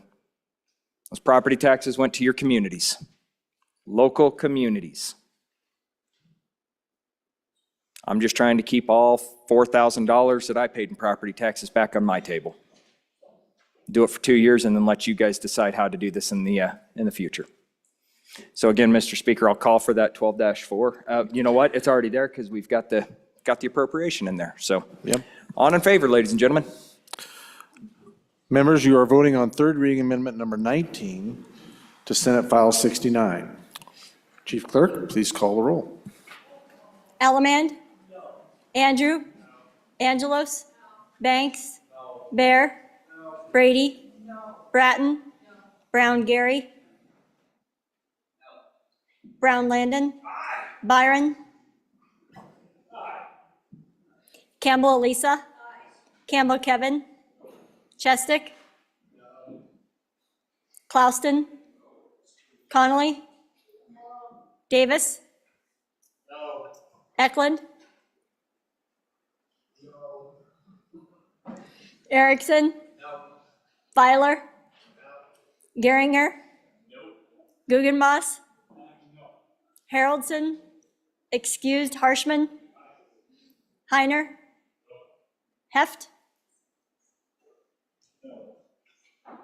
Jarvis? Johnson? Kelly? Knapp? Larson Lloyd? Larson JT? Lawley? Lean? Locke? Lucas? McCann? Nicholas? Ottman? Pendergraft? Posey? Provenza? Riggins excused. Rodriguez Williams? Schmid?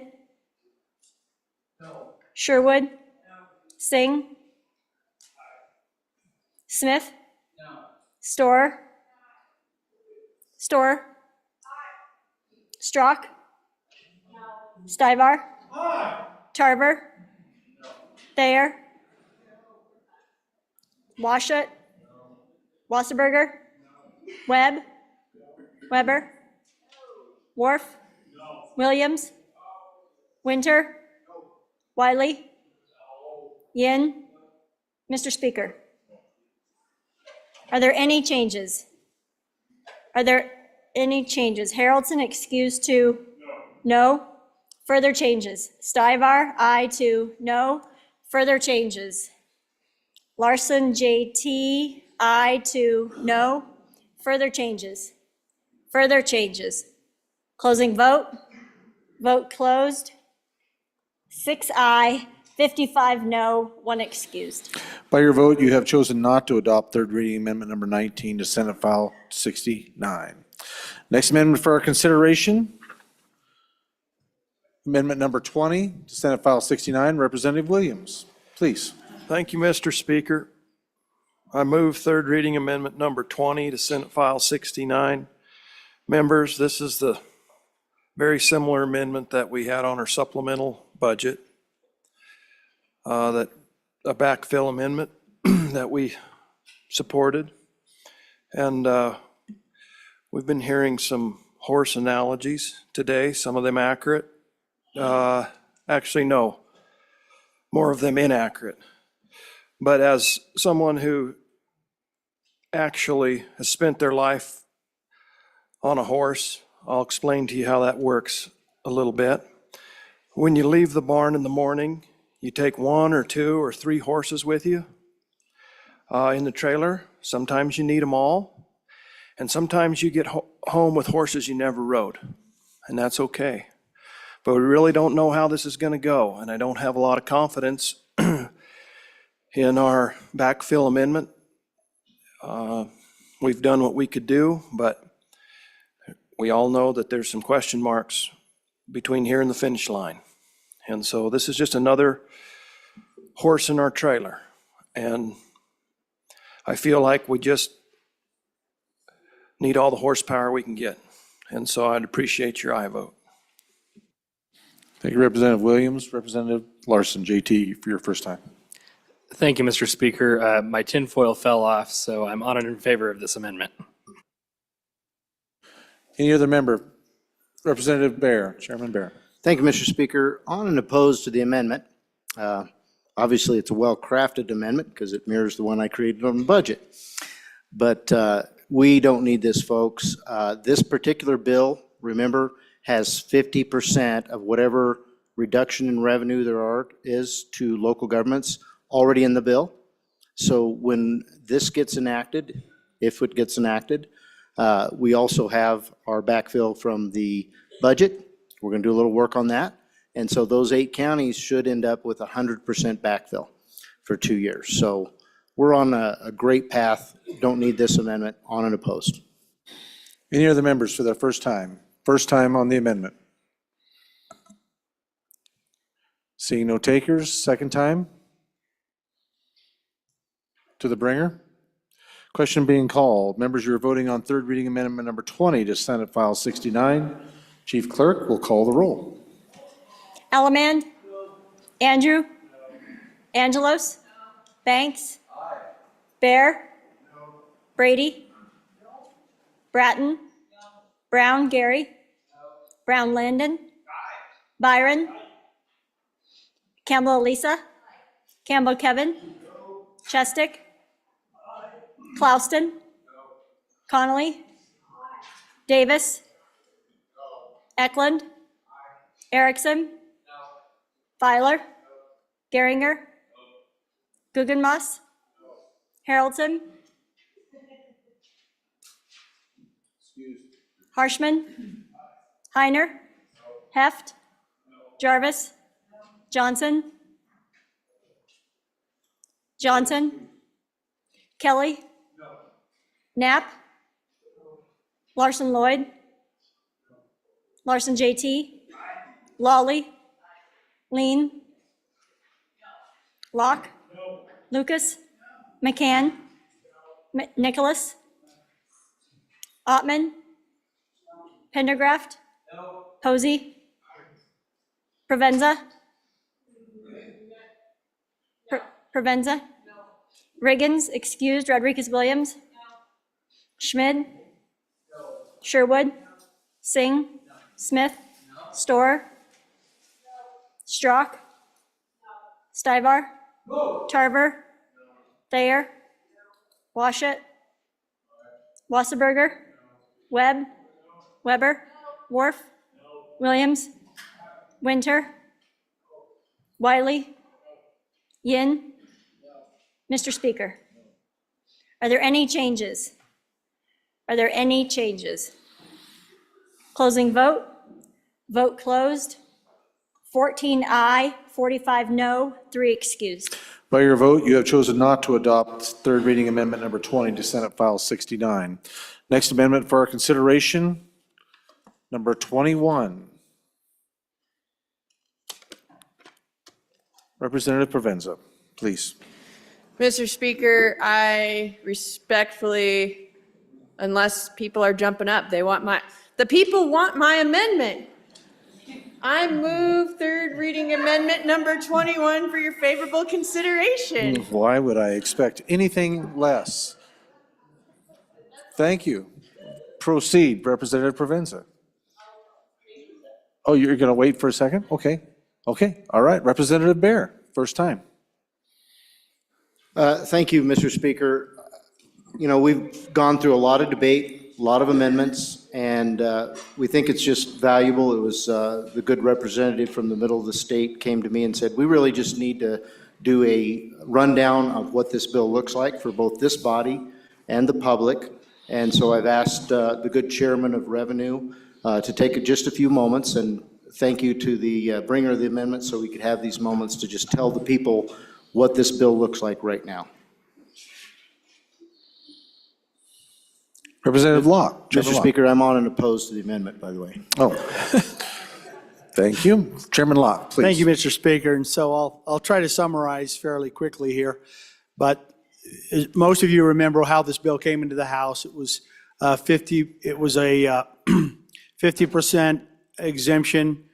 Land was included, and it was up to $1 million, up to $1 million of fair market value price, and that's roughly how it came in. It also had an exemption in there that said if, for the long-term homeowners, if a person chose the long-term homeowners, that they would not be able to leverage this exemption as well. So it took some of the discrepancy out of there. The way that this bill is right now, it's a 50% exemption for the next 2 years, 2025, 2026, up to $1 million.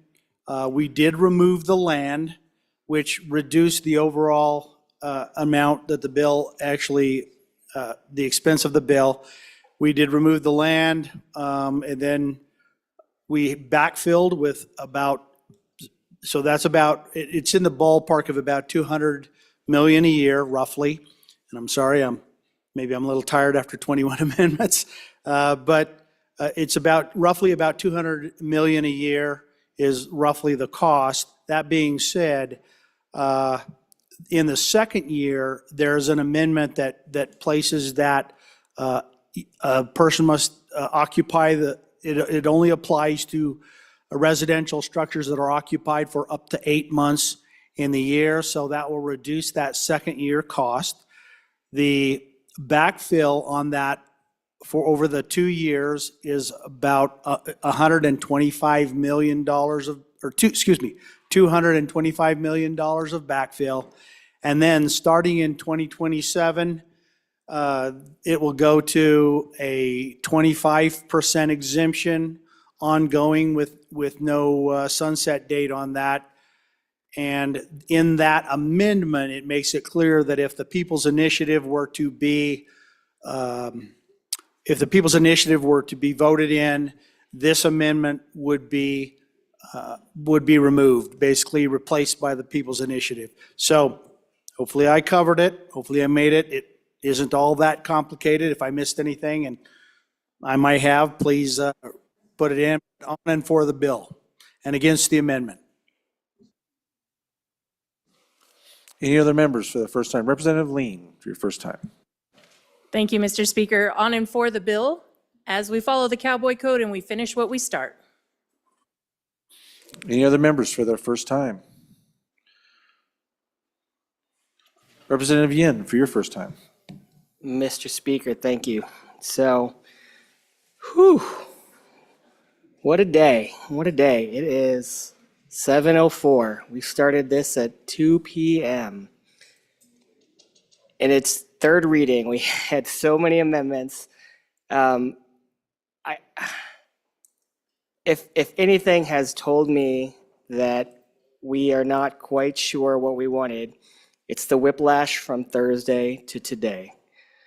We changed this bill completely on Thursday, and then we changed it completely again today. Do we know whether this is what our people at home want? I'm going to say no, because they had no idea that we were going to turn this bill around again today. What I will say is that a lot of us went home to our communities and had conversations with our communities. Does this bill look like what those conversations with our communities said? That they want this cut to their bottom line permanently? I think we had some other good options that we had conversations about that were clearly shot down. But I think my biggest fault with the bill as it is right now is that we had the conversations in public, but those conversations weren't the real conversations. The decision had already been made. So, on and against. Thank you, Mr. Speaker. Thank you, Representative Yin. Any other members for their first time? Representative Harshman, for your first time. Thank you, Mr. Speaker. So when the bill was first came to the legislature, it was a committee bill. And I think it's not the blue copy, right? I think it was the exact copy of the bill that was vetoed last year, right? And I think that was 25% of 2 million. And had some backfill in there. That was vetoed last year. So now we've made this 50% of 1 million to mimic another bill with a similar number that we sent over there. So you're going to have 2 bills with the same policy. I'm sure, the individual bill is probably not going to see the light of day. This one, we're going to maybe appoint conference committees to work somewhere in between. And so I just think of where the bill started, then when it came to us and what we've done with it. And I'll echo what the minority floor leader, maybe it's technology. We never used to have these screens on our desk. We get speakers anymore. I look around. I've tried to bring rule amendments to get rid of phones and computers. We used to have a drawer full of bills and you'd read them and mark them up. Not that long ago, just pre-COVID. And now we get people talking to us and everybody's on their screen. And I think we've got into this thing, I'm looking around when people talk and nobody's listening. And the whole idea is about group genius. 62 idea machines, independently, duly elected, but now we have meetings in secret and decide what the bill is going to be. So 1 through 68, we can do better than that. And so good luck on the conference committee of this. I'm sure it'll be good material down the road. On and against the bill. Any other representative for the Representative Jarvis, first time, please. Thank you, Speaker. To stay in the realm of tonight, something's fishy here. This is a bill that's not based on data. There was no collection of data to find out if 50% was a good idea. There was no collection of data as these amendments have come through. There's a definite need to take this stage and reiterate all of the changes that have been made. Something's fishy here. This is a political bill. This isn't good governance. This is a bill, and I haven't quite put my finger on it yet, on why we're doing this, but it'll come. Representative, what's your point? If she's going to get up, if people are going to get up and disparage people's reason for voting in this room, that's the wrong answer. Okay, everybody in this room is communicating with each other at different levels, at different points on recommendations and ideas. Okay? You don't like the vote, I understand. But at the end of the day, you don't walk into this room and disparage and say something's fishy and we were all set up. 62 votes in this room. Nobody's telling anybody how to vote. Representative. I'm just asking us to be. Representative Locke, I get it, and I think the point's been well made, sir. So, Representative, please continue. Thank you. I was speaking on the bill, on how I feel about the bill. Let's keep the commentary to our personal motives and not presume what others' motives may or may not have been. We don't want to be quite that presumptuous if we can help it. So please proceed on the bill. I don't believe this bill is about helping the Wyoming people. I don't believe this is a good bill. I don't believe that it gives property tax relief in the way that is sound and sustainable for my grandchildren. I don't believe that the amendments were in good intention for the Wyoming people. I don't believe, no, that's not the intentions of the people here. That's the intentions of of believing that they are for the people.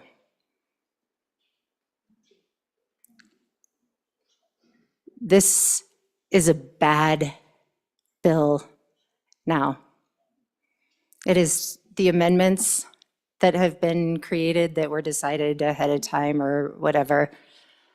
I'm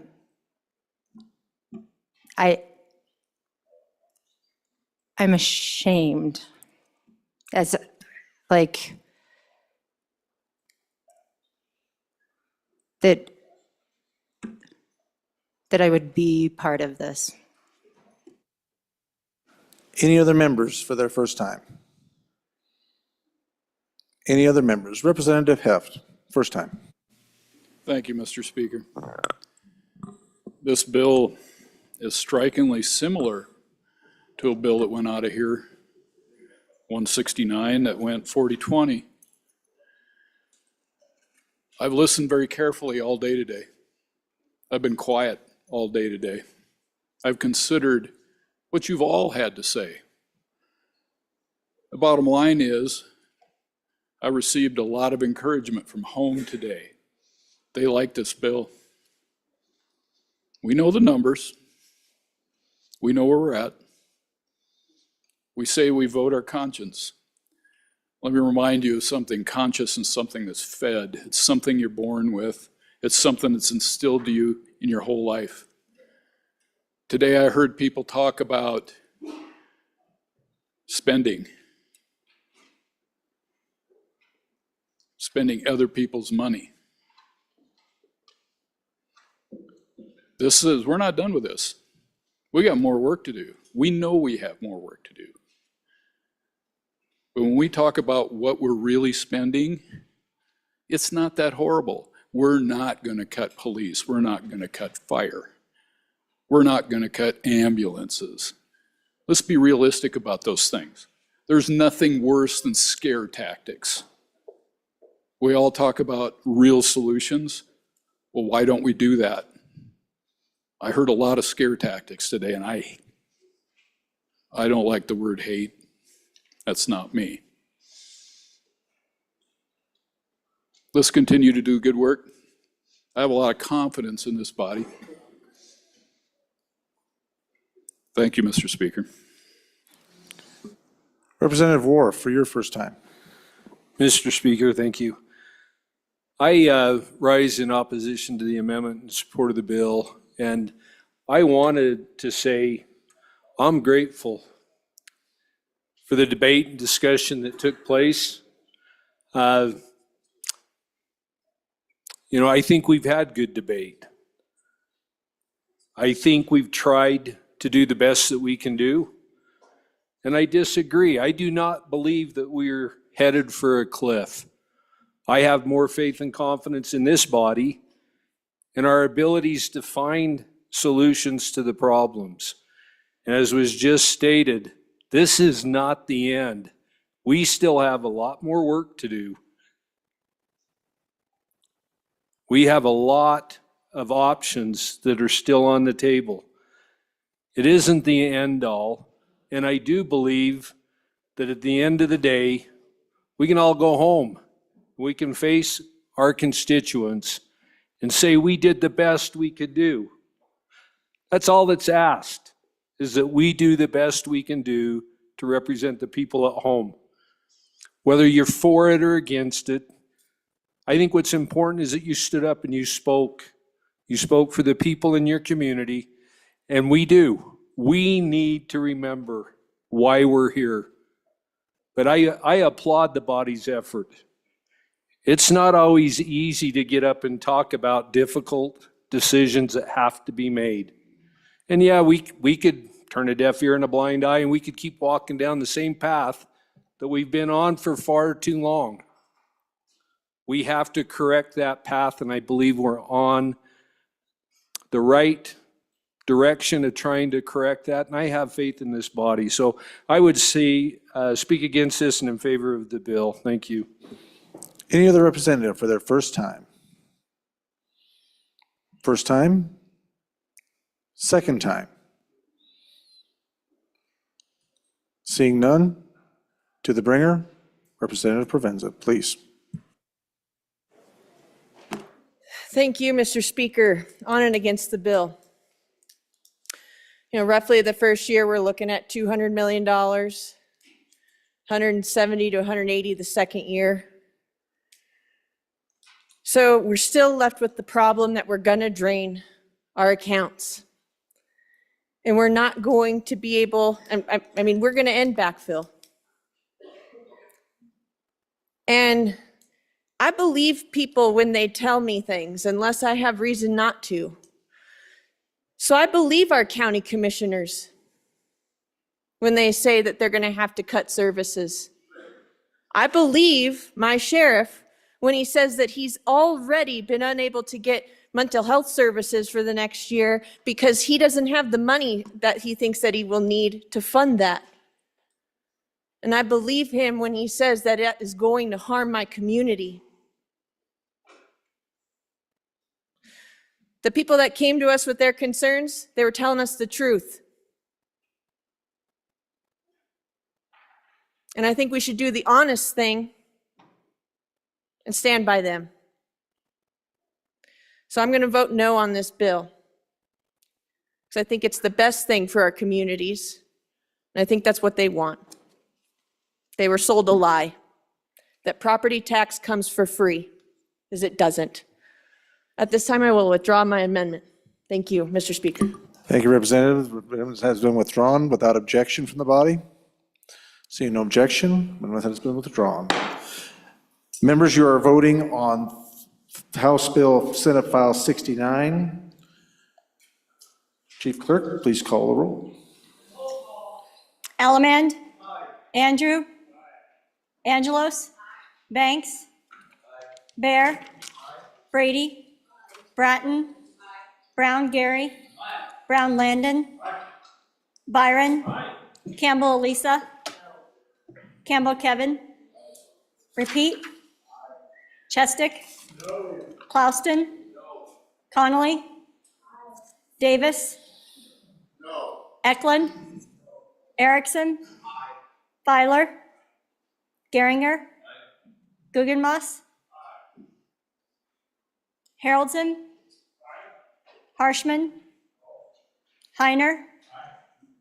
Heft. Jarvis. Johnson. Johnson. Kelly. Knapp. Larson Lloyd. Larson JT. Lawley. Lean. Locke. Lucas. McCann. Nicholas. Ottman. Pendergraft. Posey. Provenza. Riggins, excused. Rodriguez Williams. Schmid. Repeat. Sherwood. Singh. Smith. Storer. Strock. Stivar. Tarver. Thayer. Washut. Wasserberger. Webb. Weber.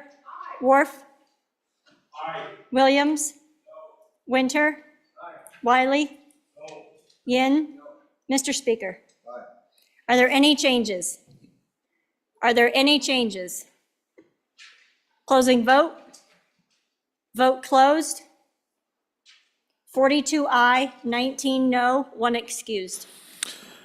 House Senate File number 69, having received the affirmative vote of the majority of the members elected to the House, Senate File 69 has passed the House. All right, ladies and gentlemen, next we need our reports from standing committees.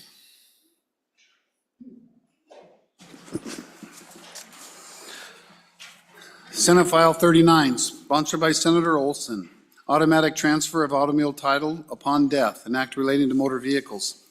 Mr. Speaker, your committee number 2, appropriations, to whom referred Senate File 39 engrossed, automatic transfer of automobile title upon death, respect the report, same back to the House with the recommendation do pass with the following amendments. Ayes, Representatives Allemand, Angelos, Bear, Haroldson, Pendergraft, Sherwood, Smith. Representative Bear, Chairman.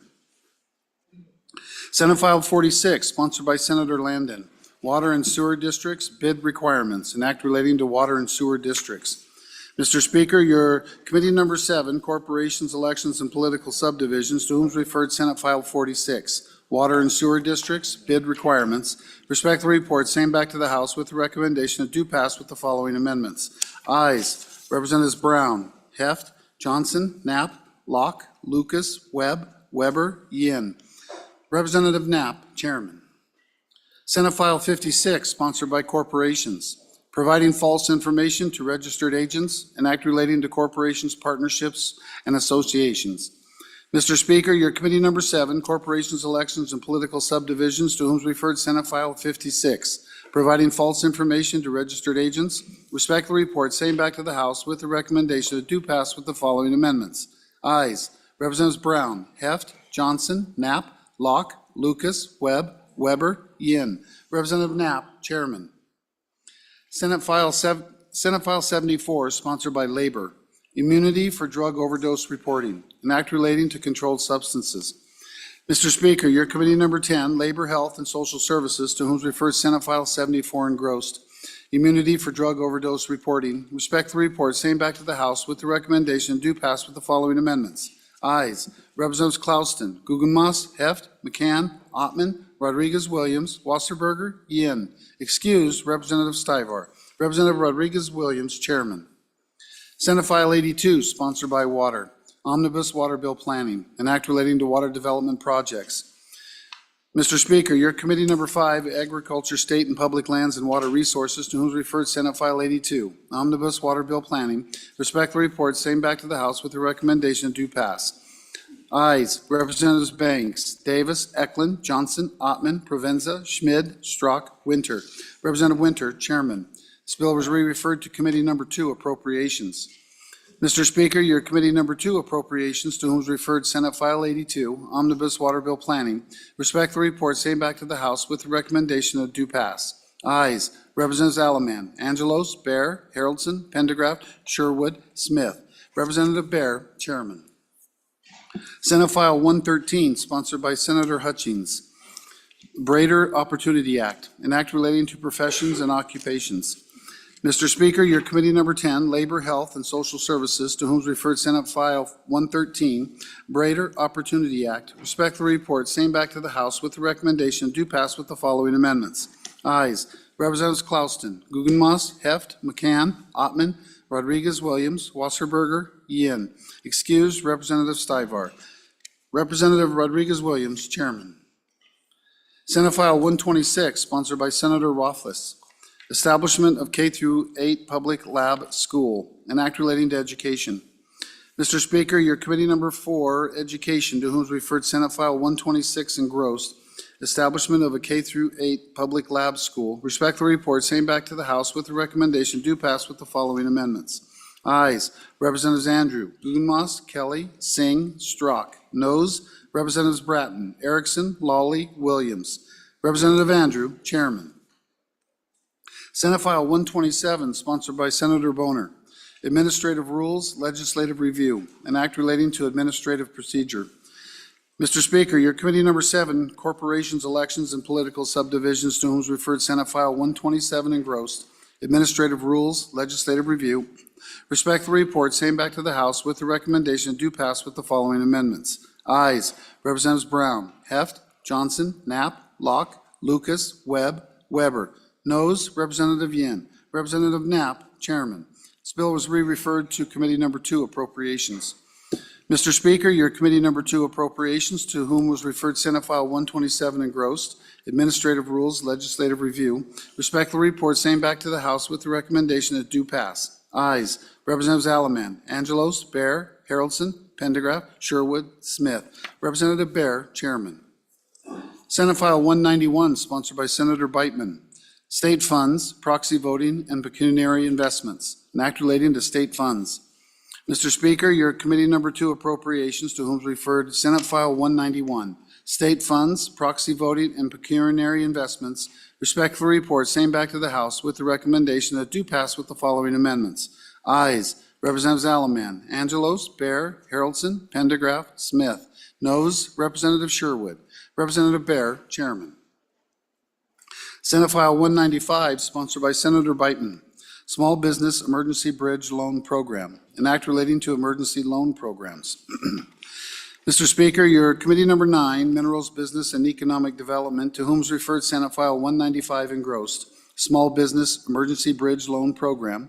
Respect the report, same back to the House with the recommendation do pass with the following amendments. Ayes. Representatives Campbell, Heiner, Knapp, Larson, Lawley, Schmid, Tarver, Weber. Excused, Representative Riggins. Representative Heiner, Chairman. This bill was re-referred to Committee number 2, Appropriations. Mr. Speaker, your Committee number 2, Appropriations, to whom is referred Senate File 195 engrossed, Small Business Emergency Bridge Loan Program. Respect the report, same back to the House with the recommendation that do pass with the following amendments. Ayes. Representatives Alaman, Angelos, Bear, Haroldson, Pendergraft, Sherwood, Smith. Representative Bear, Chairman. Thank you, Reading Clerk. Messages from the Senate. Message 302.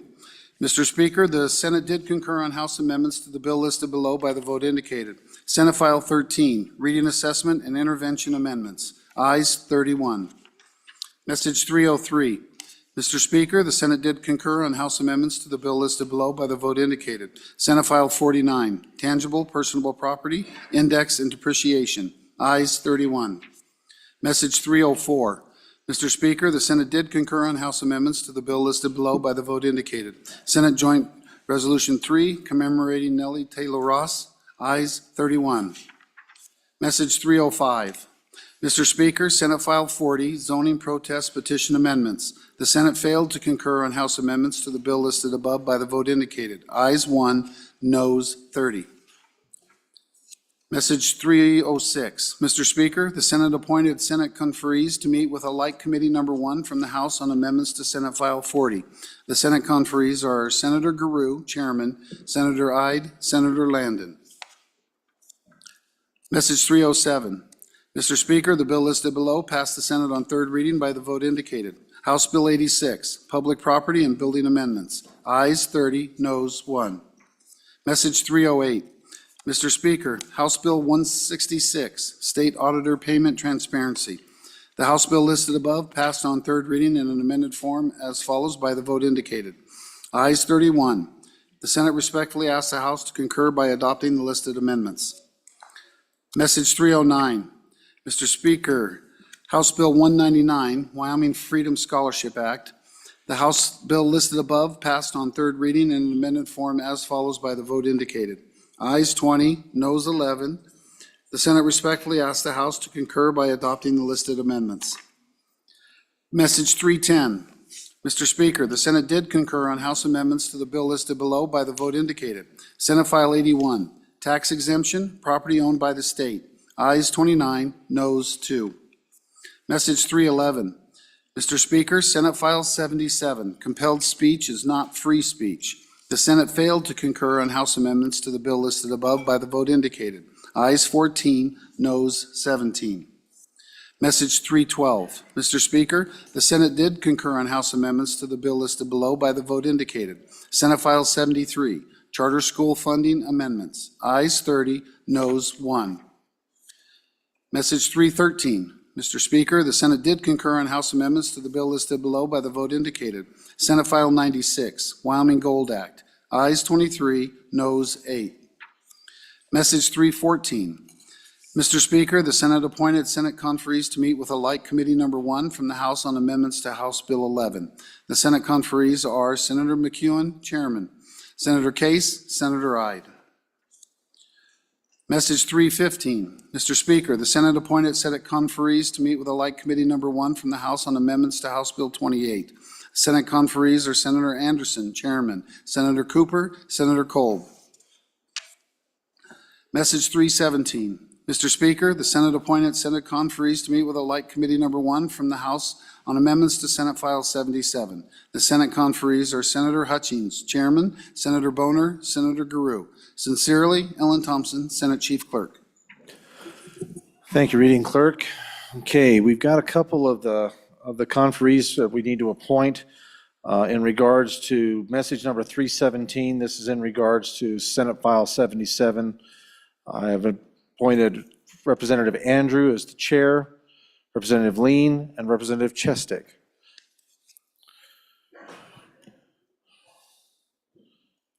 In regards to Senate message number 306, this is in regards to Senate File number 40. The conferees in that situation will be Representative Baer as chair, Representative Tarver, and Representative Harrelson. Chief Clerk. I think we're good. Cleared the deck. Good majority floor leader. Thank you, Mr. Speaker. I move that the House adjourn until 10 a.m. 10 a.m. on February 20th is a Thursday. Committee announcements. Representative Byron. Thank you, Mr. Speaker. Committee number 6, Travel, Recreation, Wildlife, Cultural Resources will meet tomorrow upon noon recess in Capital Extension 5 to discuss Senate File 2, and if time allows, Senate File 164. Thank you, Chairman Byron. Chairman Baer, number 2. Thank you, Mr. Speaker. Your committee number 2 will be meeting at 8 a.m. tomorrow morning in State Capitol Room 301 and online to discuss Senate File 145, Local Governments Investments in Equities, and Senate File 152, Wildfire Management Task Force and State Forester, and any reassignment as necessary. Thank you, Chairman. Chairman Locke. Thank you, Mr. Speaker. Your committee number 3, Revenue, will meet tomorrow morning at 8 a.m.